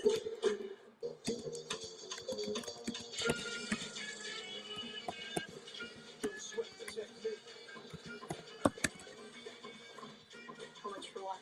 11. When kids start making money, who's next? Chase can help them figure out how to manage it with smart tools and guidance from expert bankers. Wow. Now that's the first deposit. Get your account open. Okay? Me some. That's good for kids and good for parents. Chase, make more of what's yours. I don't know what they're thinking, but right now, every Domino's pizza is half off online. Every single pizza. Like what? I'm not gonna overthink it. I'm just gonna get half off some Dom. No. Anybody else got something they want to share? The native body wash. It's got no parabens or sulfates. That all? No, 24-hour freshness. Good. Can I get a Bud Light? Sorry, the bar's not open yet. Oh, it's not for me. It's for the bride. She said, can I get the clean, crisp taste of Bud Light? Her words, not mine. She wants 3. She wants more of those deviled eggs, too. Anyway, for the clean, crisp taste, the Bud Light. Well, the Ohio State Buckeyes now have 99 first-round draft picks Jeez. in their history. Wow. After 4 went last night, I can tell you who the 100th is going to be next year, too. Yeah. Jeremiah Smith. Yeah, there you go. They also had 5 other players go following night 1. Lorenzo Styles Jr., the last off the board at pick 172, the safety going to the New Orleans Saints. So the Styles family is now fully accounted for in this draft. MJD, you got a favorite fit? Or let's go to Imran. Let me get to you first here. Your favorite Buckeye that landed in a good spot? Oh, man. I do like that Sonny Styles get to Washington. I think that's dope. I'm going to go Caden McDonald. Houston, the big one technique nose tackle. When you watch this guy on film, you can't run anywhere in his vicinity. He's a playmaker. He takes on double teams, he splits double teams, and he goes on and makes the play. He was very emotional after getting drafted. I respect the dude because he showed up to the draft, didn't get drafted on the first night, which you can make an argument he supposed to. He stayed. You can see he don't have a suit on, but it's all good. Got drafted early in the second round. What is it? 9 tackles for losses, 3 sacks in 2025 for the Ohio State Buckeyes. He is the reason why offensive linemen couldn't get up to Sonny Styles to block him. Caden McDonald, great fit. Yeah, I love that. To a great defense as well. Okay, we're going to take you back to Pittsburgh, where we are going to get the Miami Dolphins pick here at number 180.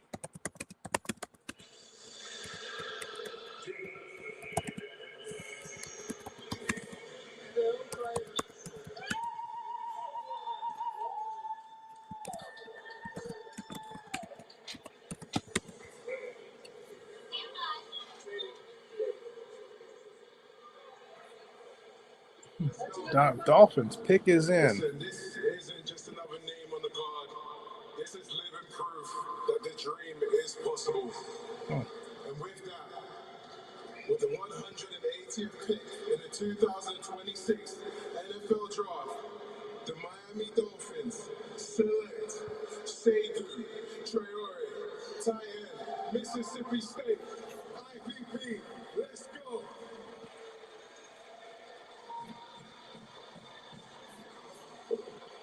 International Pathway Program there. Seydou Traore from Mississippi State. As Commissioner Roger Goodell. Browns are on the clock. This is super cool. A player who grew up in South London. Hey, Browns took Taylor Green. Yay.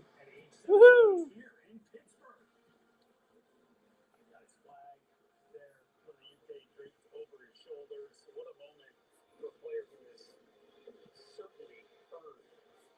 Yay! Browns are taking, yes, awesome. They did it.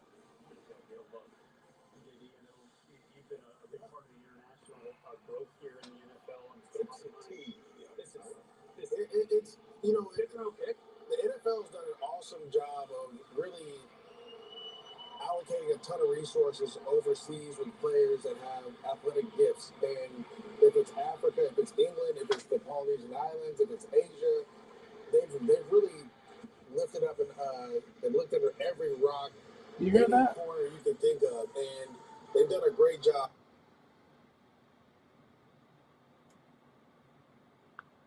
Not only is it the player pathway program in London, England, they play tackle football everywhere. And so I actually was part of a high school that got a chance to go play this high school, but you see the athletic gifts. It's easy. Where you going? A big guy that can run. He's physical. He's running the game. The football No, because I'm trying to do guys are something. the I'm a little annoyed that I get Again, it's the NFL somebody becoming a world game. trying to It's bug not just me an American. outside, but there's nobody outside. He So. got his first experience in London in football when he got to the United States at Clearwater Academy, betting on himself, and now is the 180th overall pick of the 2026 NFL Draft. We are working you through all 257 picks of this draft, and when we come back, Hold on a second. Pittsburgh as we work our way through the final selections of the 5th round and get into the 6th here in short order.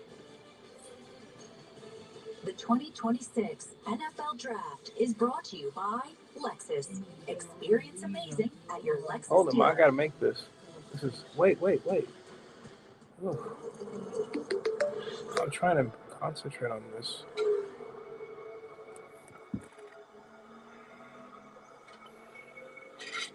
You're a visionary. You know, when amazing happens, you see it first. You inspire us to chase a higher standard. Because a car that doesn't make you feel something is a car that stops short of amazing. We win. The future of home shopping is here, and it's only Hey. on Homes.com. Introducing Homes Right. AI. Welcome back. How can I help? Homes, please take me on a tour of Hey. this system. I don't like this decor. Please remove the furniture. Take me to the kitchen. What are the countertops? The countertops are white quartz. They're stylish, durable, and give the kitchen a modern feel. Ready to see what you will find with Homes Wait, AI? $10 for why now? $10 for Let me help you. $10 for your choice of hot crust. Like our new garlic parm ham toss. Because there's crust, and then there's hot crust. The crust you crave, only $10. Order in the Pizza Hut app. Nationwide is so much more than a great insurance company. They're also one of America's largest financial services companies. Like, he's so much more than Saquon Barkley. I'm also Stay Calm Barkley. Oh, man, he struck my uniforms. Whoever did. Calm in. Stress out. I'll never remember all this. Relax, Rick. When things get intense, we get incense. What a nice, pleasing surprise. For your insurance and financial needs, Nationwide is on your side. Spring outdoor power deals happening now. 7 days to save. Pick your power. Okay, folks. Big update in the 2026 NFL Draft. After a lot of table pounding by myself, John Gruden, Mary Kay Cabot, and a bunch of others, Arkansas quarterback Taylor Green was taken by the Cleveland Browns at the 182nd pick. A person who I said was even better than Ty Simpson, who was taken by the Rams in the first round, finally gets taken in the 5th round, gets an opportunity to play for a great city led by a new coach, Todd Monken, who is great with quarterbacks, has a great record, especially at Georgia. So congratulations to Taylor Green. He is where he belongs in a city that loves great quarterback talent with a coach who's an expert at guiding great quarterback talent. He will finally reach the place he belongs. And how about that for social media, folks? Thank you all for agreeing and putting out there what we were saying a long time ago. All right, subscribe to Zennie62 on YouTube and bookmark NFL News by Zennie62.com. Yes.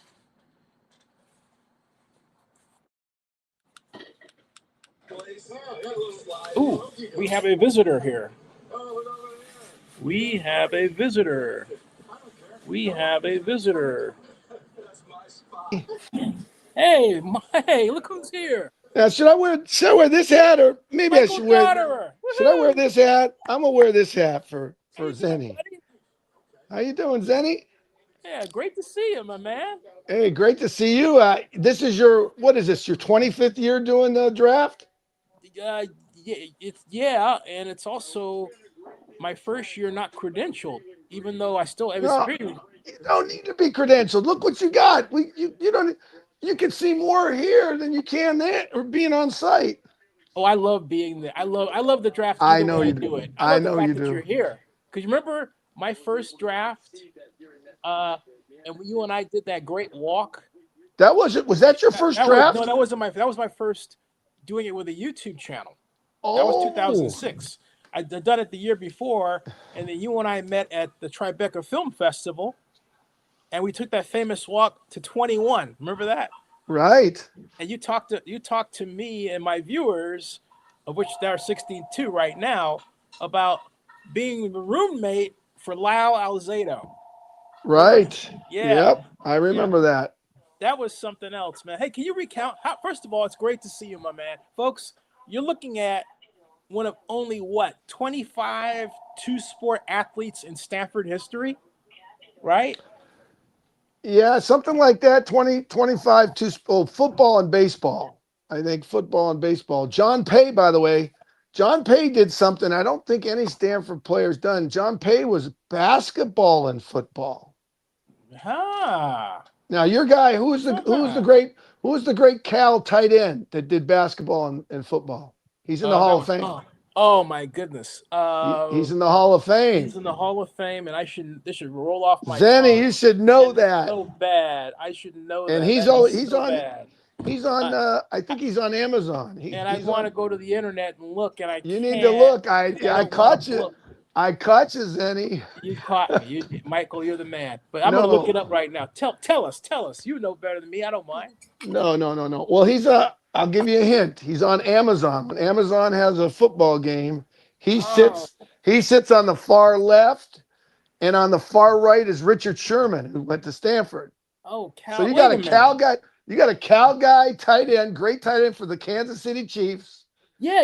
He was. And oh my goodness, come on, Zennie, you know this. We're getting old, Zennie. No, it's a senior I'm not moment. getting old. I'm not getting old.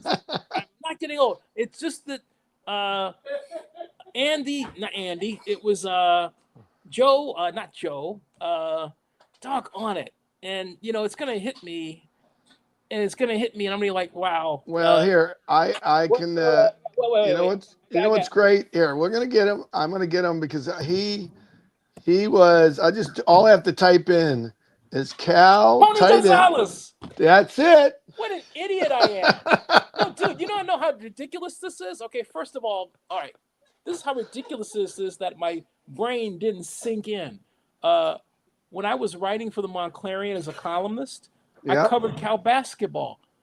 During the glory years, when it was Gonzalez, remember Sharif Abdur-Rahim? Right? Yep. And Jason Kidd. Yep. We would go down to Larry Blake's. All right, that's where we had Larry Blake's. Sadly, is closed. Fantastic place just to. Well, I can name all kinds of fun I had there. But anyway, one of the fun times we go down to the basement, and that's where Cal basketball had their luncheons, and I was part of the press, and that's how I got to know those guys, including Tony Gonzalez. And then I ran into Tony Gonzalez at the Fontainebleau in Miami for the 2009 Super Bowl. We hung out for a bit, So for me to not clue in, I'm like, I'm not old. Zennie, I got rid of the old word. Old. If someone asks you, how old are you, Zennie? You know what you say? I'm 60 years young. No more. 60 years young. No more. No more old. That old word is out the window. I love it. You're absolutely right. 60. Yeah. Yeah. So Tony Gonzalez and John Pay both were varsity basketball and varsity football, and both went on to the National Football League. John Pay. There's a great picture of John Pay, Joe Montana, Steve Young, and Bill Walsh all huddled up. I don't know if you've ever seen that Wow, picture. Oh, I got it. Hey, quick shout out to people. The folks I've been pounding the table with. Taylor Green was taken by the Browns. Taylor Green is taken. He is the 40-yard dash 4.3640. Mike. This guy is a combination of Lamar Jackson and Nick Foles. All right, remember the name. Arkansas quarterback. Let me look that up. I'm gonna book you. I'm gonna mark you. You know, I was just talking about this very subject. Guess what Marcus Allen's 40 time was? 4.56. 4.7. 4.7. So all these people that say he runs a 4.3 and everything, you know how many 4.3? How you can run? You can be fast, but if you can't do this, right? Exactly. And if you can't, and Marcus Allen could take. He was strong. He could push you aside. And Marcus Allen was probably the quickest, other than you think of Barry Sanders or Darren Nelson. He's a Heisman Trophy. Heisman Trophy, Super Bowl MVP. He could move like that, like a cat. Yeah, and he you're he was absolutely 4.7. Marcus would probably say he's 4.6. I was 4.5. Yeah, and hey, now, by the way, folks, but what I'm saying is all these people say, "Oh, he's 4.3." No. You don't have to be. If you're a wide receiver or a running back, if you're under, and even linebacker too, under 4.8, and if you can play, if you understand the physics, and because you're a University of California, Berkeley graduate, if you understand the physics and getting the angle of football, you don't have to be 4.3. And there's a lot of 4.3, 4.4 guys that don't understand the angle, and they're. But add to what you're saying, there's something called the cone drill, but they apply the cone drill to defensive linemen. But the cone drill really measures the kind of 0 to whatever speed we're talking about, right? And yet we don't talk about it with respect to running backs. Isn't exactly. That and it's Zennie, you are spot on, brother. You are spot on. It's like we have to start our own. Well, hey, I already have a company. I'm talking about join Zennie62Media, or a Delaware C Corp, and I'm going to rearrange everything that I'm doing after this draft. I need to talk with you about that off camera because you're an investment guy. You know all about this stuff I'm going to be talking to you about. So it's outside. You got the Raider cap on. So talk to me about Fernando. And I got Fernando. Yes, let's talk about Fernando. Very excited. He is probably. I mean, I'm thinking of a quarterback that has his composure, his love for the game, his respect for the game, humility, the greatest virtue of any human being. I don't care if you play football or you're working at McDonald's. The number one virtue is humility. Well said. Yeah. Humility, and then working hard working. And I think you're going to see. I think the Raiders are going to see. Mendoza, he'll be the first one in and the last one out. Hey, do you know who he reminds me of? He reminds me of Roger Staubach. And the reason why is it's the way he carries himself like a leader, as if he were a military guy, even though he's not. But he has the appropriate respect for his elders and his peers. Yeah. And he makes sure, and his mom especially, and he makes sure he toes that line. And, we're both old enough to remember Roger Staubach as the great quarterback of the Dallas Cowboys, the legendary number 12 of legendary number 12s. And he carried himself that way, which is why I was a big fan of his in the 70s. Even though as a fan of Kent Stabler was a different guy. But Roger Staubach, to me, Fernando Mendoza is the modern Roger Staubach. Yep. Well, Zennie, I would like to, before we continue, because we could talk a lot about football, and the game. Hey, but I would like to, before we get into it. Do you know your I would like to. Off? What I'd like to do is I'd like to send prayers and my best wishes to Regina Bradford Martin, and her daughter. Her daughter is oh boy, I'm sorry, Regina. No, go ahead. Go ahead. Well, her daughter, Rod Martin, who was a Yeah. teammate, Yes. Yes. Yes. and Regina, it was Rod's wife, and I just want to send my thoughts and prayers to Regina and her two daughters. Absolutely. Here's a guy, Rod Martin, just to let you know. Yes, sir. He was drafted in the 12th round Hmm. out of USC. And we don't even have 12 rounds anymore.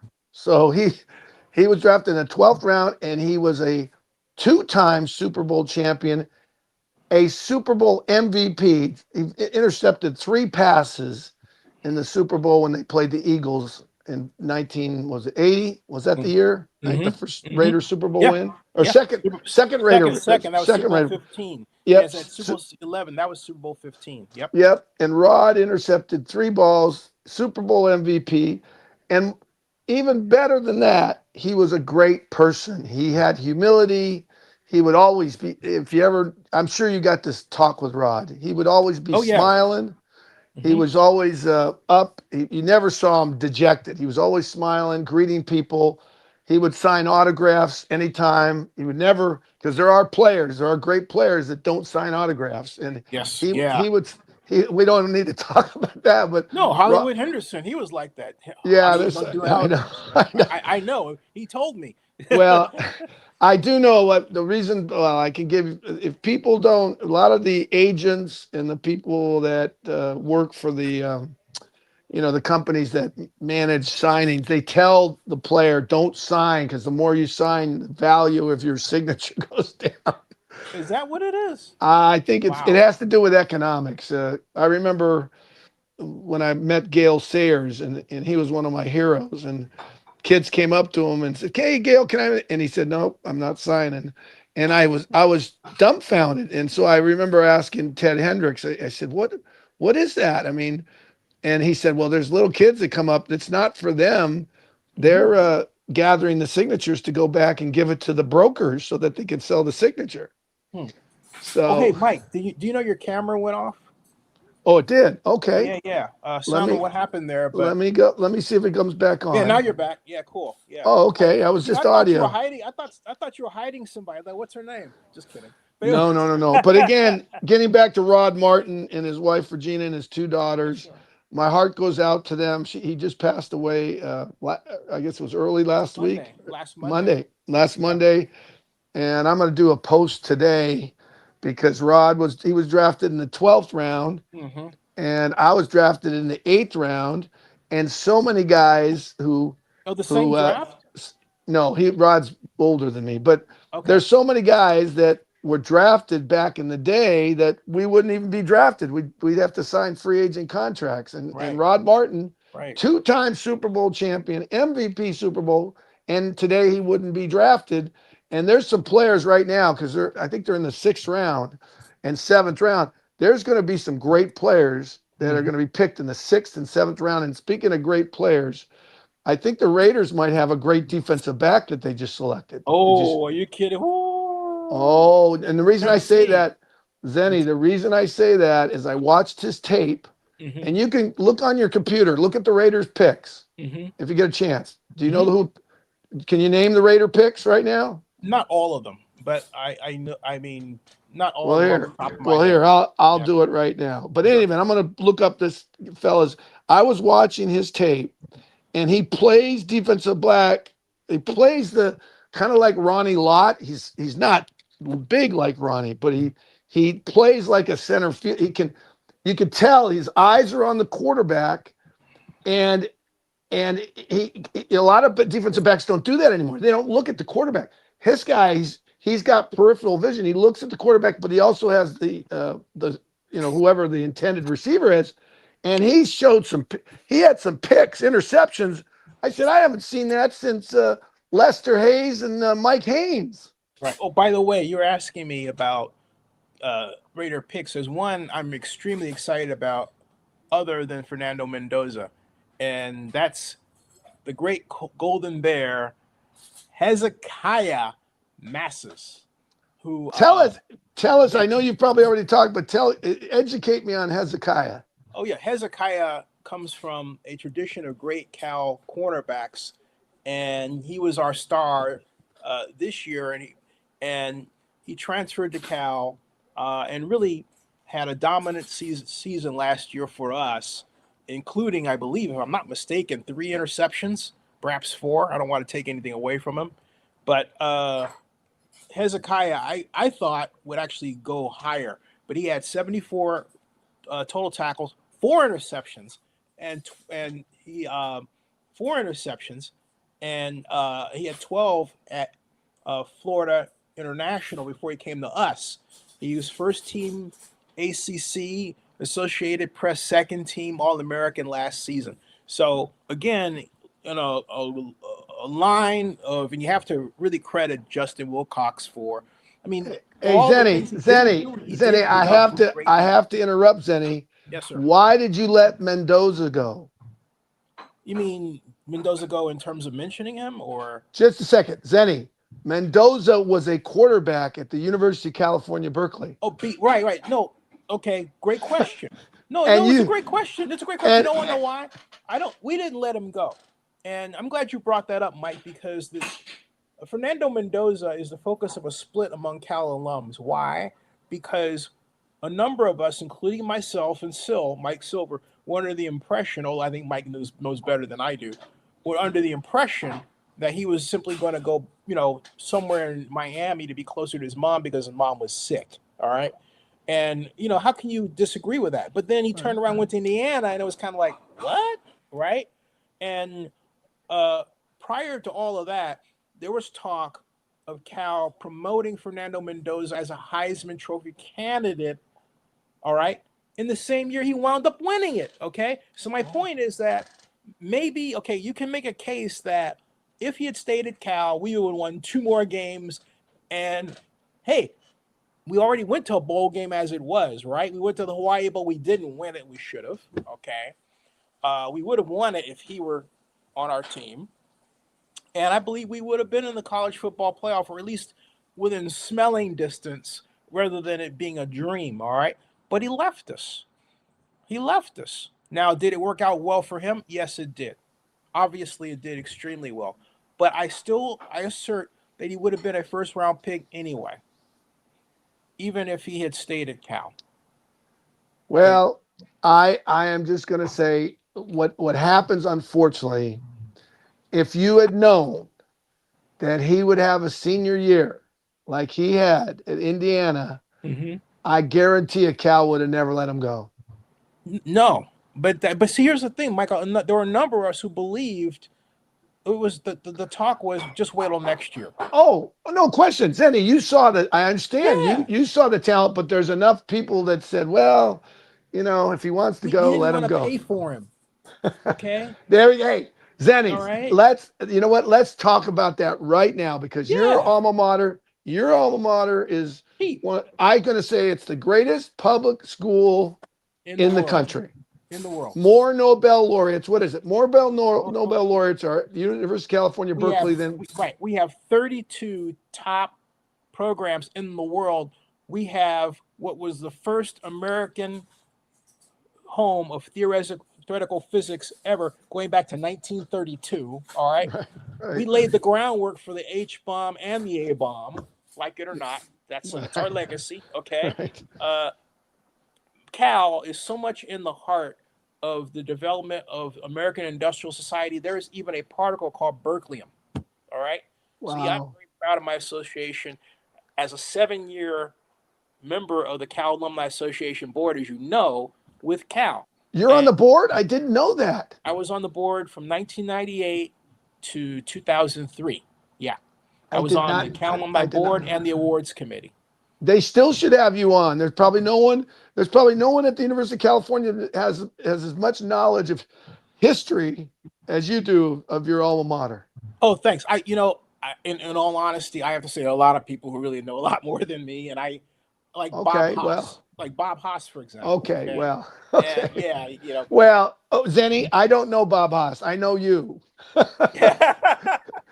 But here, let me just say something. I'm going to make this point. University of California. My mom loved that answer, Mike. Okay. University of California is a great University, one of the greatest in the world. It's so Stanford University, I don't hate- even, just what, listen to me. Yes, I sir. don't even need to say Stanford. I don't even need to go into details. I just say Stanford University, people know. Yeah. And here's the issue. They're both in the San Francisco Bay Area. Yep. Both our alma maters Yep. have graduates who are now billionaires. Yeah. Billionaires. Now, Yeah. we have the resources, if properly courted, we have the resources to keep any player. I mean, I believe Zennie, this is coming.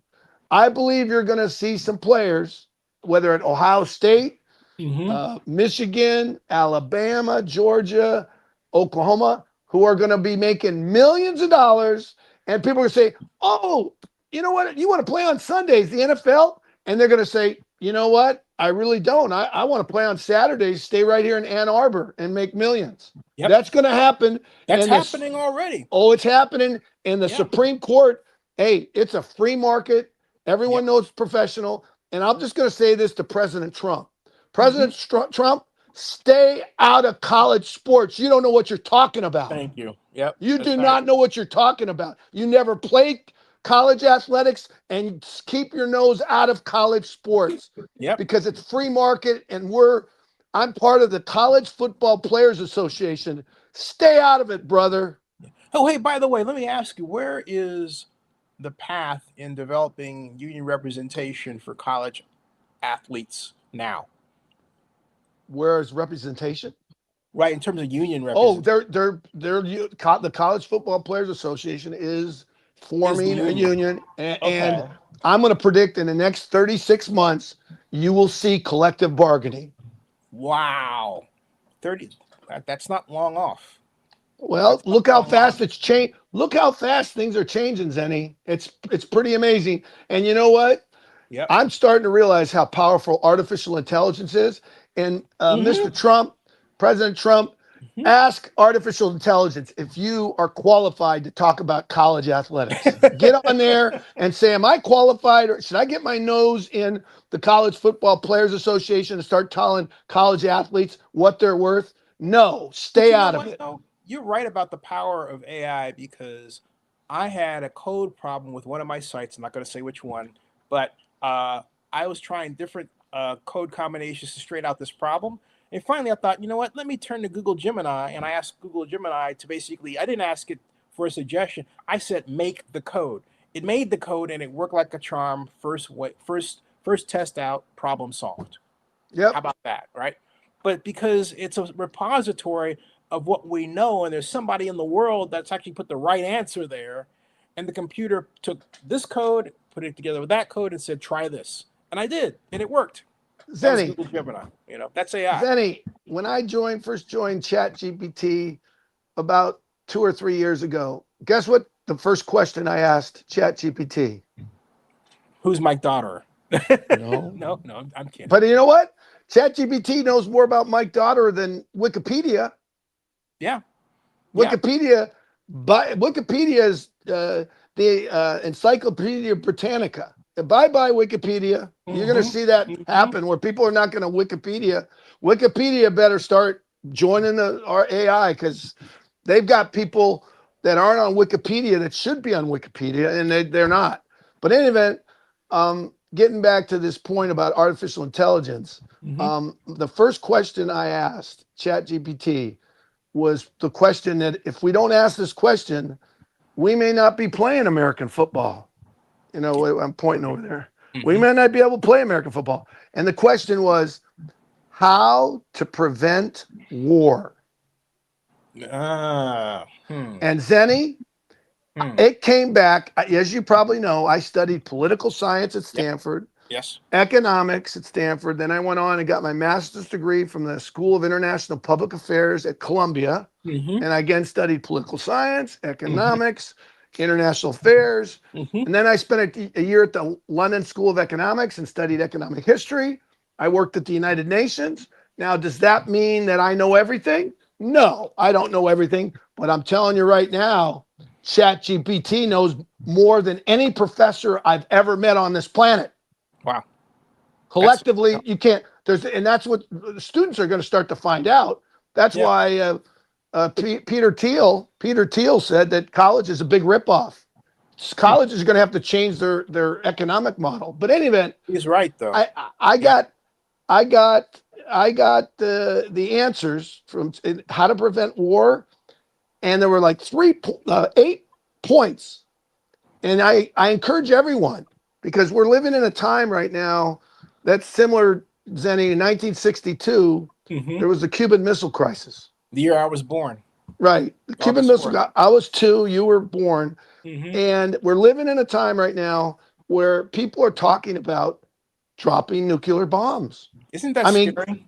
Well, it's not scary. It's asinine. It's crazy. Yeah, right. It's crazy thinking. Right. So I encourage everybody on this call, even though we should be talking about sports, and I will say this: if Matt Millen sees this tape, Matt Millen might say, "Shut up, Soupy," because that was my nickname. He called you Soupy? That was my nickname. Well, that was the nickname. Matt Miller was at the NFL draft. Well, I don't want to tell you why I'm Soupy, but anyway, it has something to do with Soupy sales. Well, I'll get into it.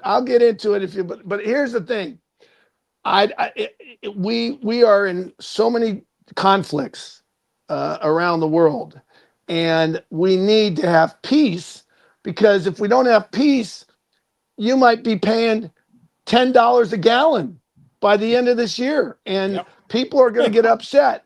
So and that's why they're trying to, and they're in Islamabad, and they're going to work out something, because I guarantee you the Chinese and the Russians, who both have nuclear weapons, and even the Pakistanis, are telling Mr. Trump and all of the people in his cabinet, hey, you are really walking on coals right now. Yeah. And so I would encourage President Trump and his cabinet to use artificial intelligence in a way where you can ask that question, how to prevent war, and I guarantee you they'll come back with great advice for the president. Yeah. And I hope Benjamin Netanyahu is doing the same. Hey, so now I want, before we get too far afield from that, pun intended, folks, this man is a Raider legend. And tell them about when you were drafted and how you became a Raider. Well, you're very kind. I wouldn't call myself a Raider legend, but I would say I was a member of a Super Bowl championship team, and I was just very honored to be on that team. And I tell all the young people that are playing sports, who are looking to be on a championship team, I say there's 2 things that are most important. You got to enjoy the game, whatever sport you're playing. You have to enjoy it to the point where you love practice, because practice is what makes you a great player. So you got to love the game, so that practice isn't always easy. So you got to love the game, whatever sport you play, so that practice is fun. You enjoy it so much because you love the game, whatever that is. And then the second thing that I emphasize, and unfortunately, I'm just going to go say 80% of the players today, doesn't matter what's National Football League, it's basketball, NBA, it's Major League Baseball, it's soccer, whatever. It's about my game. Hey, I'm making my money. That's all I care about. I'm all about my money. Well, those players, they could be great players, but I'll tell you right now, Barry Bonds, Dan Marino, I can continue to Tim Brown, all those guys, they would give away all of their home runs. Let's see, basketball. Oh, was it Moses Malone? Did Moses Malone ever win a ring? Hey, Google, did Moses Malone win an NBA Finals ring? Here's what I've got for Moses Malone. An all-time NBA total of 1 championship win in 1983. 83. There you go. Glad I asked. Yeah. You know someone. Give me an great NBA player that never won a ring. Wow. A great NBA player that never, hey, Jimmy Butler. Well, no, he did win a ring. No, you could, anyway, the point I'm making is, my analogy is, when I was at Stanford, I played baseball and football all 4 years. and there's only one other player that played baseball and football for 4 years, and that's Larry Reynolds. And if hi, okay, Larry Reynolds. Larry Reynolds played baseball and football all 4 years, and I did baseball and football all 4 years. And Larry's, by the way, his brother is Harold Reynolds. So if you ever love Major League Baseball, Harold and his brother Don and Larry all grew up in Corvallis, Oregon. And they say Don was the best athlete of them all. Don played for the Oregon Ducks football team. That's and right. and then Larry came, and Larry was a great cornerback.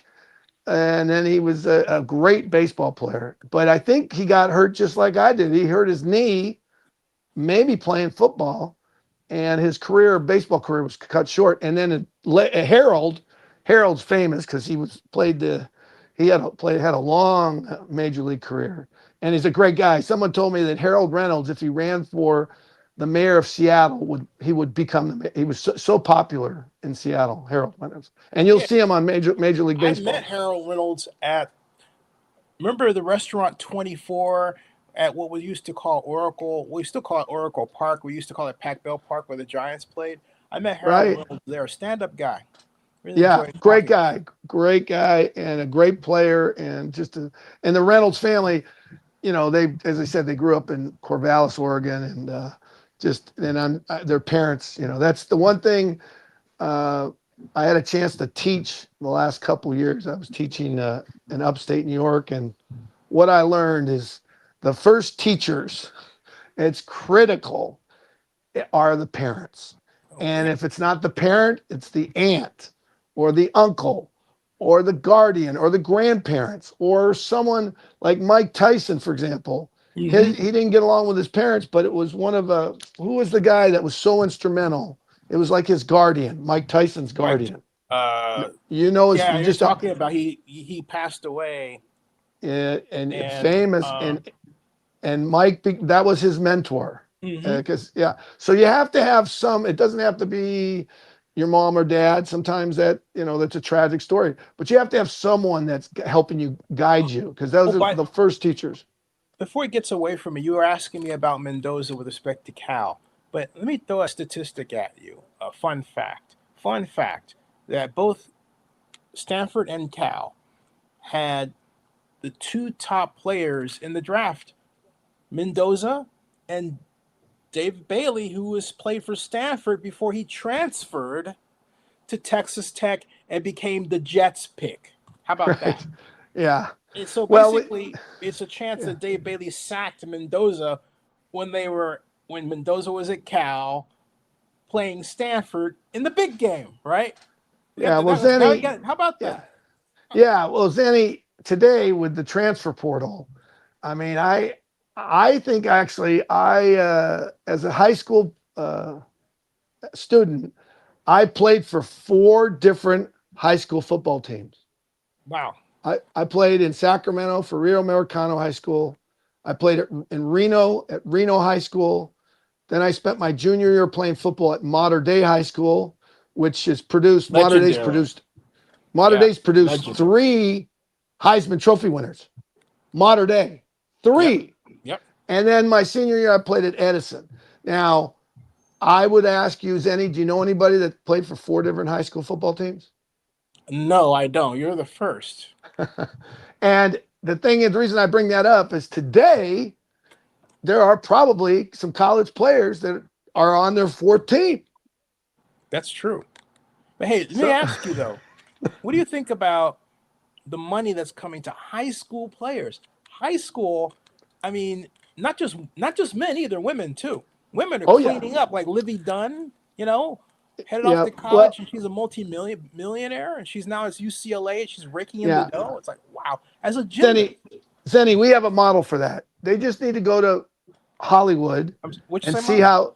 how they need to go to Hollywood, Zennie, and just see how Hollywood handled Judy Garland's money when she was a kid, Shirley Mm-hmm. Temple, Mm-hmm. all the children. Because I believe, and I don't know the law. I'm not a lawyer, but I think that they would have to put the money in a trust because the parents. I mean, you're going to see when the money comes, if they don't have it set up, And that's where you need you need a union. You need a Yep. union.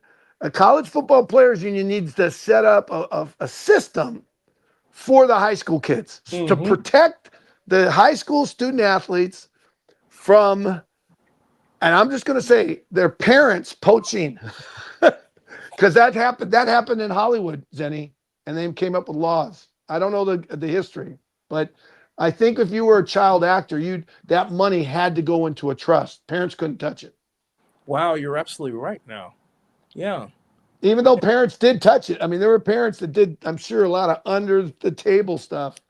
But yeah, we got to protect the kids. And How do you foresee this changing? well, here's how I see it happen. Here's what's going to happen, Zenny. Oh, okay. You're going to see, and I think it happened at the University of Georgia this year, and you're going to see it happen all over the country. Let's use the University of Georgia as an example. Let's say they find the next Herschel Walker out there, Mm-hmm. and they want, this is Herschel Walker 2.0, and he's a great person, he's a great player, and he wants to come to the University of Georgia.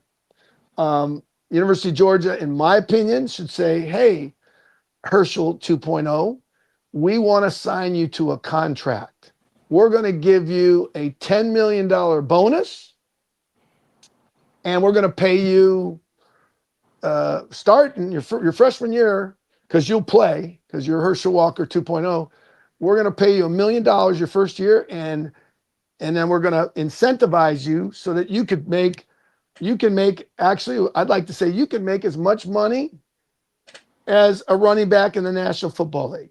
That's going to happen. That's going to happen, Zenny. The money collectively in college football, there's people I know, they don't like watching pro football. They watch college football. Yeah. Yeah, I've heard that. And collectively, I mean, when you talk about the SEC and the Big Ten, that if you monetize that. But that's where my question was going to be. There are a number of colleges that have deals with private equity or firms, and I think one college, I don't know who it is, Michigan or someone, has a deal uh, where private equity or firm has put 500 million into them. Right. Stanford has something like that too, because they were able to use that investment to pay David Shaw the money they were paying him. Right. And now they've got. In fact, let me ask you, what do you think of the new Stanford head coach? I think Tavita is going to be great. Tavita is going to be great. The reason I'm excited about Tavita Pritchard is he's got Andrew Luck, just like you have Ron Rivera. Mm-hmm. Ron Rivera and Andrew Luck know football, and they know that.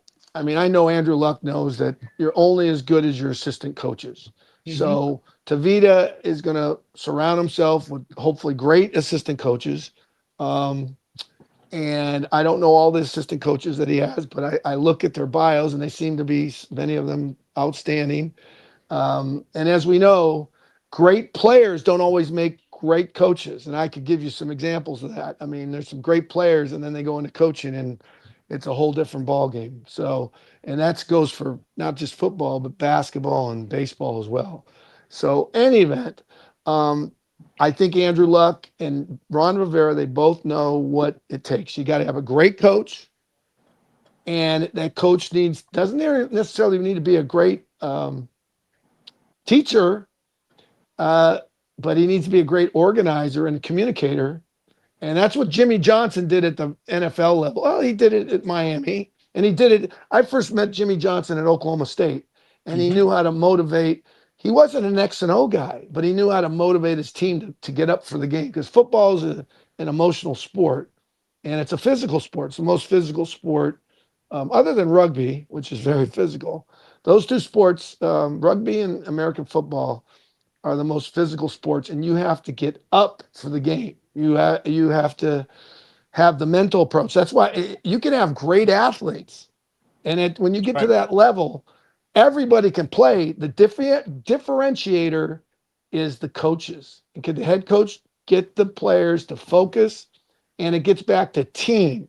Mm-hmm. I was going to talk about, you got to enjoy, and this we talked about this 10 minutes ago. You got to enjoy whatever sports you're playing so that you can practice hard. Practice makes perfect, and perfect practice makes perfect games, but there's nothing perfect. And you have to think in terms of team. Right. So it's Hey, I have an fun, and idea. then it's team. And I'm gonna run this idea by you because you said something that made me think of it, and you said something that made me realize that maybe I should consider seriously doing it rather than thinking of it as a concept. What if, given we're talking about NIL money, and I was thinking as you was listening to you, I was thinking of a case. Not going to say this person's name, but he is a Cal DB, but his agent is not getting his name out there. And I know because I tried to get this young man on the show, and his agent would always just call me, but he would never set anything up. I'm thinking, why is he calling me and we're talking? And I'll say, let's set something up, and he never does it. This has gone on 5 times this year, okay? And I'm thinking, here's this kid now, still not drafted, and yet social media is used as we just used in the case of uh, Talon Green to get him taken by the Browns. That could have been the gentleman that I'm thinking about. And I thought, wait a minute, why don't I have my company go in the business of promoting NIL athletes? We make it clear what we're doing so that there's no conflict of interest, and we say, hey, look, we can't we can't comment here, but here's who we're representing as marketing, right? We're not his agent, we're his marketing organization. What do you think about the pros and cons of that idea for Zennie62 Media?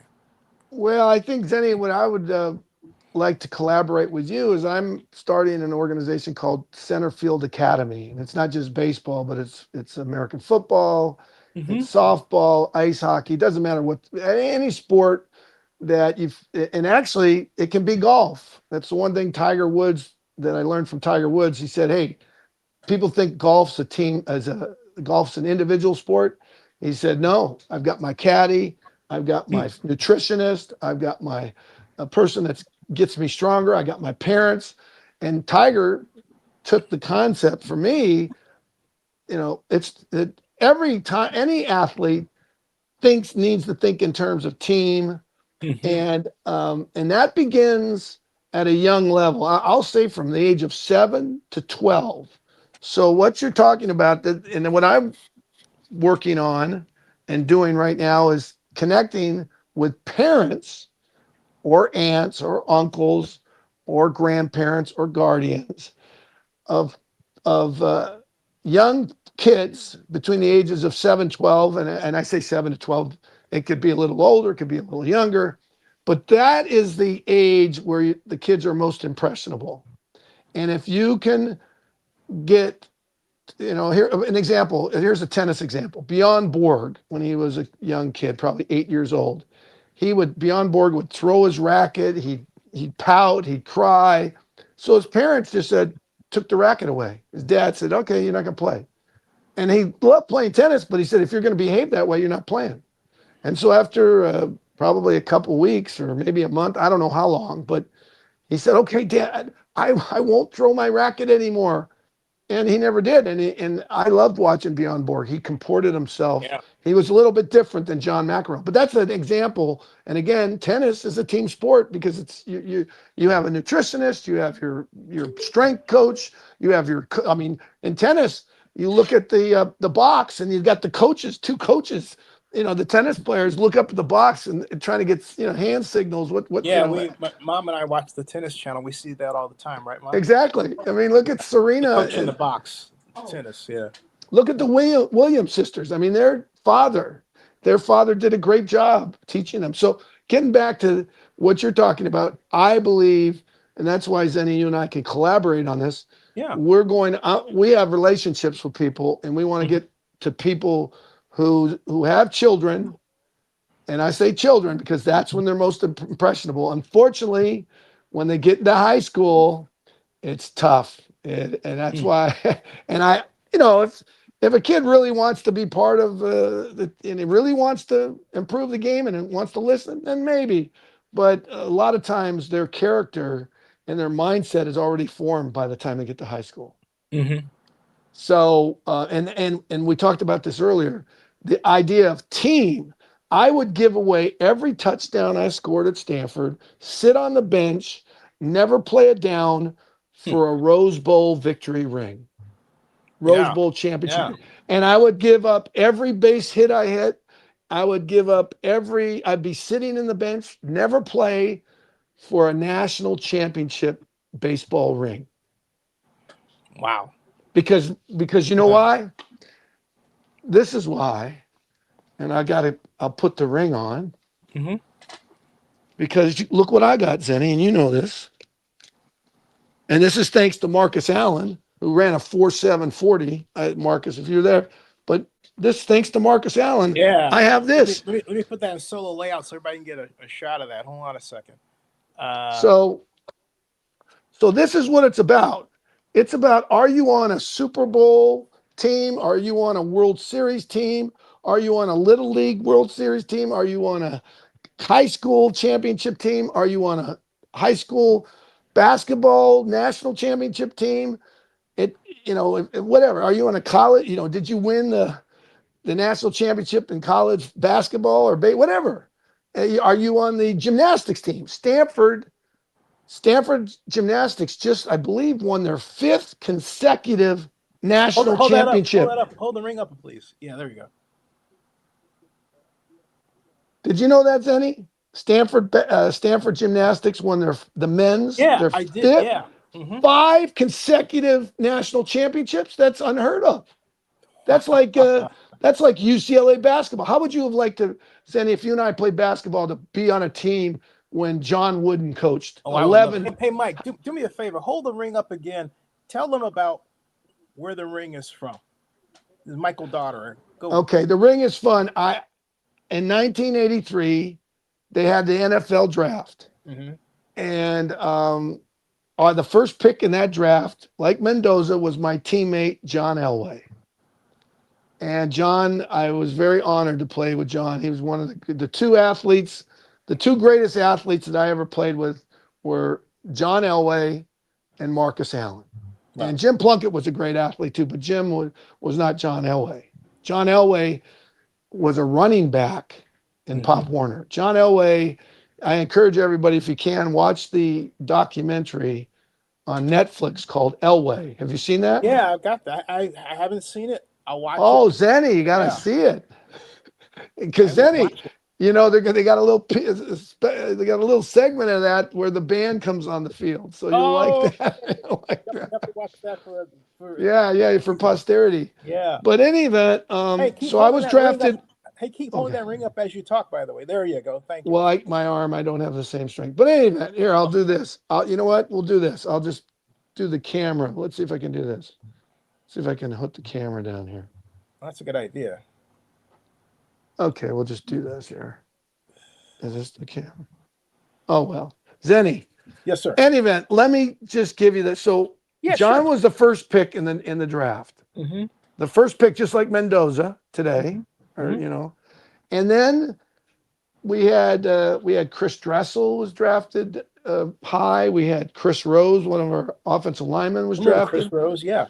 Vincent White was picked, I think, in the 6th round by the New York Jets. Yep. Even though he signed, like Herschel Walker, he signed with the Denver Gold in the USFL. So did Steve Young did the same thing, and Jim Kelly. A lot of guys. And I was drafted in the 8th round. And I'll never forget, that was exciting for me. I was playing baseball at the time because it was the spring of 1983, and it was my senior year, and I think we were playing USC down in Southern California. And back then they didn't have a show like this. They just had a war room where all the scouts, and they had a phone that was tied to the headquarters, and there was no players coming in, and they didn't have fans coming to the Pittsburgh or Detroit or wherever they have it. It was in a room, and it was closed, and they had cameras, but they didn't televise the live television of the draft. And that would be a great question for you, Zenny. When did they start doing that? Because you would probably know. When did they Yeah, start doing this big event for the draft? When did it well, I'll start? tell you, I started covering it. My first NFL draft was 2005. Let me go back to the dual screen. Yeah, it was 2005, and they first started covering it in 2005. There was no big Thursday to do. It was a 2-day event, and then and originally it was rounds 1 and 2, and that was a Friday, and then the Saturday. But what they did starting in 2010 was they made Thursday. Oh no, excuse me. First, before they did that, they made it a 3-day event: Thursday, Friday, Saturday. But it was Thursday day, Thursday. I'm sorry, Thursday day, and then Friday day and Saturday day. But in 2010, they changed it and made it to prime time. And that was the year that Sam Darnold was the only quarterback invited to be in New York for the NFL draft. You can see my interview with Sam Darnold here at Zennie62, and also we were at NFL Play 60, and that was it was a great event. However, I made one major faux pas. There was a guy there at NFL Play 60 I was trying to interview, but I was interviewing uh, the greatest loser, Jillian, and we were talking about this guy who later became a famous tight end with a team he was drafted by, the New England Patriots, Gronk. And I remember I did interview him, and I was using tape. You know, I used to tape with the video, and something, Michael, the tape got warped. And I thought, oh no. And I thought, you know what? And originally I thought, he's a fourth rounder. This isn't going to go anywhere. Wrong. Okay. I mean, because I thought he was a fourth rounder. He's a tight end. Who knew that he was going to be a famous, right? That's the first time I made that mistake and the last time I made that mistake. Last time. All right. But all that happened in 2010. That was when the NFL really realized what it had. That was big. Okay, well, I'm just gonna close that thought that you asked. Well, I'm just gonna. I was just gonna gonna. say real quick. When Zennie62Media was the first to use a YouTube channel to cover the NFL draft in 2006. Okay, and I could see that. Yep. Well, here's what I just said. When did the NFL first start broadcasting the NFL draft? The NFL draft was first televised live April 29th, 1980 on the then 7-month-old cable network. They were just 7 months old, ESPN. Right. Prior to 1980, the event received only minor spot television coverage and was followed primarily by radio and television. But I want to know. But then it wasn't prime time. Right. When did the first NFL broadcast? Let me ask this question. When did the NFL first start broadcasting the NFL draft on prime time? Let's see if that was 2010. Let's see. I was there. Yeah. Oh, you know what, Zenny, you are right, my friend. We're the pioneers. The NFL. We're the only YouTube channel there. The NFL first began broadcasting the NFL draft in primetime on April 22nd, 2010. Yeah, and those videos are right here. I should go. I'll play one for you, and you all can see history. You were there. Yeah. Now, Zenny, what was it? That's what irks me about how the NFL has treated us lately. We're part of history, Michael. Well, you know what we need to do, Zenny?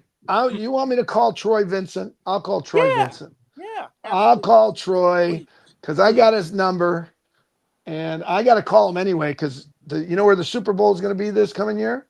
LA. Yeah, and I know you're going to be there. Yes. Mom permitting.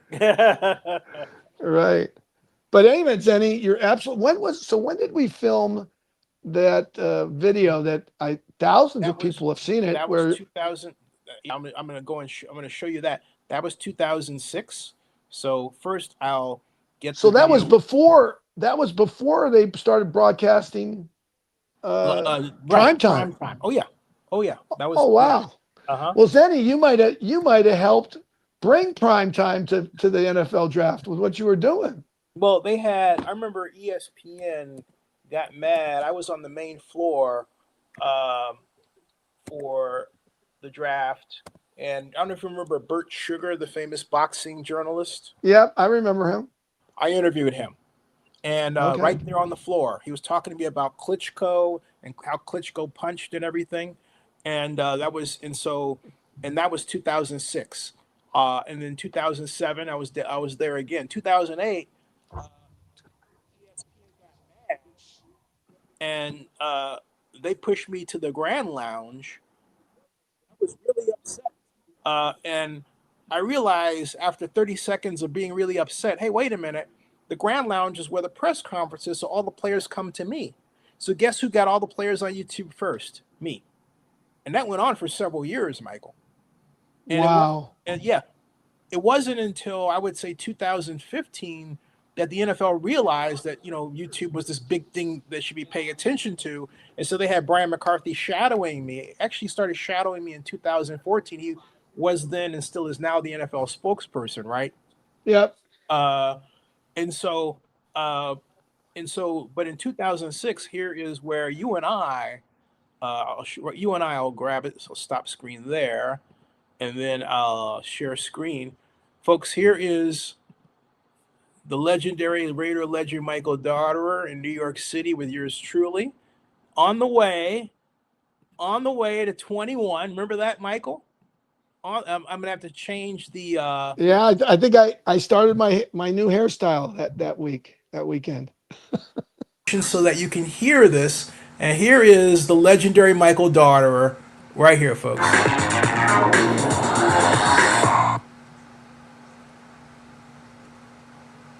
Yeah, this is Michael Daughter, a Raider legend. Show me your ring, Michael. You've already filmed it. This guy's my friend, so he's probably going to bust my chops. But no, seriously. What do you remember about being drafted? Well, I was playing baseball at the time. And, back then, this is 23 years ago? Yeah, 23 years ago. They had 12 rounds. Oh, that's right, yeah. And so I was playing baseball. I think we were playing USC, and so I wasn't sitting around the television set. I was out playing baseball. What's your left here, you think? Yeah. Yeah, let's do that. So anyway, it was exciting to hear that you were drafted, and I'll never forget. They called and said, okay, we want you to report to minicamp, and they bring in all the draft picks. The number one pick that year was Don Mosbar. Oh yeah, who was our number one pick, and then number two pick was I think Bill Pickell, and Tony Caldwell from Washington, and it was fun. So I'll never forget going to minicamp, and they stick all the rookies and draft picks with veterans. Yeah. And we were staying at the Hyatt Hotel right by LAX. Yeah. And I'll never forget walking into my room thinking, gosh, I wonder who they stuck me with. And I see this big burly shadow in the corner walking around. And I just see the hairy back, and he turns around and says, what are you doing here? And I jumped back, and he had a beard, and I recognized his face because I remember when he boxed Muhammad Ali. Oh. And he quite a character, a guy named Lyle Alzate. And so that was... He was your roommate? Yeah. What was he like? He was an interesting guy, but... it was fun. It was an exciting time. There I am. Was he like John Belushi? No, yeah. I mean, he was a personality, and he's from New York, and it was just fun to felt like, here I am going from, college ranks up to the professional. And I wish I had a camera like you have now. If I had a camera, it might have been an Academy Award winning. That year, we won the Super Bowl, so it was an exciting year to be part of the team. And these guys today who are here in New York that you're going to be filming tomorrow at the draft. It's an exciting time for them, and they all want to be picked by a good team, and I think they all want to get the ring. Yep. Because I think the word has gone out that that's what it's all about. Being part of a championship team. So you got any advice for the rook guys coming out? Yeah, I think be a good listener. That's unfortunately that's what gets you in trouble. I wish someone had told me that. The more you listen, the better off you'll be. Yeah. Real simple rules of life. Yeah, simple rules of life. So anyway, it's great to be here with you, Zennie. Yeah, you too, man. Definitely. Yeah. The city's taking to you. You've taken to the city. And I look forward to the Zennie Abraham vlog. Coming up. Vlog. The V. That's the first time, Michael. That's the first time I heard the term vlog from you. Here in New York City. I came here right after we won the Super Bowl, 1984. And I'll never forget flying from Tampa, Florida. We just beat the Redskins. And on the plane, one of the people I was sitting by found out that I was on the Raiders, and they said, "Oh, wow, congratulations." And I said, "Yeah." They said, "What are you doing here?" And I said, "Well, I'm heading up to begin my graduate school work in Columbia." And they said, "Oh, do you need a ride to the city?" And I said, "Yeah." They said, "Great, here, just hang with us. We'll drive you right to your place." So that was my introduction to New York, and fell in love with the city, and now I'm back. Oh, somehow, what happened there? That's interesting. I don't know. It cut off. All right. I was working in Columbia. They said, "Oh, do you need a ride to the city?" And I said, "Yeah." They said, "Great, here, just hang with us. We'll drive you right to your place." So that was my introduction to New York, and fell in love with the city, and now I'm back. Yeah, somehow, I guess I don't remember it Maybe cutting off. maybe they cut off. Yeah. I don't remember doing that. I have to go back and see if something happened, or maybe someone cut it. Well, maybe they took our advice and don't talk too much. Listen. But yeah, something happened there. I don't know. I have to go back and see if something that was odd. At any rate, but still, nonetheless. Well, this is something I didn't know. Zennie. By the way, Zennie, I'm getting a background noise. Oh, you know what's going on? I have to turn the echo cancellation back on. Yeah, go ahead. Okay, here we go. Yeah, there you go. Sorry about that. There we go. Okay, that's better. Yeah. So Zennie, what's amazing, and I did not realize that was 2006. Yeah. And you were 4 years ahead of everybody. Yeah.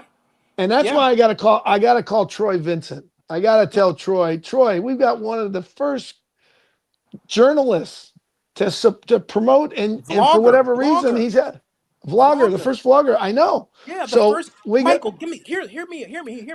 Because you know what's going on since we've had 20 years, all right, from 2005 to 2025, credential without any problem. Then this year, all of a sudden, I apply for Super Bowl week of game, nothing. Why? They say, well, you don't get enough engagement, you don't cover an NFL team. Excuse me, AP Stedham doesn't cover an NFL team. They gave him one. Donald Lacey, same thing. Then NFL annual meeting comes up and they say, well, there just isn't any space. 17,000 sports writers have been laid off in 5 years, including D. Orlando Ledbetter, my friend with the Atlanta Journal-Constitution, and also Mark Mabb of the Washington Post. The Washington Post sacked their entire sports division. Okay, so you're telling me there's no room? Give me a break, all right? And then for the NFL draft, for the first time, no credential. And then Brian McCarthy says to me, and I vlogged about all this, and I blogged it too. Well, we're reevaluating our media. Well, how? And then the year before that, uh, if you go all the way back to when I started looking at this in 2021, Zennie62Media, including right now, if you go and use something called vidIQ, which is a way of, if you want to know, if you want to use a certain keyword, you'll know how effective the keyword's going to be on YouTube and that sort of thing, right? It'll also tell you the top channel for any keyword. Well, if you use vidIQ and type NFL draft red carpet, the number one channel right now is Zennie62Media. And we've been that way year after year after year. So they thought, well, we'll bring in all these YouTubers that have fake followers, like Haley Khalil, 8.1 million subscribers, and people don't even know who she is. Okay. I've So, never heard of her. right. So they get her, and then guess what? All right. They still couldn't unseat me. I was still number one. And I know the math behind it and why. I'm not going to say here Well, we don't why. need to. Zennie, here's what we need to do, Zennie. Here's Here's if I what we may, need to do, Zennie. Zennie, if I I may, got. because Okay. real quick to finish. Okay, my point is this: that they tried all these people, and here's the ultimate example. I made in 2009 a YouTube video called "Angry Cab Driver in Oakland." Went viral. Happened to friendly cab this guy, stopped his cab because he didn't like I was giving him directions, left the cab between two driveways, okay, on Lenox Street. And so, big controversy. The guy I wound up talking to is a guy named Darman, whose parents were the Singhs who owned Friendly Cab. Fast forward to this last Super Bowl, do you know who their number one YouTuber was? The same guy. But in the middle of between when I met him in 2009, I was talking to him on the phone. He was apologizing for the cab company, his parents. He discovered YouTube for himself. But before that, he tried to defraud the Oakland Redevelopment Agency. All right. So I thought, wait a minute, I know who this guy is. And when I figured it out, I texted Brian McCarthy. I said, Brian, why do you have him as your top YouTuber when I'm the first person to bring YouTube, okay, and use it to the NFL? You guys were shouting me for years. You know all this, all right? And so guess what happens when they put out the press release about Darman after me crowing about it? The first thing was, hey, they're doing business with a convicted felon. And I said, well, that's what they get for treating me that way. You know? I mean, here they had Brian Rolop, who's now the CEO of the PGA Tour. Zennie, I He's got to CEO. interrupt. I got to interrupt you, Zennie. Zennie, the one thing I've learned from life is you have to don't take anything personal. You have to let it go. And here's the solution. The solution is this recording. You need to cut it up. Actually, artificial intelligence now does this. I don't know if you know. Yeah, I do. It cuts it I up for use it. you. Yeah, I Yeah. use it. So you need to cut this up and then send me the piece where you talk about your history with the NFL and covering the NFL and the draft. Send it to me, and then I'm going to call Troy Vincent. I have his number because I called him. Actually, I called him before the Super Bowl, and I need to call him because I want to cover the Super Bowl this coming year. So just send me the clip, and then I'll call Troy and I'll say, hey, Troy, because I probably won't get him live. He's a pretty busy guy. And I'll say, Troy, I've got a good friend. Well, I've got two things. I've got a good friend named Zennie Abraham. You probably know him. And I'm sending you a clip. I'm going to text you this clip.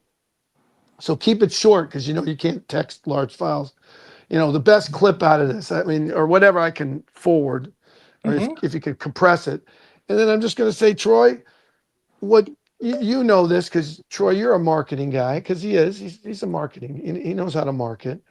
Troy, you want as many people that are excited about the NFL, especially journalists like Zennie, to attend the draft and the Super Bowl. And I understand they might not be able to get into the center, but you need to create a place because the airlines, with the price of airline tickets going up, the airlines are losing money because you're letting the word go out. Well, people that had been involved in covering, we can't allow them to come anymore. Yes, you can. You can set up. You can. There's probably a big gymnasium in that city that you just say, hey, you come there, and with the technology we have, you hook up. So, Zenny, there's a solution to this. Stay positive and get me the clip so I can You send got it it. to Troy Vincent. Hey, you take a look. I wrote about it. I'll send you a copy. NFL. I've been very open about it. A lot of people know about it, and not, in fact, I will just say this. Full disclosure: I had a meeting with a law firm that is already involved in an issue with the NFL, and we were budgeted for an hour. They asked for the meeting. One of the partners asked for the meeting. We were talking for an hour and 30 minutes. Okay, so I definitely have a case. All right. Well, you know what? The one thing I try to do is, I this is just me. Yeah. I've never sued anybody, and I can't say no one's ever sued me because there have been people that tried to sue me. But I've never sued anybody, and I knock on wood. I don't like this either, but I'm Michael, not going to. One of the problems we have, and we're going to get political again. One of the problems we have in this country is we're the most litigious society in the world. If you go and drive someplace, you'll probably see a billboard saying, "Oh, if you get bumped or hit or whatever, call us and we'll sure, get you sure, lots of money." And sure. I'll bet you there's people out there that want to get into an accident so that they can get rewarded for the accident, which I just think is Right. But atrocious. here's the problem. Here's why what led me to this real quick is I tried every angle I could think of, but what happened was that the person I realized in retrospect, all these years that were protecting me when the NFL tried to take my how a draftee's name gets called video, or my remember when the Patriots lost to the Giants in the Super Bowl, they tried to take that too. Jeff Pash, the head of NFL legal, stepped in each time because knew that I knew the law better than they did and told them, get off Zenny's back, and here's why. So guess who retires last year and I lose my protection without not knowing? Jeff Pash. All right. So now I've got nobody to turn to protect me, and it shouldn't be that way. So I felt like I tried every angle I could think of, and I thought, you know what? This is costing me money. And here I am, a Delaware C Corp. Let's talk about that, okay? I own 60% of the stock, okay? We're a true tech company. No one's taking this seriously. So I had to force the issue, okay? I Because I didn't come understand. this way to do this. This is potentially $20 million of potential investor revenue that this is costing me. I I got had you. to do something, I okay? got it. I got it. Well, Zenny, I've always believed that, sometimes you got to stand up, and then sometimes you got to understand you get more with sugar than you do with salt. So I don't Yeah. know, maybe I you're in agree with you. maybe I you're agree the in with you. between, in the middle of that. So I just, I can't wait for you to get me the clip so I can call Yeah, Troy Vincent, because I absolutely. need to call him because I need a pass for the Super Bowl this coming year, because I want to get into the whatever that what do they call it, at the Super Bowl? What's it called? Oh, you want to get into the NFL the Super Bowl experience, Is that what or it's called? No, it's where all the media people go. There's a the name media? for it. Yeah, I've been there. See, that's what I get every. That's the But kind of what's the credential I name? get. There's a name for The it. media center. The Okay, media well, center. Yeah, yeah. yeah, So, yeah. yeah. So that's what I You need to want get a it. you want a I need week of to. you want a Well, I week of could being have got credential. My friend Brian Holloway, who I played with, and he Oh was, yeah, he was a Super Bowl yeah, player, New yeah. You England want a week Patriot, of All game Pro. credential. He just went there, and they saw he was a former NFL player, and they let him in. But I didn't. I Mm-hmm. want to get a credential, and because I have my show, it's called Champions on the Dot. Which, by the way, Mm-hmm. have you ever been on my show, Champions on the Dot? Yeah, we were talking about the big game. Oh, we did have you on. Okay, Yeah, okay. yeah. I Happy to come on apologize. again. Yeah, Well, you know yeah, what? We got to get you. You know what I want to do? I want to get you on Champions on the Dot, Zenny, yeah. before this November election. Because Done. You between got it. now and November, Zenny, who knows what's going to happen? I mean, what is that predictive site where you can bet? Is it called Proximity or what? Kalshi. Kalshi, yes. Kalshi. What? Any predictions, Zenny, of what you think's going to happen here? And here we are right now. It's April 25th. We've been in the war here. We've been in the Iranian war for what is it? 6, 8, 7 weeks, 8 weeks? What's it been, Zenny? How many weeks? Oh gosh, it feels like 8. Yeah, I think it's 8. And we were told it was just going to be a couple weeks and we'd be in and out. And obviously that's not happening. So Zenny, how long is this impasse going to happen? How are going to in the Strait of Hormuz? Is that how you pronounce it? Hormuz. Hormuz. How Yeah. long? Yeah. How long will it be closed the way it is right now? And what's your prediction for November? Give me your prediction again. It's April 25th. Democrat for November. It's easy. Democrats take the House and the Senate in a landslide. Straits of Hormuz stays closed for another 2 months. Wow. And, what will that do to the price of oil, Zenny? Well, nothing. It's not going to bring it down. That's well, for sure. Zenny, could we see $7, $8, $9 a gallon? We're already there in LA. So parts of LA have $10 a gallon. There's $10 a gallon in parts of LA? Yeah, we talked about that the other day, huh? Well, I know diesel. I know diesel is up. No, I mean, standard gas. Well, that's probably supreme $10, but still. Good. Well, I'm looking at unleaded. If unleaded gets like right now, unleaded is over $6. Yeah. And then if it goes, if this situation lasts, goes, into June, I think you could see $8. I agree. But let's do this though in the spirit of the NFL draft we're talking. Oh, right. Well, it will affect. I want to stump the NFL. truck. I want to stump the truck on the NFL Network. So we have to figure out a player that we think hasn't been drafted, okay, but is not in the database of the NFL Network. That's right. Yeah, that's called stump the truck. So they do this every year. I contribute something, so I've got to find out some player, someplace that's actually there, identifiable, and I have an idea here.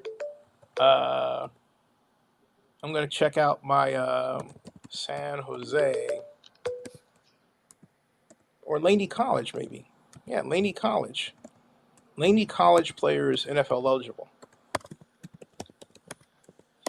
NFL draft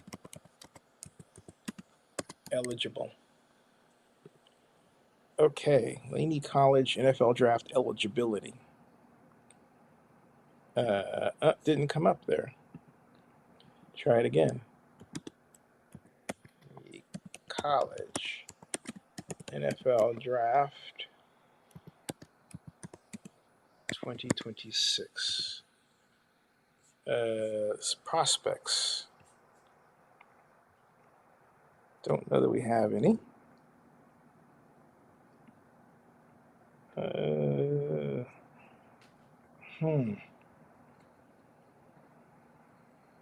Okay. Underrated Boise State prospects who could sneak into the NFL draft.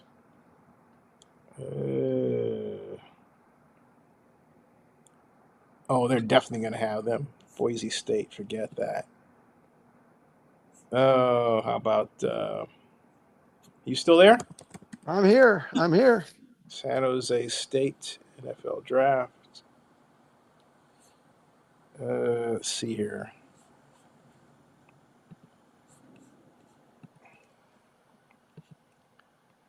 They should have them.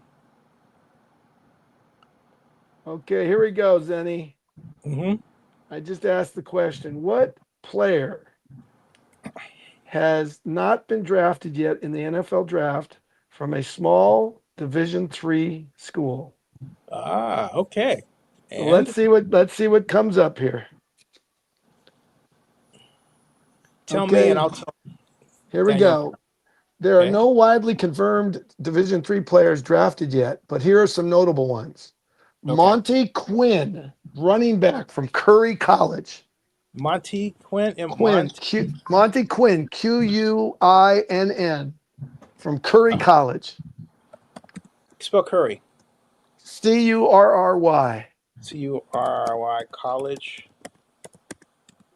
Okay. For hashtag Monty, Montie. It's not Y. It's MON Montie Quinn, Quinn, from Curry College running back. Quinn, Curry College, like Yep. Stephen Curry, right? Yep. For stump. Well, Stefan Curry. Well, no, yeah, Curry. It's Curry is the college. Okay, here's the next one, Zennie. You can do your research. Next one is Tyren, Tyren. Tyren. Montgomery. Montgomery. Wide receiver. And this school's produced a lot of great coaches. I know great coaches. John Carroll. John Carroll. Oh, what was Monty Quinn's position? Running back. Okay, got it. RB. Okay. Okay, the third one. Now, this is an interesting name. John Carroll University? Yeah, John Carroll University. John Carroll. Yep. Okay. Carr. It's a very well-known Division III, probably one of the most recognized Division III schools, football schools. Hurry up, because I got to get it in before they stop. Hurry up. Okay, here's the next one. All right. Bay Harvey, Bay. A-Y. Last name is Harvey, Harvey. He's a quarterback from a school that's very academic, a school called Johns Hopkins. Oh, yeah, Johns Hopkins. No, so he's probably very intelligent, and his name is Bay Harvey. Hopkins.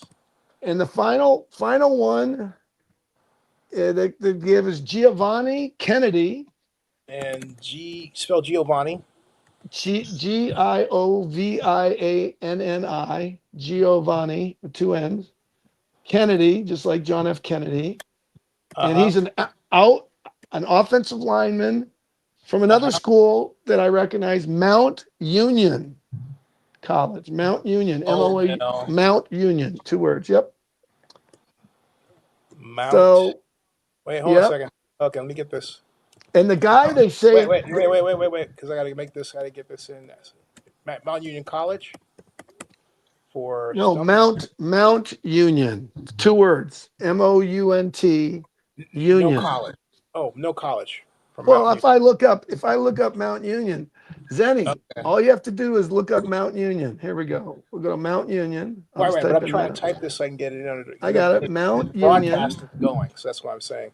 Got it. Mount Union. It's called the University of Mount Union. And by the way, they're the Mount Union Purple Raiders. Purple Raiders is their mascot. Okay. NFL Network. And they're in Ohio. And I guess that's the University of Mount Union. And that makes sense. Ohio is the epicenter of American football. Okay, hold on a second. Let me get this in. All right. Okay. Whoops. And to give everybody, you keep punching in. I just want to let everyone know that's listening to this stream that Tyren Montgomery, who is the wide receiver from John Carroll, is probably the most talked about name with a real shot to land somewhere. So someone's going to sign him. The question is he going to be drafted? We don't know. Got it. Okay. There you go. So I sent them off. View. All right. So this is what I sent. Is this if you win, do you get some cashola? I think you get bragging rights. I just gave it to him. I'll put it right up here. Well, if you win, Zennie, we'll announce it because I got to have you on the dot, Champions on the Dot. And Zennie, I just want to thank you for all the things that you've done through the years. You first started your first vlog. What was it? That wasn't my interview. When was your first on-air vlog? Actually, it was that visit. My first vlog was during that visit. It was my interview with then Houston Texans owner and now passed away, a good man, Bob McNair. He was talking about, in fact, I'm going to play it for you now. He was talking about draft strategy between Mario Williams, who they eventually took, and Reggie Bush. And I think they had $60 million to spend. And yeah, that was my first one. That was my first one. And you were in a great group of firsts. Well, Zennie, I just want to thank you for letting me come on your show. It's an honor, and I'm excited to get the clip so I can send it to Troy Vincent Got it. and make sure that they take care of you. And Thank you. I guess I just want to thank you very much. Unfortunately, Zennie, I have to go run a few errands Yes, sir. with my girlfriend, and but I'll be back. All right. Hey, man. Thank you. Okay, man. Love you, Hey, Mike. I give Brother, man. send my a happy early Mother's Day to your mom. You got it, Mom. Oh, that's sweet. Thank you. She says thank you. You got it. Thank you, man. We You got love it. you, Zennie, and Love you go too. Bears, Go Bears and except go against our Cardinal. Cardinal. Got it. I love you, Zennie. You love you too, man. I'll see ya. God bless. God bless you too. Definitely. See ya. So that was the great Michael Daughter. Let me go back to the draft tracker, see where we're at. The pick is in. We're trying to stump the truck.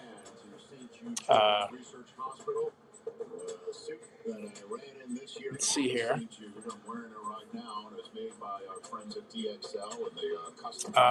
Where's... Let me get this up here. And we would look for you to potentially do so as well. St.Jude.org/runrichrun. We're going to ask a little bit. Let's see here. In just a matter of moments as well, the annual Run Rich Run campaign culminates later on today. These are the last 10 picks. Oh, I see two of my favorite draft letters, P and K. P and K. It's your turn with the punter, Ryan Eckley from Michigan State University. You break these down, that's a tradition. That's not me. He's the Big Ten Edelman Fields Punter of the Year. 48.5 yards per punt. 2025, that led all of college football. Let's check on Ryan Eckley, because he did this a lot against Michigan. Unfortunately, not hang time. Hey, Rich, he didn't discriminate. He did this a lot against everybody. And that instinct, it's 15. Here he is. Punt! Up in the air. Oh, try and fair catch that. No, Weejan right there. Oh, Weejan, he's now Pittsburgh Steeler. Oh, Weejan. Kick this He makes a tackle. Yeah, take that, Weejan. Take that. And he goes punt. That's my analysis. Now we go to Trey Smack. What's his favorite punter? Of course, he's named Trey Kicker. That's all he does is kick threes. Smack it. And it's good for Trey. Man, if there was a pole right in the middle, he would have smacked that. That's up. And it's traced and good. What's his favorite cereal, Rich? Sugar. Smack it. Oh, look at that right there. That was a nice little draw. Trey, smack it. Smack it. That's my analysis. It's well done, sir. Welcome to the NFL, Trey Smack. Nice. Is Eckley from Australia? Because almost every punter nowadays is coming from Australia. So we're back, folks. All right. Draft tracker. Okay. Did we stump the truck yet? Ah. He's my 101st player. I thought there was a chance he'd go in the 3rd round. But I didn't think he'd get out of the 4th or 5th, and then here we are all the way down here at this point in time in the draft. I don't understand that one. Hey, this happened with Quinn Ewers last year, and he wound up going in the 7th round. He started some games last year.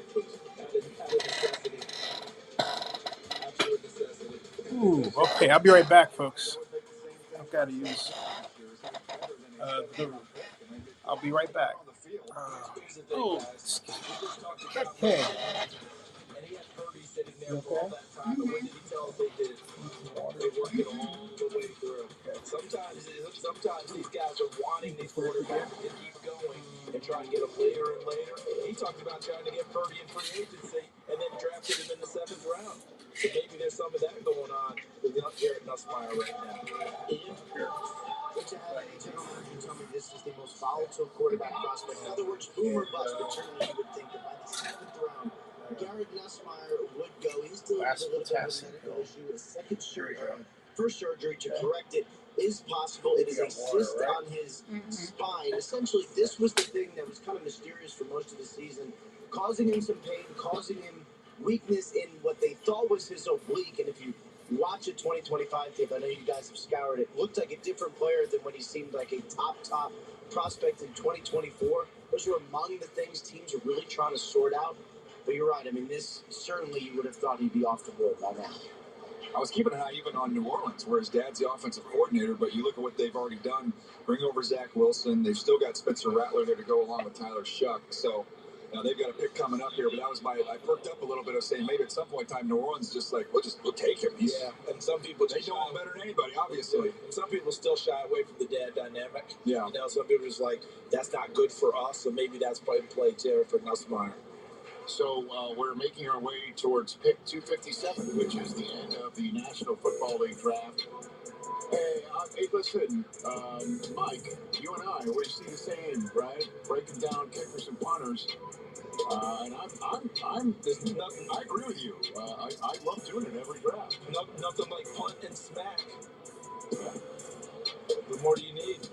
Brett Michaels, Wiz Khalifa, kicked off much of the draft last night with some terrific performances right here.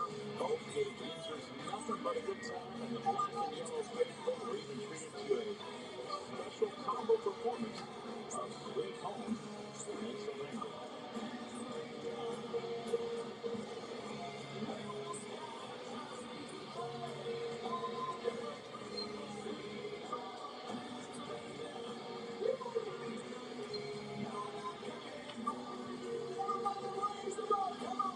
Lowe's knows tackling projects now means you can football Sunday. We need a new fridge. This one has craft ice on demand.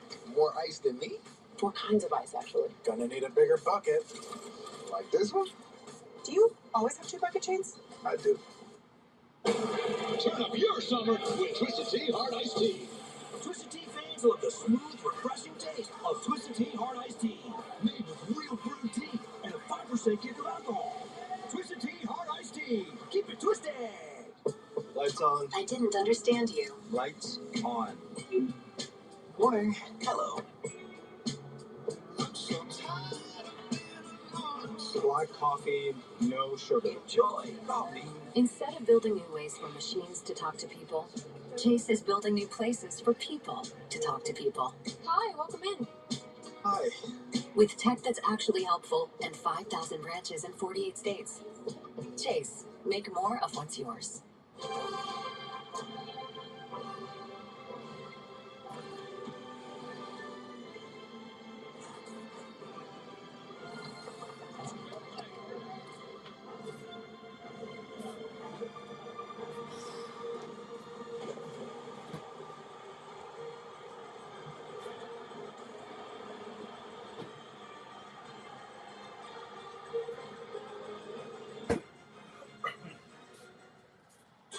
Turn the offseason on again with the NFL app. Your home for all things NFL. It is time for football. Get the news, the highlights, and deeper access with a subscription to NFL Plus. For the picks, the moves, the plays. All in one place. Wow! Are you kidding me? All year long. Welcome home. Scan now and score 40% off. NFL Plus. To find your way, sometimes you have to pave it yourself. Introducing the latest addition to the Honda Trail Sport line, the 2026 CR-V Trail Sport Hybrid. Amazon offers hourly employees health care for $5 a week with $5 copays. Safety. Should I go, Mom? No. Don't tell your mother anything. Amazon offers hourly employees health care on day 1 for the whole family. Don't forget to take your pills. Okay, I won't. That's really To important. remind you that 60% of sales on Amazon come from independent sellers, How late just we've from been staying Planetary up and Design stuff. will pour 60 Here. cups of coffee for 60 Okay. adventures. Lost count. Shop small business on Amazon.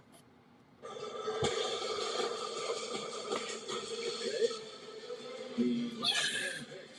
There they are on the screen. Daniel, take it away. I'll tell you about Harold Perkins there at LSU going to the Atlanta Falcons. He's someone, when he first came on the scene in college football,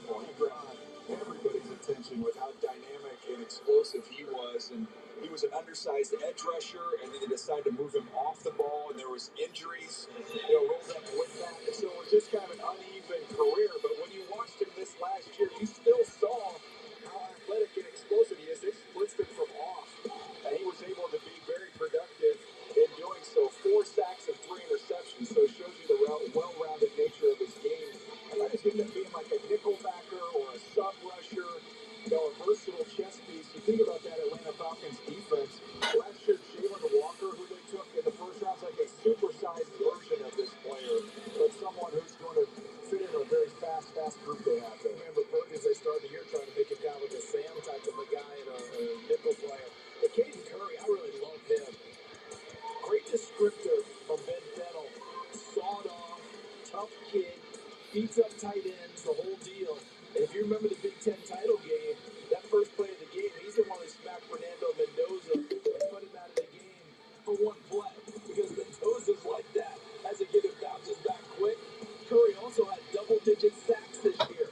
Talking about all the talent at Ohio State, all the great players. Some people get lost in the mix a little bit. Caden Curry had a heck of a career at Ohio State and a big finish in 2025. Let's cycle back to Fernando Mendoza. How do you think he's going to fare in year 1?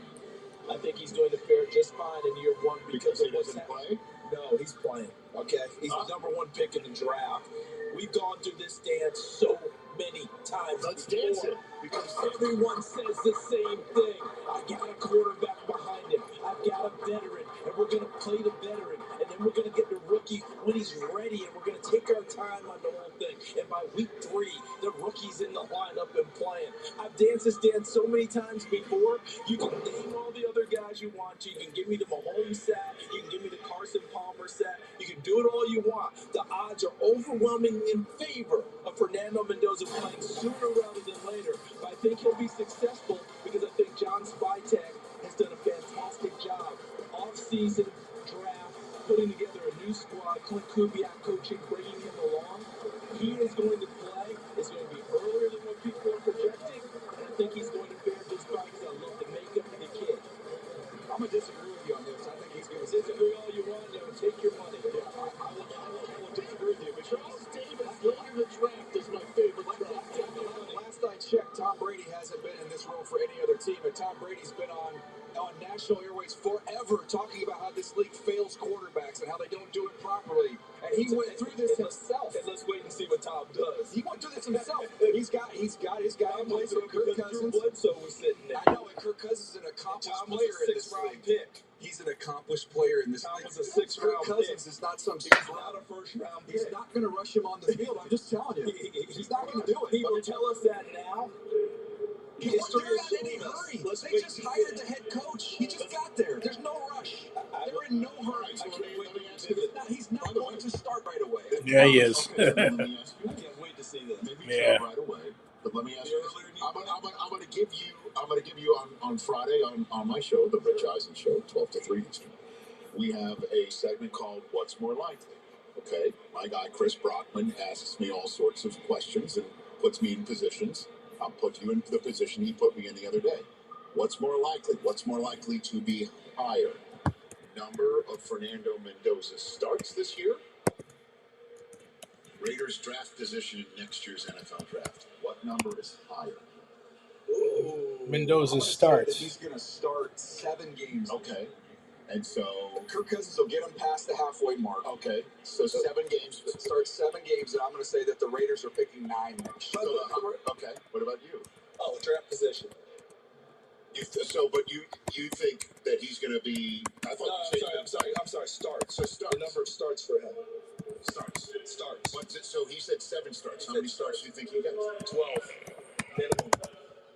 I mean, geez, Chuck, the way you were talking, you would have thought he was going to start the first day of minicamp. The way you were talking. Now you're all saying about 5 weeks for Kirk Cousins after you just said no shit. The way you were talking, he was going to sit the entire year, and you got him given 7 starts. What an oversell. Oh, please, you oversold that like crazy. He's not going to rush him in. He's going to watch him play. And you giving him 7 starts. Christmas, you threw 7 starts before he's not going to rush him in, and they've got a confident guy that he sits all year long. They're showing water shots now. They're showing water shots of the calm. I mean, if you're saying that they got Kirk Cousins and they're not going play him. Ian wants to step in like Mills Lane. Step in, Ian. What do you got? And who would have thought that this synergy would bring us first take here on Yes, that's right. Fantastic. Literally, we'll be here all week. Well, here's what I want to mention. Yes. Following the money is often very helpful here. Kirk Cousins was making $10 million no matter what this year, was not going to play for less than that because really that would have meant that he'd make no additional dollars playing. So what the Raiders did was pay him $20 million. Basically gets 10 this year and is guaranteed 10 next year. You are not going to pay Kirk Cousins $20 million and then not play him. Cousins, to my understanding, was also invested in making sure that Fernando Mendoza comes along the right way. It seems like the organization, Cousins, and everyone is on the same page. I'm with Daniel. I believe Fernando Mendoza will be waiting more than playing next year. I have no time. I have no problem taking on both of you in a handicap match. Yeah, I'll take that pick. I'll take you at a safe distance over I there. have no problem taking you guys. Why are you so adamant about this? I'll be Never very this animated. Listen, You guys have 5 cups of coffee. That's the problem. 5 cups of coffee. I'll be one honest with you. If you got Kirk Cousins and you're going to go ahead and play him all the time, how's Fernando Mendoza getting 7 starts? You had me in the wrong split screen. You need to have these two guys in the split screen. If this is first take all of a sudden, you need to have these two guys in the split. All right, look at your cameras. Look at your cameras and please split screen them. I have no problem agreeing to disagree on this thing. I just know that watching this. No, look, you gotta address your cameras. I've addressed it. I just have no problem saying all this time. Overwhelmingly, the guy drafted number 1 is going to end up playing a lot of football. And I just think Tom Brady, who is in control of this situation, having played the position and having experienced it, I believe he thinks the best thing for the team and for Fernando Mendoza is for him to ease into this thing. You're not doing a rush. You're not supposed to be calmer when you're split screen. Because we're a little more PTI than we are first take. I can't help that. I can disagree with someone and still have love. I don't need to go ahead and come off the top. No, everyone has love for each other. I just like being right. By the way, did they help Fernando with this draft? They helped him the whole offseason with what they've done. It started with Linderbaum. I mean, they're building this thing out. They're doing it the right way. I thought Washington, the running back they got at 122, was a great value to pair him up with Genty. They did a nice job, and really a lot of the defensive pieces that they added in free agency is going to help, as well as what they did in the draft here. Everything they did on the offensive line was an upgrade because last year was so abysmal it wasn't even worth discussing. I mean, they were awful on the front line last year. And when Colton Miller went down, he goes down, Jackson Powers Johnson goes down. You had no one who could block anyone, and Genty paid the price for it. Hold on. Let's get this heart rate right here. Oh, my heart rate's thumping right now. Yeah, because remember, I'm 1 versus 2. All right, and in a handicap match, if it's 1 versus 2, I'm in there. Well, first I'll of all, take it. I got a rap sheet coming around the corner with a chair. I have no worries about him. Okay.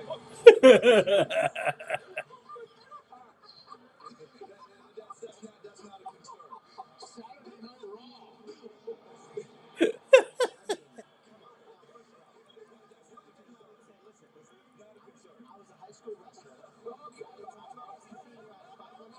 He's a shrimp. Ian's like 5'1". Give me a break. Did you wrestle Loudon, Swain, or Shoot in the finals? Who'd you take on? One of my favorite movies ever. I mean, who'd you take? Did you cut weight for it, or did you have to gain weight for it? Was just electric. That's Sean McDermott's favorite movie. That's right. We were talking about wrestling the other day. Anyone swept the land.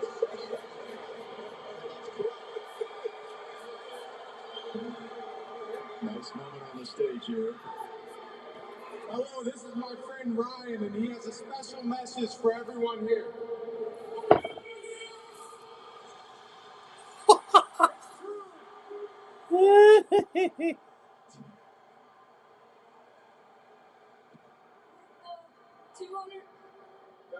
With the 224th pick in the 2026 NFL Draft, the Pittsburgh Steelers select Robert Spears Jennings.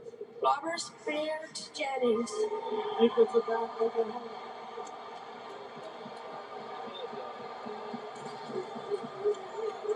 All right. Fun stuff. There he goes.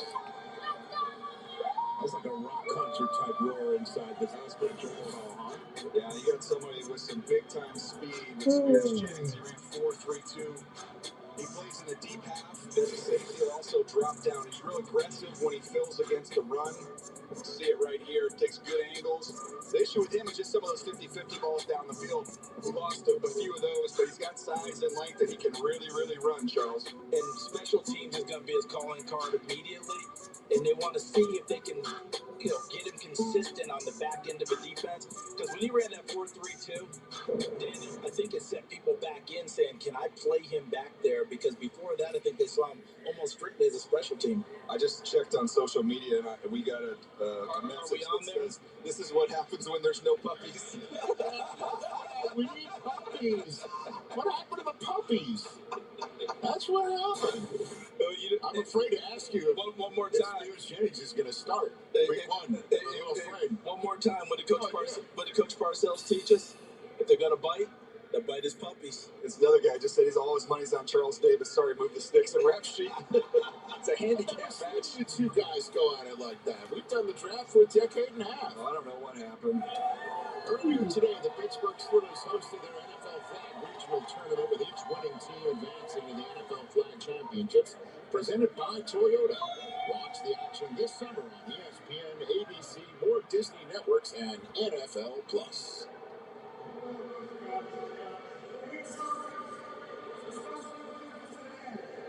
Listen, who knows that flag football is coming to the Olympics in 2028?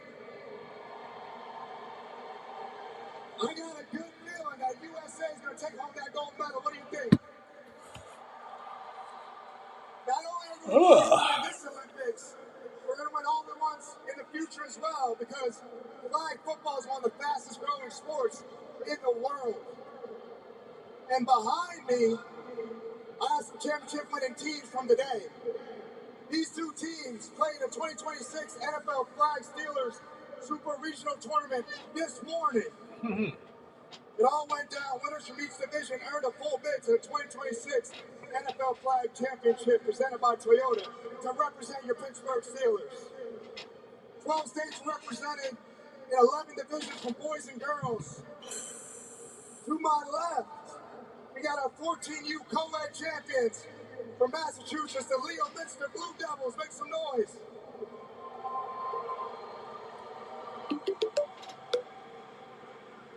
And to my right, the high school girl champions, the PFFL Ladies of Steel from your home city, Pittsburgh. Two-time champions, Ladies of Steel. Show the rings.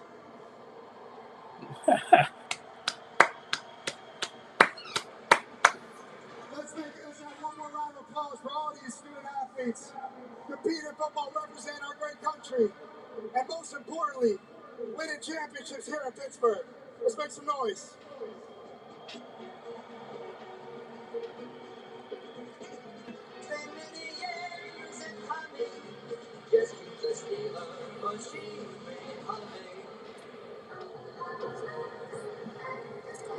We're going to be back from Pittsburgh, PA in just a matter of moments.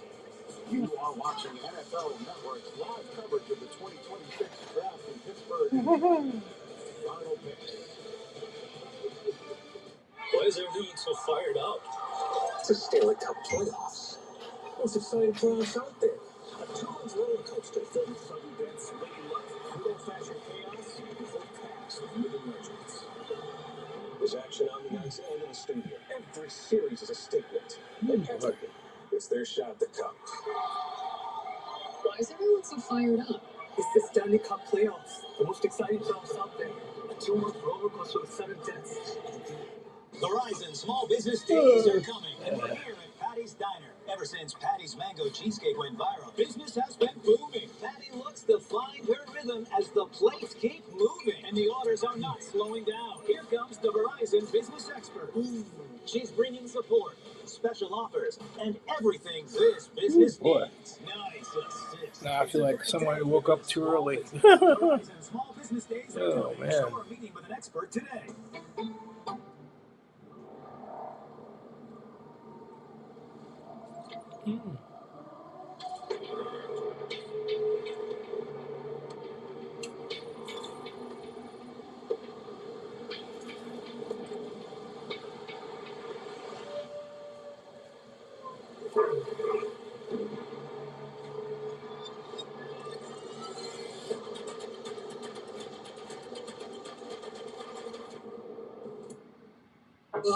This grease is gonna be hard to scrub. Nah, it'll be a waddle in the park with new and improved Dawn Platinum. It removes 99% of grease and food residue. Ooh. And with the new Easy Pour jug, there's less mess. New Dawn Platinum. Hey, you just earned 5% cash back on that. He's a real heartbreaker.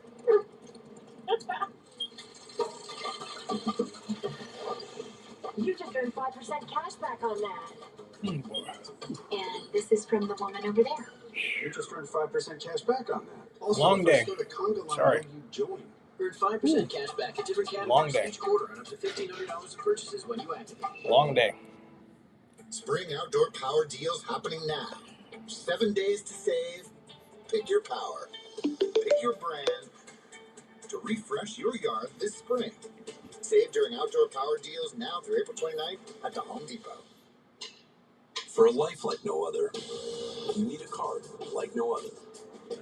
One that lands you in the quiet comfort of the largest global airport lounge network and lets you savor every bite with dining benefits at over 10,000 U.S. Resi restaurants. A card that unlocks unique experiences worldwide.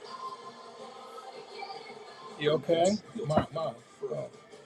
Yes, I just did that. Fell asleep. Don't put your feet up? Okay. Last 10 picks here. We are now on pick 226. 226. Getting close to Mr. Irrelevant time. Okay. 226, 7th round. That was used back in 1998 by the Arizona Cardinals to choose Pat Tillman. So pick 227, pick 199, we all know is the Tom Brady pick for obvious reasons, and pick 226 is known as the Pat Tillman pick. It's owned by the Cincinnati Bengals, and we're about to hear who it is. As a matter of fact, I believe, as always, there will be a moment on the stage to commemorate Pat Tillman, his greatness, his passing, our mourning and remembrance of him. So, indeed, sir. We now send the draft proceedings on NFL Network to the stage for the Pat Tillman pick. In 1998, Pat Tillman was drafted 226th overall by the Arizona Cardinals. He left the NFL to serve as a U.S. Army Ranger and was killed in action in 2004. His legacy lives through the Pat Tillman Foundation, an NFL salute to service partner. Announcing the 226th pick is Tillman scholar, U.S. Marine Corps veteran, and Pittsburgh native Margot Dara. And Pat's Arizona Cardinals teammate, Zach Walls. They are joined on stage by speed painter Cody Sable, who drew a live portrait of Pat Tillman. This artwork will be auctioned to support Tillman scholars. Well, all right. I know all you fine people in the Berg work hard and love this country. I'll tell you, there was one other person who loved this country as much as anyone else. My good friend, my Cardinals teammate, Pat Tillman. Pick 226. 22 years ago. I know he was really something. Wow, So what did he do? it's such an honor She'll to tell be you. here representing the Pat Tillman Foundation, my fellow Tillman scholars, and the military community more broadly, especially in my hometown, with all my Yinzers. Awesome to be here. And so with that, we have a particularly special pick, and you'll see here in a second why. With the 226th pick in the 2026 NFL Draft, the Cincinnati Bengals select Landon Robinson, DT, Navy. Navy. Pat Tillman was drafted and then he forego his NFL career to go and got killed. 6 foot tall. He's 291 pounds, but he's productive. 6.5 sacks, 14.5 career sacks. He is very quick along the interior. Plays with great leverage. I just wrote down in my notes, this is a fun, explosive player to watch when you're going through it. For a guy who's not 6 foot tall, you better have some exceptional quickness and CD. He does. I love your descriptor of him, and I'm sure you noticed along the way he worked across face of people and then beat them upfield to make those types of plays. I thought he was terrific. Well done, Bengals draft room right there. That's pretty neat. Pick 226 goes to Landon Robinson of Navy, and he'll be in the same room as Dexter Lawrence. You'll be proud of this one here in Pittsburgh, Pennsylvania. We're getting down to the last 30 picks of this draft. Lowe's knows tackling projects now means you can football Sunday. He needs stuff is grounded. Well, we can measure and Measure? Lowe's can measure and install it for you. How about soup? Right, Jim? Stop trying to work the crew. This is Jim. One of the greats. I'd love soup. Yeah. Because I had something. Yeah. And I'm sleepy too. 11. When kids start making money, Jace can help them figure out how to manage it. With smart I tools. slept okay, but I don't think he went to bed all the time. well, I knew I was going to wake up early for this. That's You good know. for kids and good for parents. Chase, make more of what's yours. And how about Michael Daughter? That made the show. I'm still recovering. Cold styles make spring a breeze. Start your outfits with the season's best shoe set. Then complete the look with 15% off at Kohl's and Kohl's.com. Yeah. When we hit the pothole, I was worried we'd be stranded for hours. And our lives would revolve around the pothole. Who used my credit card to order 50 philosophy books? The pothole. It's deep. Candy, no. Oh, get out. Shoot. But that never happened. Thanks to the Geico app, help arrived in under an hour. It feels good to get help fast. It feels good to Geico. Can I get a Bud Light? Sorry, the bar's not open yet. Oh, it's not for me. It's for the bride. She said, can I get the clean, crisp taste of Bud Light? Her words, not mine. She wants 3. She wants more of those deviled eggs, too. Anything for the clean, crisp taste, the Bud Light. Word on the street shop, make it look easy. Flatter, cool, way too easy. Word on the street is I make it look easy. Extra smooth, it's far too easy. Word on the street is I make it look easy. $10 for a large. $10 for any 3 toppings. $10 for your choice of hot crust.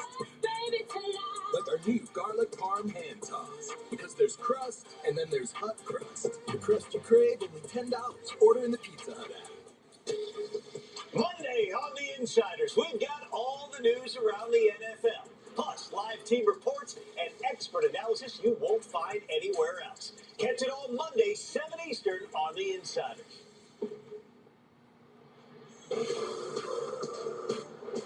Back here in Pittsburgh, PA, American Express is the official payments partner of the NFL, now bringing card members closer to the action with world-class experiences and access.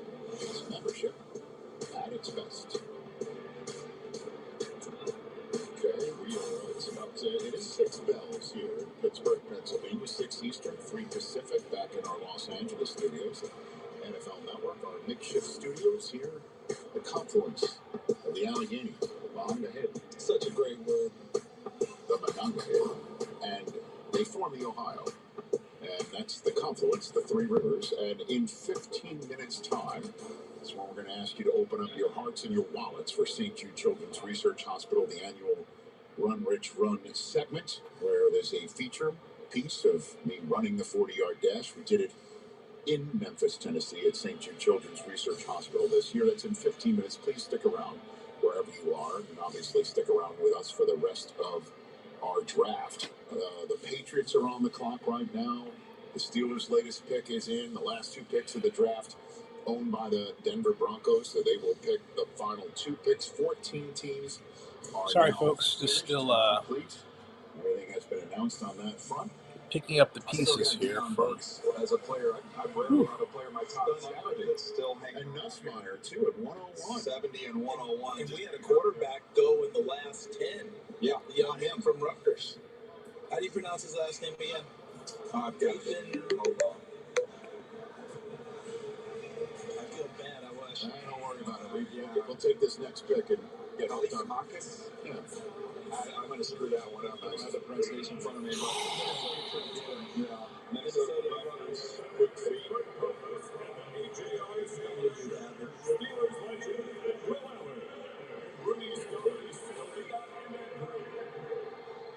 Steeler Nation, what's up?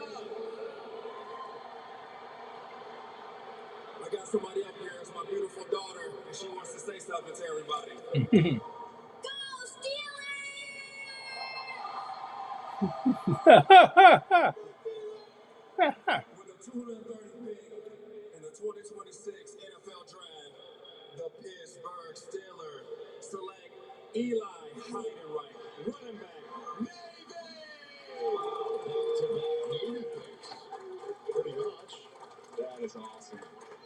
Oh, and he's It really is, isn't it? Because DJ, they listed a running back. But what do you see him the way I see him as more of a slot type of a player? He plays with that wing back and slot. He's literally a jack of all trades in that offense. He is a fun player to watch. He's here. what a moment this It's is. coming out. Yeah, that'll be great. Coming down the tunnel. Oh, this is going to be The fantastic. fans are seeing him come down the tunnel. Touchdown Steeler logo, tears streaming down the face of That's nice. There he comes. First time Look, Mom. ever in the common draft. Now, two Navy men have been drafted in the same draft. Yeah, that's right. And he is from Pittsburgh, Pennsylvania. And he has his terrible towel. Mhm. And the fans are going nuts. Let's take this moment live on NFL Network.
I'll give you the floor, Danny. That's pretty awesome. To be from here, full uniform, get selected by your hometown team, get to come out here and not only celebrate with your close loved ones, but to be able to come out here and celebrate with your home city, that is electric. And how about your teammate going a pick or two ahead of you, Landon Robinson, and going to stay in the same division?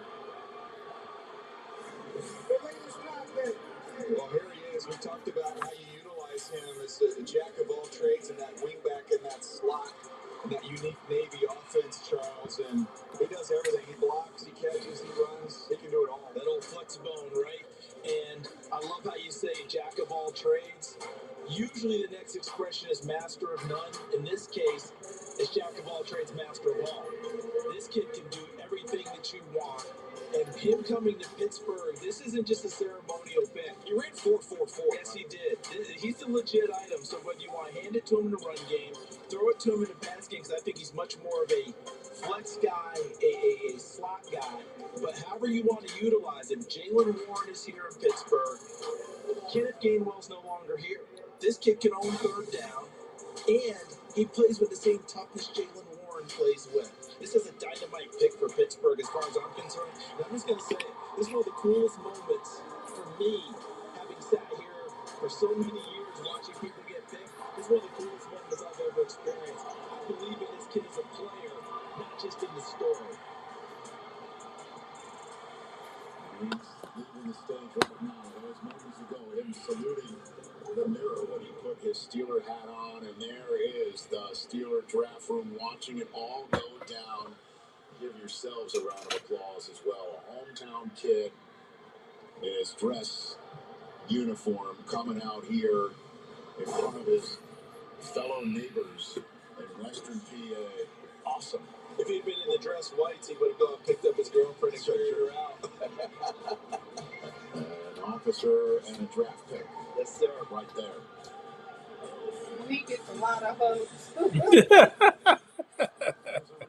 Rico Dowdle is also signed here in Pittsburgh, so there's going to be some competition, but the fact that he is in the mix, it's pretty cool, and I'm glad that we were live here in Pittsburgh for that moment. She's a quarterback. Mm-hmm.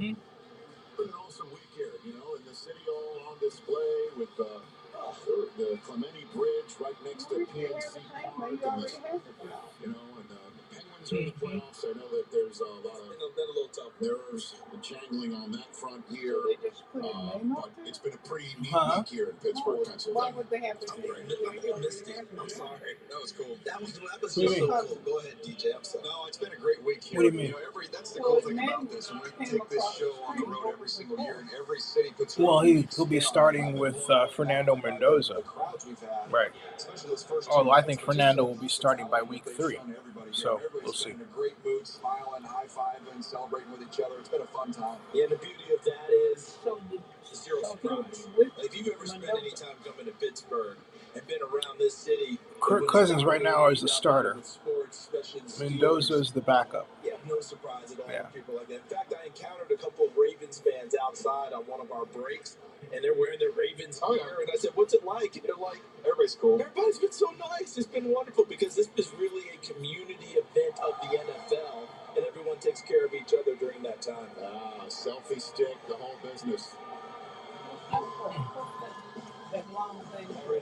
It's so that he can make what's called a selfie. Like instead of normally, what you do is you were making a video, like us. Okay, so it would, like look, see like this with you in it, but the stick allows you to do the same thing without straining your arm, and you can do it longer. See, yeah. 80 local girls, high school flag athletes participated in combine-style drills in front of college coaches and scouts as they chased their dream to compete at the next level. And now that flag football is part of the Los Angeles 2028 Olympic Games. Join the movement. Visit NFLflag.com to find a league and start the chase today. You should please go ahead and do all that. Let's head to the podium now. And the Rams on the stage. What is up? Let me hear it for girls like football. Thank you, PayPal, so much for having us.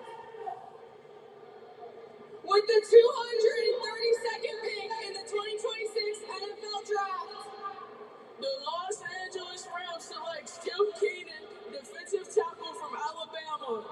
Hey.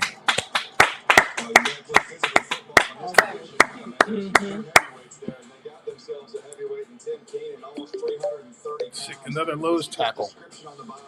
Yep. Just a plugger CD. Is that Quinn Miners there? Is that his Quinn Miners with the jersey up and the stomach out? But he just takes care of things on the inside, and you're trying to move. Remember Mount Cody? Terrence Cody was there. I think he ended up going to Baltimore. Different time, different era about when you're going to be picked if that's your main stock in trade. You know, it's the difference between that guy who can get upfield and make a lot more plays for you in the backfield and guys who control the line of scrimmage, point of attack, eat up some blocks and let other people make plays. Keenan, much more of the latter variety. A little scrutiny of this Rams draft choice out of Alabama, right? Yeah, a little bit. What's wrong? Well, all of a sudden, what's wrong? Yeah, no, hey, unless it's an Auburn guy. How about that? But what happened though? You were fine all of a sudden.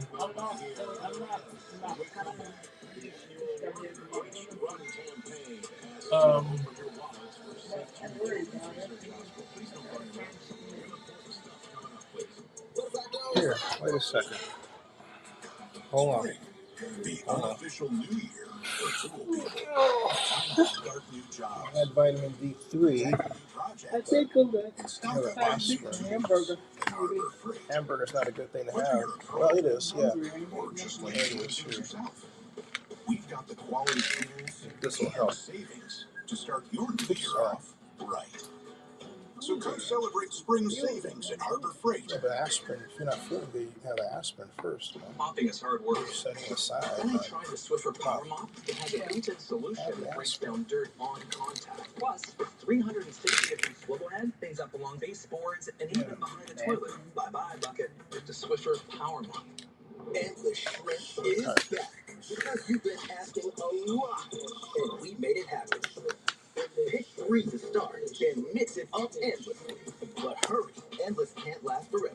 Only for a limited time. Only at Destin? Is that what's hurting? are my friend. Is it Destin? What's wrong? You feel better? Huh? Don't worry about it. I'm okay. Okay. All right.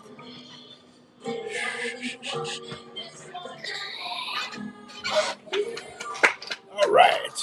We're almost there. Attention, everybody. If I could have the floor. Silence! We're here to talk about Bob. Man, I love Bob. Well, Bob doesn't love us. He's leaving. No, this is bad. Why would he leave us? I have no idea.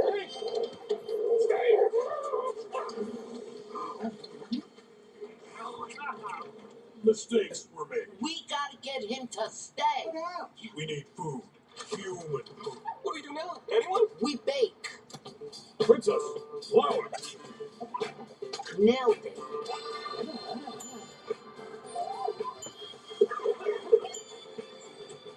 It's pie time.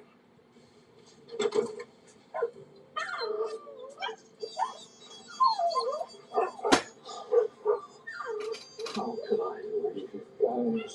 See you tomorrow. Are you crying? Are you not?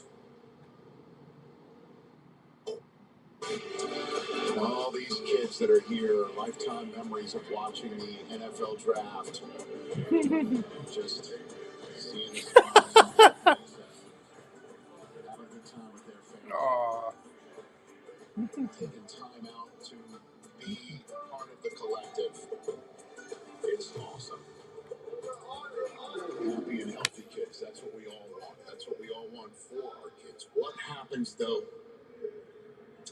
if they're not healthy? What happens if you get that call saying that your child is sick and needs some serious help? Well, there's St. Jude Children's Research Hospital for those kids, and thank goodness for that. When my silly 40-yard dash run became a charitable event years ago, and I had a whole bunch of charities associated with the NFL, all terrific charities, worthy charities, placed in front of me as a choice for which charity to associate with my run.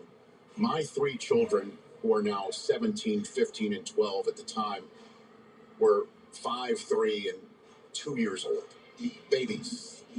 And I thought to myself, along with my wife, Susie, what happens, heaven forbid we get that phone call? What do we do? So many people are put in that position, and they call St. Jude Children's Research Hospital if they need their help. And thanks to St. Jude Children's Research Hospital, those who go there never see a bill for the health care or the lodging or the travel or anything. So all the parents have to do is be there for the kids and have the kids get better. And of course, there's the medical research portion of St. Jude Children's Research Hospital to make sure that kids who get sick get better, but also maybe kids don't get sick at all because of the research and the science that's done there. So that's why I'm running. That's why I'm still running, even though I'm much slower, as you're about to see.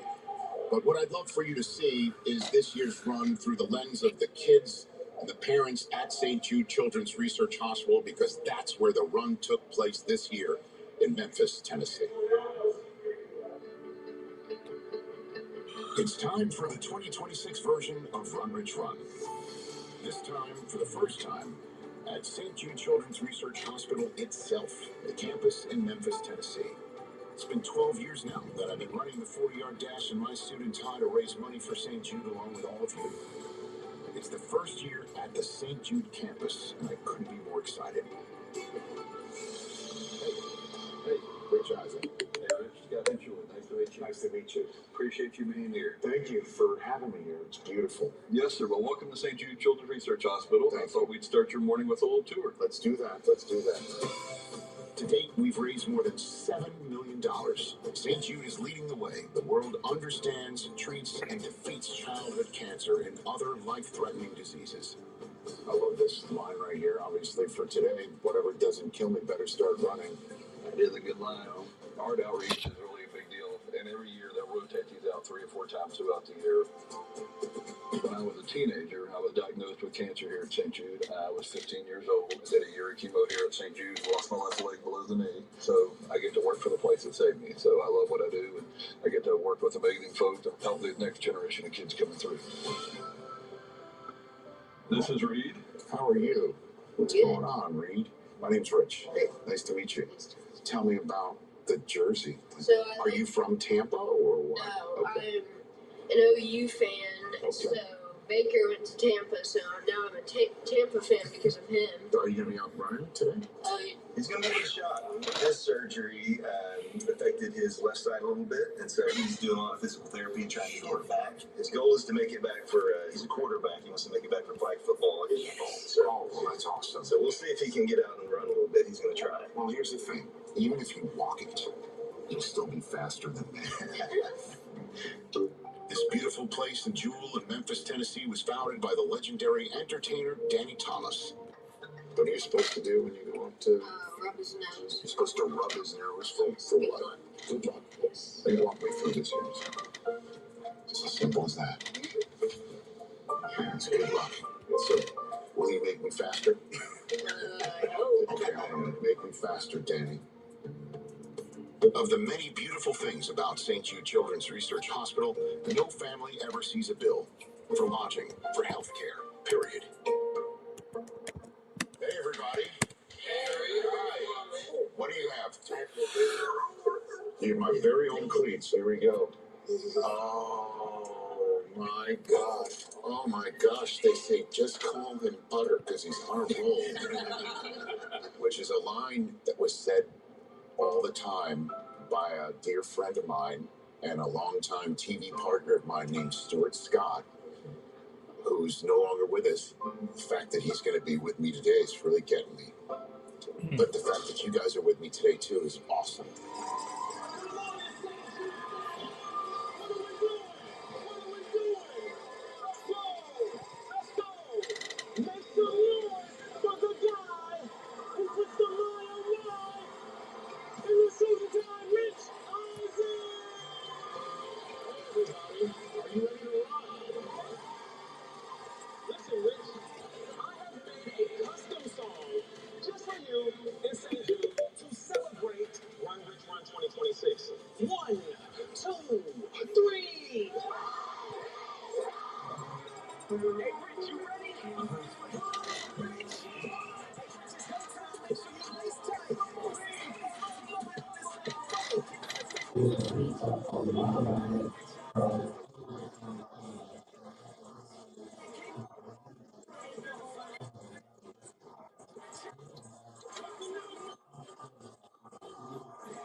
Okay, 4-3.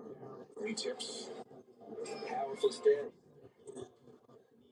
Knees up. Finish strong. All right. You get it. Calvin.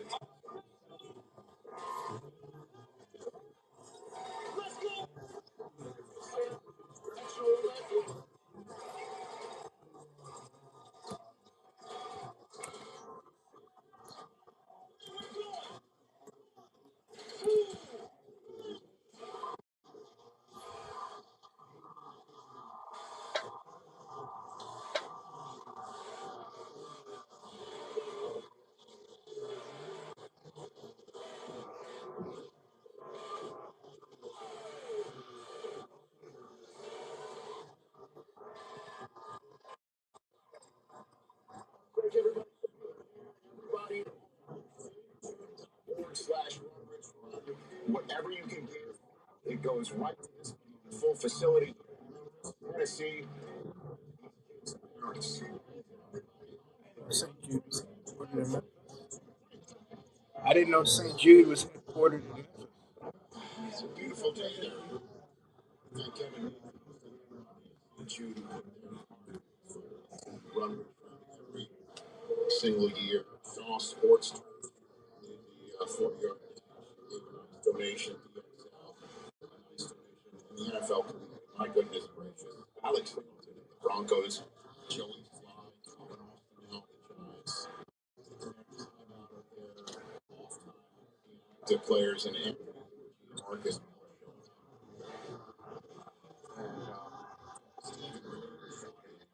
The owners again very generous to the community, open their wallets and their hearts. I ask you, anybody out there, any every nickel dime, whatever you give matters. It goes directly to those kids in the Three Children's Research Hospital, and I can't everybody here at NFL Network for also giving time and the great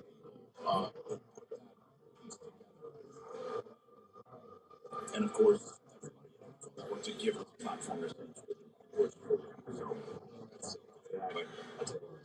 watching you run, I have more fun watching those kids run. They're running their 40s. It's the smiles on their faces when they're doing it. Reminder, do things like those. Really cool. This happened, Rich. Watch so many people. You're helping save lives. You're helping.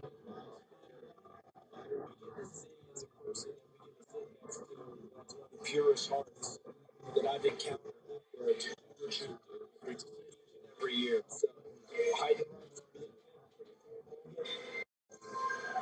but you guys were saying that it's again people at St. Jude who are doing this work who don't get to leave the hospital and come in at the NFL draft. These are the people who are doing the hard work, the research, getting these kids better. Just going to the hospital and sitting there. It's not just the doctors and nurses. They have teachers there, so kids can continue along with their curriculum when they're there trying to get better. They have the mental health, not just for the kids, but for the parents, and most of the parents, because frequently it's the kids that the parents look to for the guidance and the smile on their face. Just God bless them. A lot of them don't really know the severity of what's going on with them. Kids sure don't. So again, I'm sure I've forgotten a million different people, but I thank all of you out there for taking time out of the draft and indulging us to ask you for money. And stjude.org/runrichron is what you can go to and give whatever you wish. So, well done. Thank you very much. Sir. Very well done, everyone. Yeah. You sent this. Look, you sent this just now. Maybe. You see, look. Yeah, look. Whatever you're looking at. Hit that QR code, please. Thank you, people. Hit that QR code. But you can run faster. Always an evaluator. Yeah, see it. This is Alex. Alex needed help investing his savings. With his advisor Dennis, excuse me. he opened 3 accounts. Sorry. One for now, one for later, and of course, his retirement. More than big goals for his future, Alex has got a plan to get there. JP Morgan Wealth Management. It says garage camper. I checked Allstate first It says and saved that all the hundreds on my time. car insurance. Unfortunately, I did not check my outfit before meeting my girlfriend's family. Checking Allstate first was an excellent plan. Not checking which team my girlfriend rooted for? Yeah, not great. So check Allstate first, and you can save hundreds. That's cool. Ex-girlfriend. Lowe's knows. I'm not going to say it live, bro. I'm live. I'm not going to say it while I'm on live stream. More ice than me? 4 kinds of ice, actually. Gonna need a bigger bucket. Like this one? Do you always have 2 bucket chains? I do. Give it back. I am an American soldier. I serve the people of the United States. I will always place the mission first. Well, this is mine anyway. I would never accept defeat. I am disciplined, physically, and mentally tough.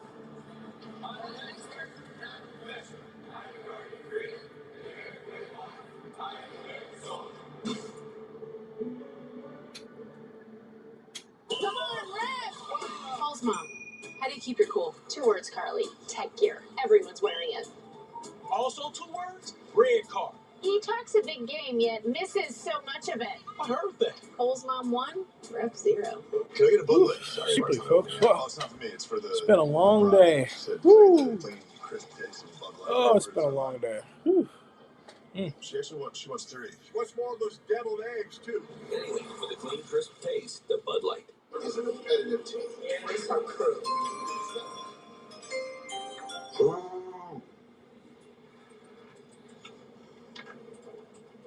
With the 61st pick of the Super Bowl, the National Football League selects ESPN.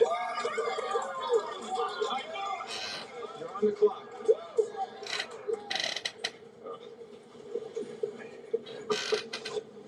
Congratulations on your first Super Bowl. If you remember the other night, Matt Millen was referring to a group of folks off stage who administer the draft and was giving them a shout out while you're looking at them.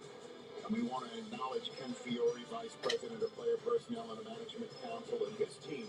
They're the ones that make sure the player selection process goes smoothly all 3 days, ensuring that the business of the draft, from the first pick to the last, does not skip a beat. Take a bow, Ken team, and thank you. Can you imagine I can't even keep track of this stuff, and I got Jack Andre in my ear saying this pick been traded 6th, 7th overall, now for this overall, that overall. It's crazy.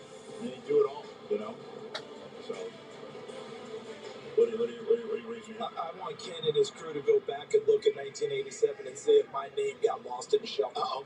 This should have been picked. Okay. Just want to see if maybe, All right. but it might have Check just the archives. might have been an accounting, a clerical error. That's all. I'm just looking, hoping, Okay. praying.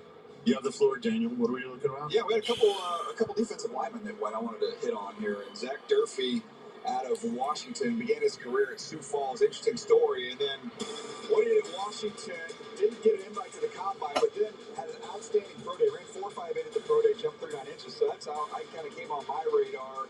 And I watched him. And you see a guy who plays very fast. He flashes some power. He's got that big bulky elbow brace on. I never got to the bottom of that to see what was going on there. But man, you see him when they run zone read, he attacks the mesh. And he is very, very aggressive and physical. So there's one. And then Max Llewellyn, I thought would be a long gone by now out of Iowa. Hard charging rusher.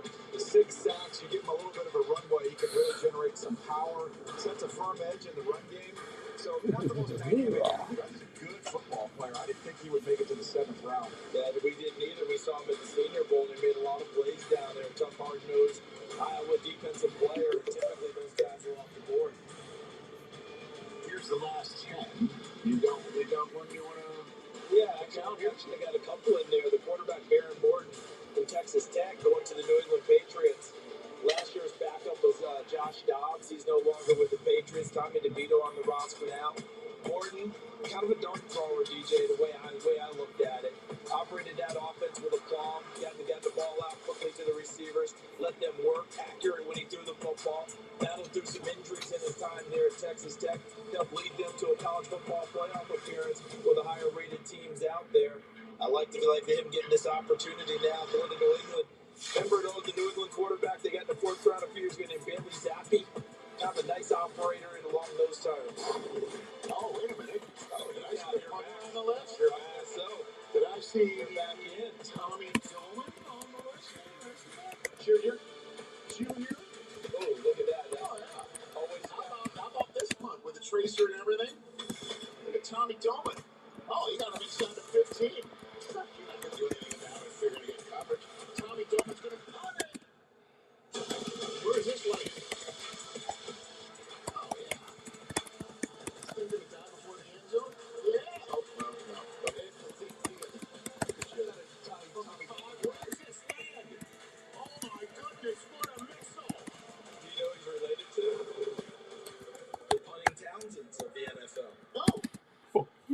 no idea. There you go. How do you know that? I do a little work. Yeah, you do. I didn't mean to, think otherwise. No, I'm prepared, Rich. No, I'm a professional, Rich. it's where How did you ask me that question? Rich's proximity. They're Orlando kids. Okay. The Kansas City Chiefs, let's take a look on their draft. As we all know, they had 2 first-round picks because they flipped Trent McDuffie to Defense, the Rams. defense. Running back, wide receiver. They have first 4 picks were defense. 2 cornerbacks, a defensive tackle, and a defensive end. Moving up to get Delane was smart. They kind of read the room there that there could be a couple corner teams in front of him, and we obviously saw with McCoy and how far he fell. There was concern there. So this was the top of the cornerback class, and there was a gap. So they did what they had to do to go up and secure him, and then they continued to add to that defense throughout the day. Peter Woods on the back end of the first round, inside, can really penetrate, get upfield, can rush the passer. This draft was a lot about helping that pass defense with the rush as well as the coverage. Then Kennedy, the nickel they got a little bit later out of Oregon, he'll have a chance to get on the field early as well. What I love most about this draft is Peter Woods had a party for his draft, told everybody it's a white party. Everybody wear white, and then he busted out green. I love it. Yeah, the Chiefs ready to roll. Spagnuolo's got himself. The work he can do to help Chris Jones, DJ, can be considerable, Ken. And our teammates, Thomas, proud about him. That's a great pick as well. Where you going? 40th overall. So they Got your roller? Need help? They are very good at identifying and also developing these young players. Now, they'll let some of them walk. They'll trade some. We saw that with McDuffie. But they've been able to just keep reloading. Get another shot at it. They usually do that with corners. Yeah, In particular, L'Jarius Sneed being another, and Travarius Ward.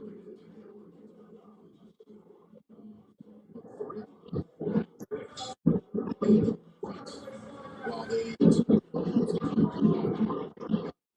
the third for 1,000-yard run there.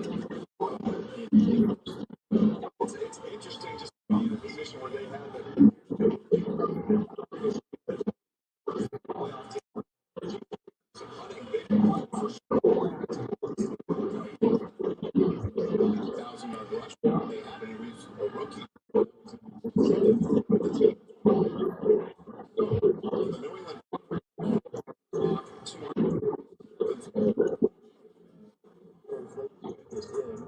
I appreciate it.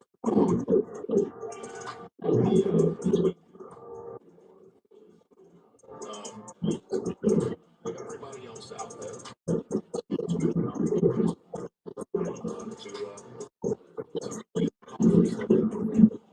Tennessee. Almost 10 picks here.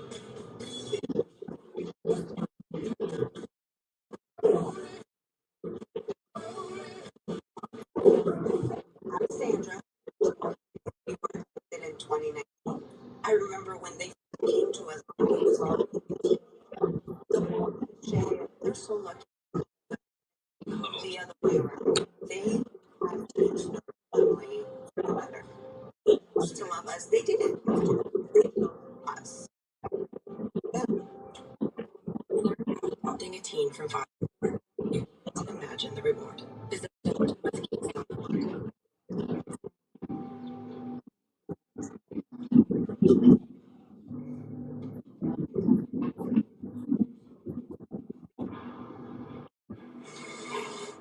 It's kind of in a loop there.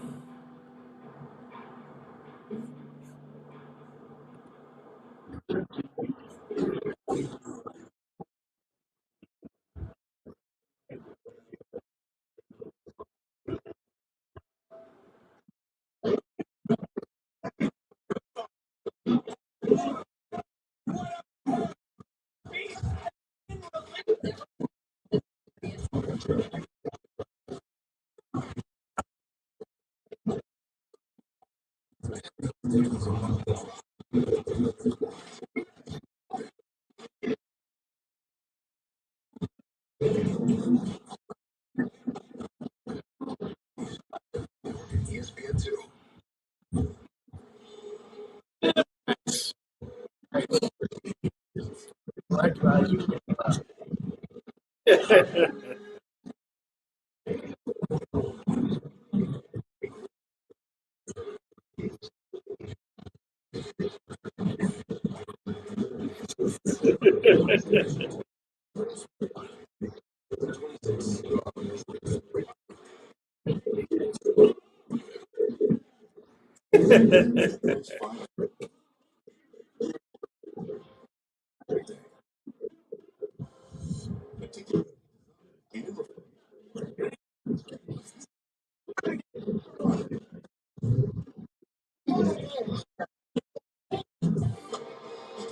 Scared of a better man. Oh, from a chat in the pub.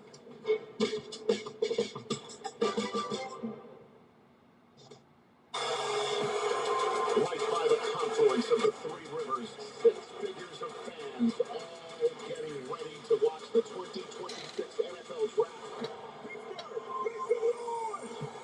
The Las Vegas Raiders are on the clock with the first pick. Fernando. I look forward to proving in arena every single day. With the second pick, David Bailey. The highest drafted defensive player in Jets history. The Arizona Cardinals select Jeremiah Love. Jeremiah Love has Hall of Fame talent. The Tennessee Titans select Darnell Tate. How about that for the first surprise of the night? Wow. The New York Football Giants select Arvell Reese. That's an embarrassment of riches. Trade between the Chiefs and the Browns. Mansour Delane. They made the best move in the draft. Commanders select Sonny Styles. The third Buckeye in the first 7.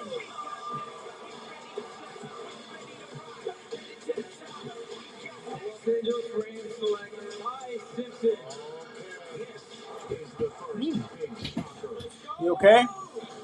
Okay. All right. Long day, folks. Sorry, I keep dropping off, but whew, it's been a long 3 days of draft, and not a lot of sleep, and making sure you get content out, and it's been just so much fun. I love this. Love it.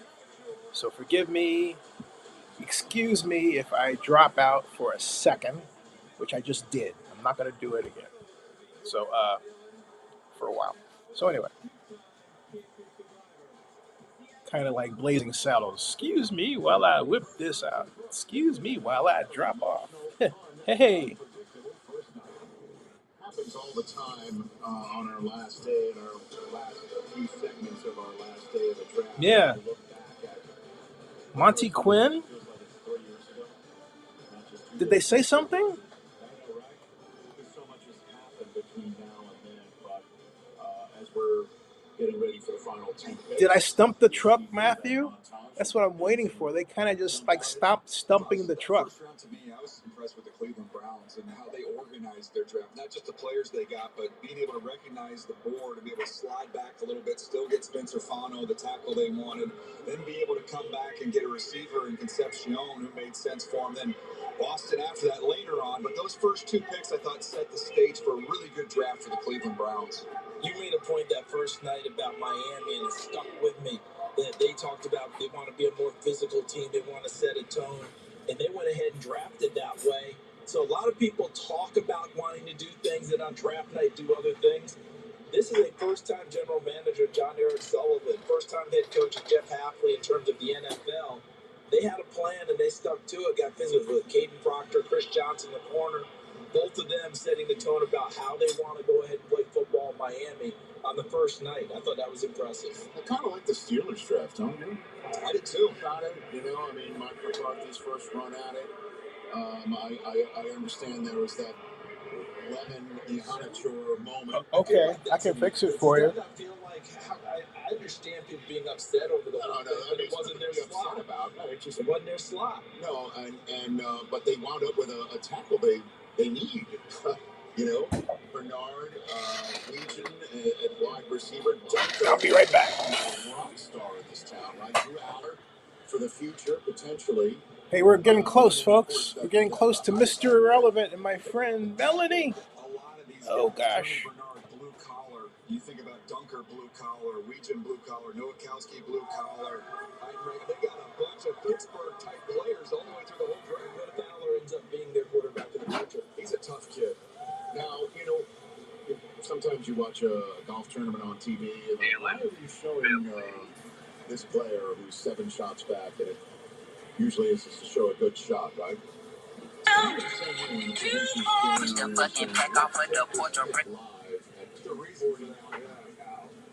Let's find out what this is all about. It's the Chiefs pick at 2:49. We sent to the stage right now.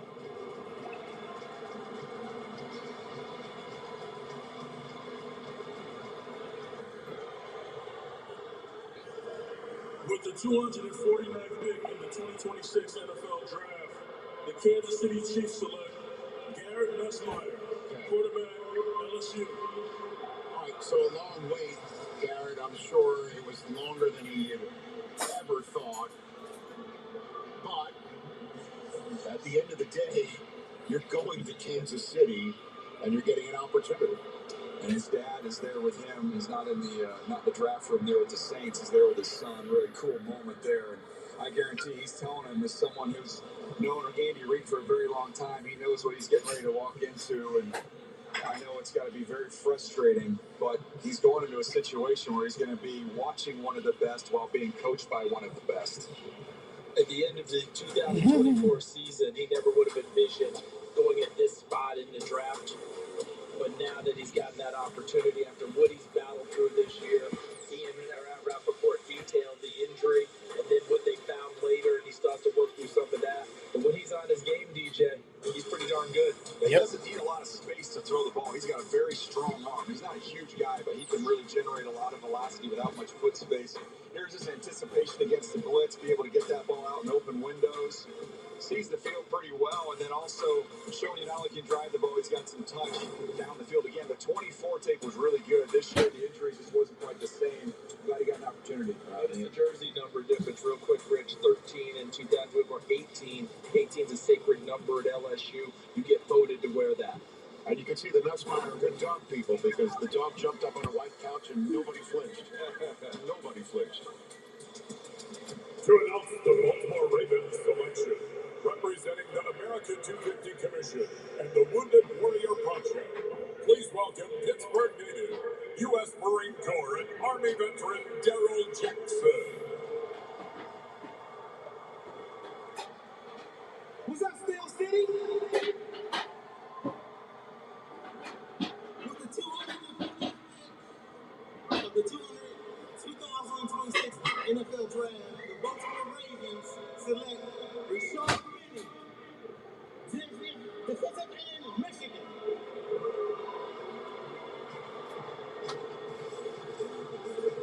All right, so another Wolverine off the board right here. And I'm sure his new head coach is quite familiar with him. No doubt about it. Benny is a very, very strong, stout defensive attack. He's more of a pocket pusher than a pure pass rusher. But man, that Nebraska tape, you pop that one on and you can get excited about him. That defense, there's still a lot of dudes who've seen him get drafted off this Michigan defense last year. So he was kind of that anchor in the middle. So, yeah, as you point out, Jesse Minter perhaps even recruited him, part of the recruiting commission, and now here he is, the first professional football head coach in his career. Ian? Rich, you're talking about the Kansas City Chiefs quarterback situation. There is going to be an opportunity for Garrett Nussmeier to get serious reps in Kansas City. Obviously, Patrick Mahomes is recovering from a torn ACL, a torn LCL. The hope is that he will be ready week 1, but certainly not going to take his full complement of reps this spring. Justin Fields going to get plenty of reps. Chris Oladuke and Jake Hain are also on that roster. It certainly seems Nussmeier will be competing to be the 3, and many teams do carry third quarterbacks now, so he does have a shot. That's awesome. You can see the emotion pouring out of him right there on the couch. Mom and dad right there, and the whole family. Pretty cool.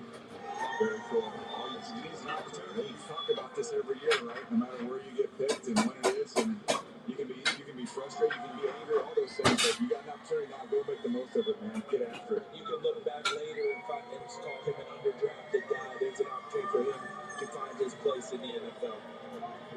So the Philadelphia Eagles are on the clock now, as well as about to hand in a pick. So the Eagles are picking twice here. And you're going to notice a bit of a theme on that front because the Broncos picked twice to end it. So you got the Eagles on 251 and 252. Ravens one more time. It's one less chance to make a pick and get booed here in Pittsburgh. It's been a theme. Consistent. Got to be consistent. Right? Colts, Packers, and then the Broncos twice. And then we all head off for OTAs. The schedule gets released shortly. They've already announced a game in Rio between the Ravens and the Cowboys coming up early on in the season on a Sunday. Very rare to have an international game in the Southern Hemisphere period, let alone on a Sunday in a regular slot. A late window on CBS. But anyway, here comes the Eagles. First of two consecutive picks here in the Commonwealth.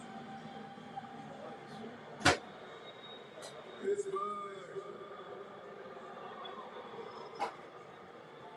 You are now witnessing history being made. All right. With the 251st pick in the 2026 NFL Draft, the Philadelphia Eagles select Uar Bernard, defensive tackle, international halfway program. Let's go! This is a cool story. Think about the organization that brought in Jordan Mailata. Now they've got the defensive version. I've never seen testing numbers like this guy had, Charles.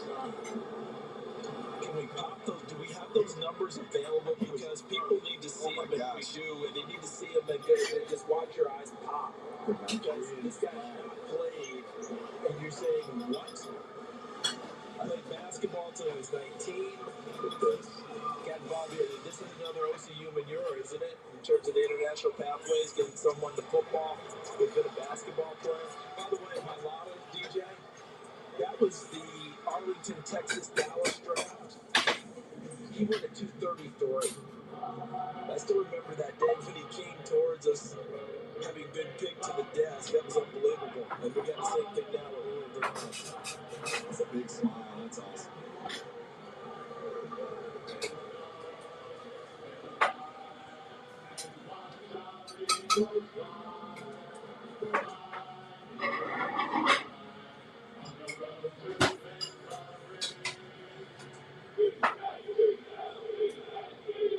So many people in the league office work so hard on programs like this. So for it to actually lead to a draft choice is significant. I'll give you the floor on this kid from Nigeria going to Philadelphia. Look at him. He's almost 6'5". Look at how he's put together. I mean, I'd say he looks like a Greek god. He ran 4.63 at 306 pounds. He vertical 39, broad jump 10.10. His arms are almost 36 inches long. I mean, he's put numbers up that you'll never see for somebody this big. He's not playing football. It's going to require a lot of patience here. Man, you talk about having something to work with from a body standpoint and an athlete standpoint with a basketball background. You see why he's getting drafted. And how about it being the Eagles again, taking that opportunity? And now here's your opportunity, as you pointed out, DJ. That was offense with Jordan Mailata. Now we're talking defense with Bernard. So the measurable in the comp is the grading unanimous defensive player of the year. Just to see how big he is. I mean, look how much bigger he is, and look how fast he ran. Like, and how the numbers are just freaky. Now he does. Look, Myles Garrett's not going big in the draft. He's picked late in the seventh. He's never played football. So you got to be patient, but that just you got to look at the context of how crazy those workout numbers are. Could you imagine that this guy becomes a star in Philadelphia and this is the moment they'll remember? Pretty cool. Some really unique moments today and throughout this draft. So you know who else? So Clint Hurts, the D-line coach. Yes. Yeah. Now he's pretty put together himself. See him, he's right in the middle of the screen right there. I mean, that's Clint filling up the screen right there in the back, right behind it, right that middle, right in the triangle section. And Bernard is going to door. Guys, come here to door. Want soups there. I don't understand why you don't want it. You can't just have meat. You gotta have that, you know. Got garlic. That's the best thing for you to eat. Big announcement today. Huh? We're taking back sports. Thank you. That's right. Back from overscheduled, overpriced, overcoached chaos. Because it's time to put play before pressure. Fun over whatever this is. Did you know that fewer than 4 out of 10 kids are playing sports? When we were kids, everyone was playing sports. Because it was fun. Even if your older brother shoved you extra hard in two-hand touch. Questions? You're the glasses. So, how can parents and coaches make sports more fun? That's a good question, random reporter. The answer is take the lead from the kids. Yeah, don't overschedule them. Keep the conversations positive after practice and games. The fun will take care of itself. Anyone else?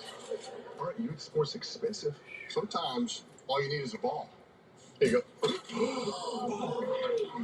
I didn't catch it. It was right to him. So, if you're a parent, coach, or teacher, join us. Let's take back sports. All right. Who's up for a game of horse? Not you. My biggest fear in the middle of my addiction was that I would never be able to get over it and that my kids wouldn't have a father. I overdosed on heroin and I did. And I started thinking, you know what? This isn't my story. For the longest time, fear held me back from ultimately being who I wanted to. I found the fatherhood program and it was one of the best decisions I've ever made in my life.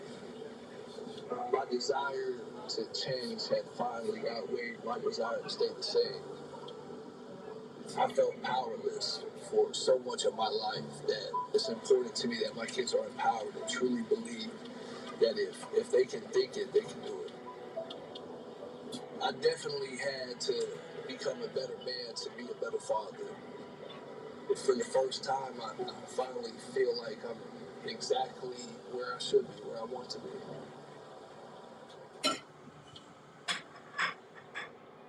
The United Football League is Premier Spring Football. So no energy in the air. New teams, 3 new markets, innovative rules. They score 4. And more access inside the action. Like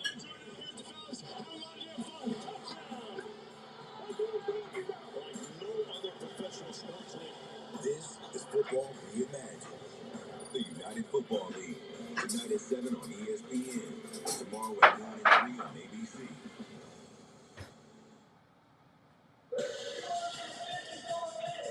Okay, we're making our way towards the final picks of the NFL draft. We're at the final picks. We're making our way toward Mr. Irrelevant.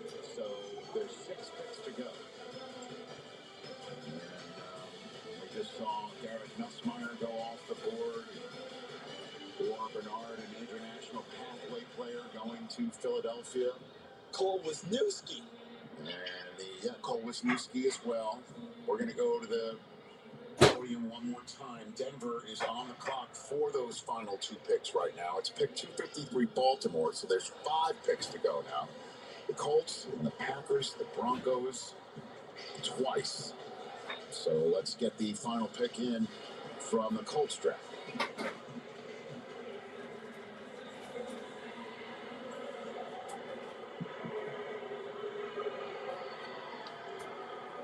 With the 254th pick in the 2026 NFL Draft, the Indianapolis Colts select Deion Burks, wide receiver, Oklahoma. This to me is one of the big shockers. He was my 70th player, and I think the next highest rated player that was still out there is like in the 120s. So he's just been hanging out there. To me, I saw a guy who reminded me of Deion Branch. You can see how fast he was at Purdue as well as at Oklahoma. You see the ability to make a contested catch down the field. He is not tall, but he is strong, sturdy, and he is very explosive once he has the ball in his hands. Now, he struggled in terms of some of the quarterback play he was dealing with earlier in his career, so you don't see the big wow numbers, but you saw him at the combine, what he was capable of from an athletic standpoint. He ran 4.3 flat, a vertical 42.5, and he bench pressed like 26 reps at 225. So he is a strong, fast, explosive dude. And I don't see that they've drafted any other wide receivers as I'm looking at it here. So he's going to have a chance in this group to make this team and make some things happen. 254 right there. And I look at that room like that, and I ask you, like, were you ever the staffer who took that stuff down off the walls? Was that part of your job as well? The magnets? Yeah. No, I did a lot of. You're a D-magnet guy? A lot of paper cuts. Hold on. Did you take your fingers like Ric Flair before? Huh? Yeah. I know you a lot of paper cuts on those. I'll get it. That's dangerous. That hurt. The Seahawks just picked Michael Dansby of Arizona, and that was pick 255 that they got from Green Bay. So it's now Denver on the clock, and that's it. The team that didn't pick in the first 2 rounds is the team with the final 2 picks of the entire draft, the Denver Broncos. Okay, I've got a big question. First, that's a loaded secondary at Arizona. How many guys have we talked about that came out of there, right? Second thing, you mentioned it, Rich, last 2 picks to Denver. Yes, sir. So if you end up going the 1 pick before Mr. Irrelevant and your teammate gets Mr. Irrelevant, I mean, if you're going and you know your teammate went 1 pick before you, you say you cut. are you giving Here. him a taste? I don't know. You give him a taste of Newport? I don't know. Explain it. The 2 Paytons on the screen, George and Sean, are the ones who have to decide who gets to go to. They decide who goes to Newport and who doesn't. Just because it's the same team doesn't mean anything. We're not teammates yet. No, that's a big thing. One guy is just like, hey, you're pick 256. Congratulations. We'll see you in Denver. The other one's like, you get a big whole thing. One's in Newport, one stays home and works out. What about Mr.'s Irrelevant? Mr.'s Irrelevant. Double down? You both get it. Interesting. All right, so we just found out the final attendance total for the Pittsburgh draft. 805,000 fans. That a new record? That is indeed. Pittsburgh said it. Now, who's number 2? The ball is next on the draw. I mean, that's something that, you know, people come around the country to go see, period, let alone a draft hall. Yeah. A makeshift draft hall in one of the most iconic places in the United States. Might be the first time anyone's gone to D.C. to see the Arch. Got rid of it. Well played, sir. Well played. First Arch Manning or the one you're referring to? Well played. Wow. Okay. Who's number 2? Detroit? Did Detroit hold 2? Or did Hey. They're now number 2. Irrelevance number 256. Here we go. Where's Melanie? Pretty much held up. You know, there was Where's Melanie? We're waiting on Denver. They made pick 256. We're now waiting on 257.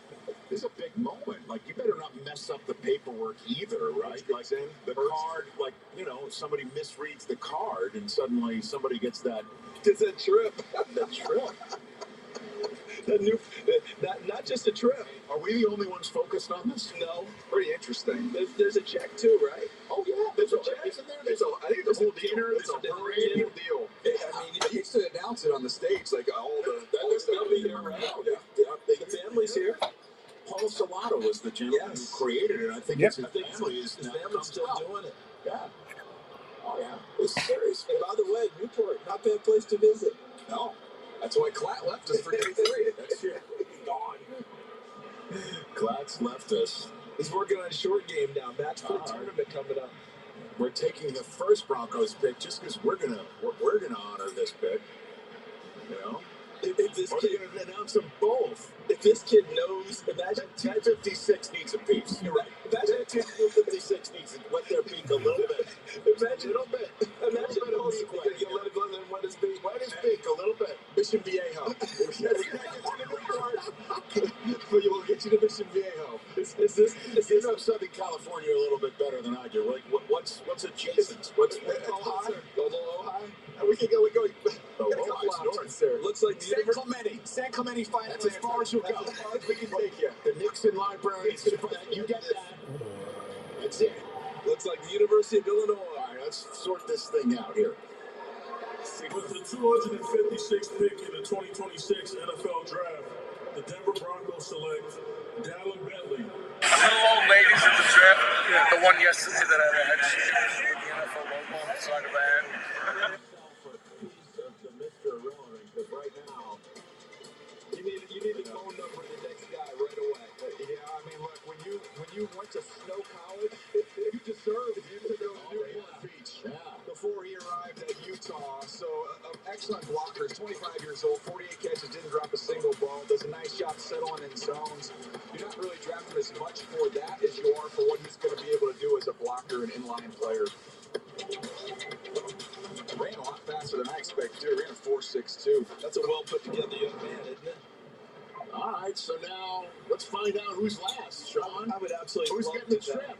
Who's getting the trip? Guys, this is like just missing out on the Showcase Showdown. You know what I mean? Hold on. You're off by 5 cents on spinning a wheel.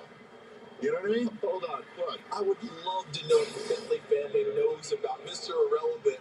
And they're like, great, that's great, son. Missed it by 1.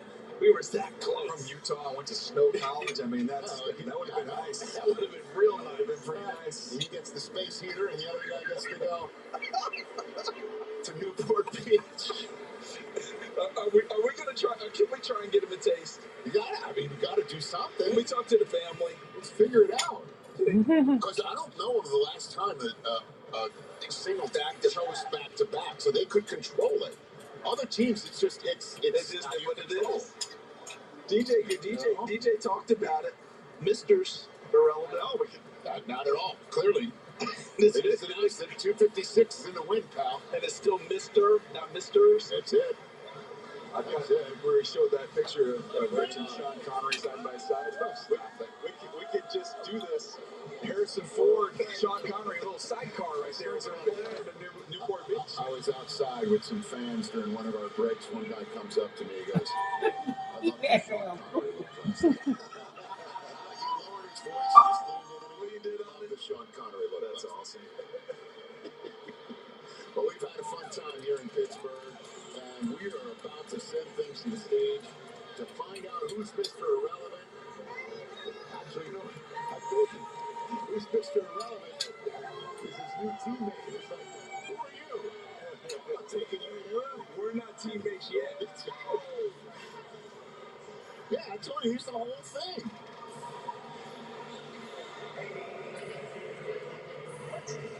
Please welcome CEO of Mr. There she is.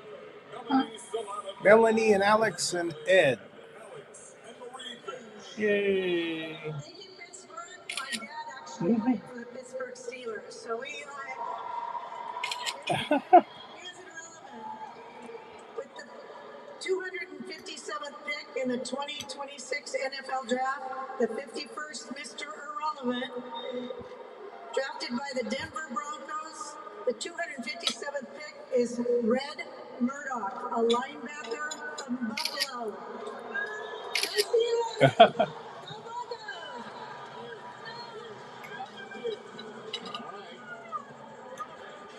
I think Red's taking off for Zihuatanejo first. Right? Listen, we were talking about Dallin Bentley getting a taste. Red was here. Let me help you guys with this one, all right? All right, Bentley, we're talking about getting a taste. Red Murdoch, second-team All-American. See the 17 forced fumbles? That broke Khalil Mack's NCAA record. I've heard of him. Jacob Rodriguez, who went, the second round earlier? He was Mr. Punch-Out. Oh, whoops, almost forgot. Oh, thank you for this food Mom has made for us. And thank you for all that you've done for us. In Jesus Christ's name, we pray. Amen. Yeah. See ball, hit ball, force ball to go free. And not only that, plays game with a lot of intelligence, guys. He was a finalist for the National Football Foundation's Campbell Trophy, which is the academic Heisman. So the man with that intelligence, good luck, Dallin Bentley. You're not getting a taste. All right, that taste is out the window. Red Murdoch's like, yeah, until we haven't hit the field yet, brother. Okay, just because we're teammates and you got picked before me. Hey, we're not teammates yet. It's the mayor of Pittsburgh. Congratulations, Red Murdoch. I love the way he plays. Jacob Rodriguez light would be the way that I would describe him because of his ability to knock the ball free. Well, that wraps up our live coverage This is Melanie's father right here. It's way back when Bill and I were covering it. This is her dad, who's since passed away. Yeah, right here.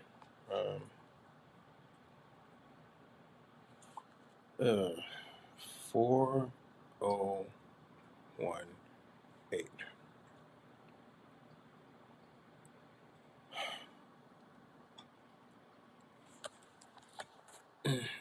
Connect.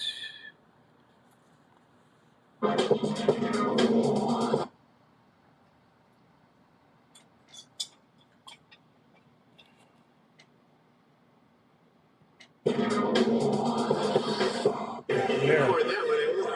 Okay, I'm gonna give us a 5 count and then 2. You look younger. How old are you? That was 2007. Really? Yep.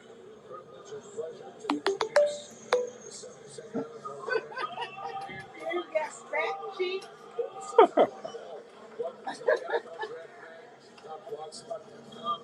Fieldposition.com. And I apologize when I'm losing my voice. Please tell us all about what you do with Mr. Irrelevant. I know, and Zennie knows, it's the greatest thing in the world. We want you to tell everybody else.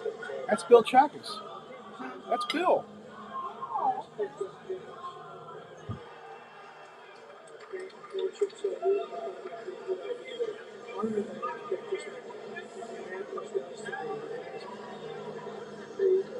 Why do you look young?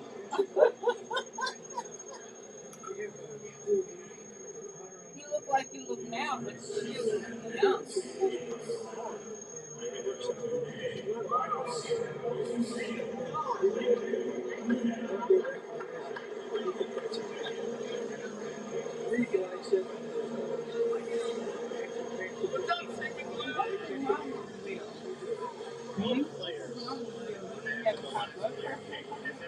Bell's palsy.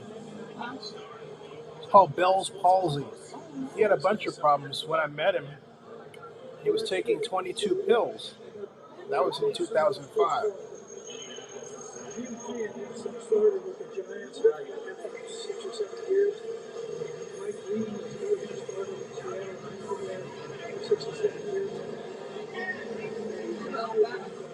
That's Paul Satala. That's Melanie's father, who was on the stage. That's her father she was referring to. He started the whole Irrelevant Week. The last person taken in the draft gets the Lozman Trophy. He started all that. The check, obviously, $10,000 doesn't just grow on trees.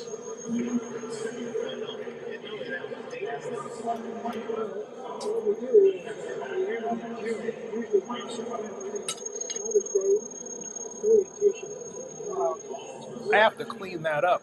Now I have the equipment to clean it up. Clean up the volume, you know.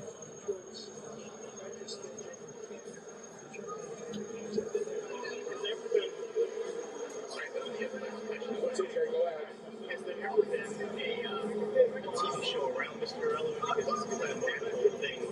Even a reality TV show, you get up on a camera with this guy, stuff around. So, if you really interested, oh my God, that's my content idea, but I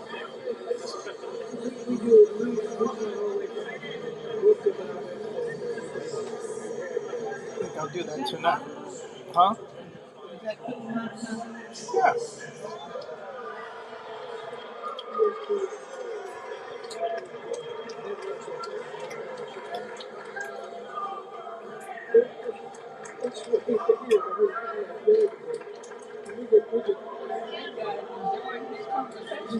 they're saying Troy Smith's overrated. That's the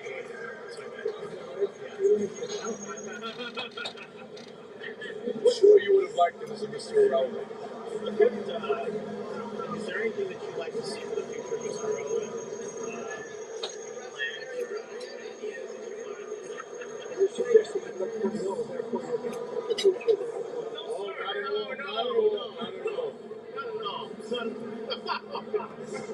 You're doing better than we are. Pick me for that one. You're doing better than we are.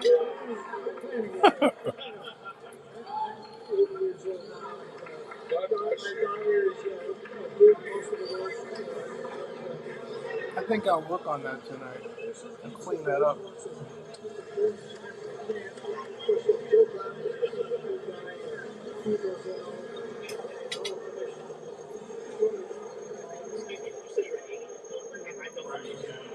He looks great.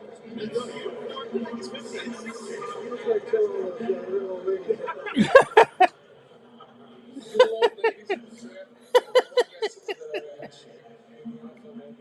He's a funny guy. That's a good exception. Paul, I know you're really busy today, and thanks for taking the time with us. Last question for me. I think what you're doing is fantastic. What do you see, with the league's policy on conduct now? Can you also try to get a particular guy that has a good moral background as well as, and we're glad when the guy is the last pick. You want a guy to have a good moral background so he doesn't tear up the town. No, we're not worried about that. I think what Commissioner Roger Goodell is doing is the right thing to do. Is that the safety of the peace is way bigger than anything else. Yes, totally. Absolutely. Totally agree. That's our we think that's important. And anybody doesn't understand that showboats and others.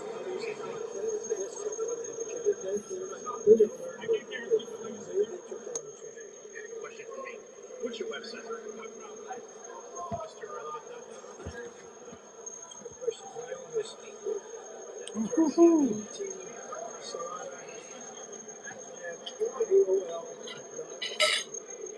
That's all I can remember.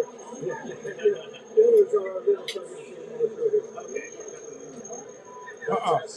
That's from here.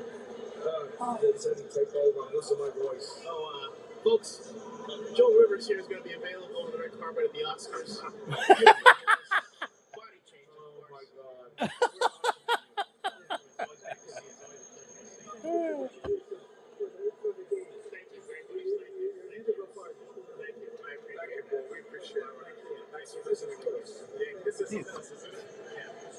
See, we were doing YouTube, and nobody else was at that time.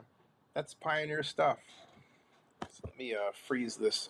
Hold on a second. Let me come back. Let me stop. Hi everyone, it's Amna. Let me stop that and close this out. Hey everybody, I was just enjoying a video with Paul Satala. Paul Satala is the person who started Mr. Irrelevant, and that what we were listening to was a video from 2007. And I would play, if you what I'm going to do though is I'm going to remix the sound because now I have the technology to do it easily, whereas in 2007 we didn't. So I looked at that, wait a minute, I could use iMovie and run it through and all that. I want to thank everybody for watching. Thank my buddy, longtime friend Michael Daughter for stopping by and giving us a great show.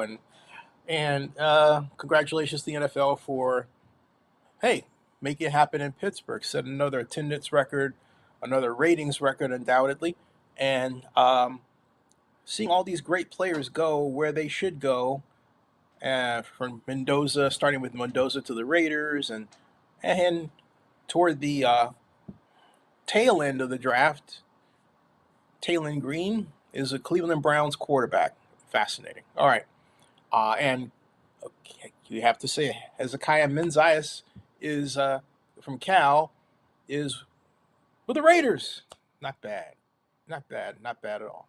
All right. See everybody later. And please, if you haven't done so, either follow me on Twitter or subscribe to Zennie62 on YouTube, or do both. All right. And bookmark NFL News by Zennie62.com. All right. Thanks. See ya.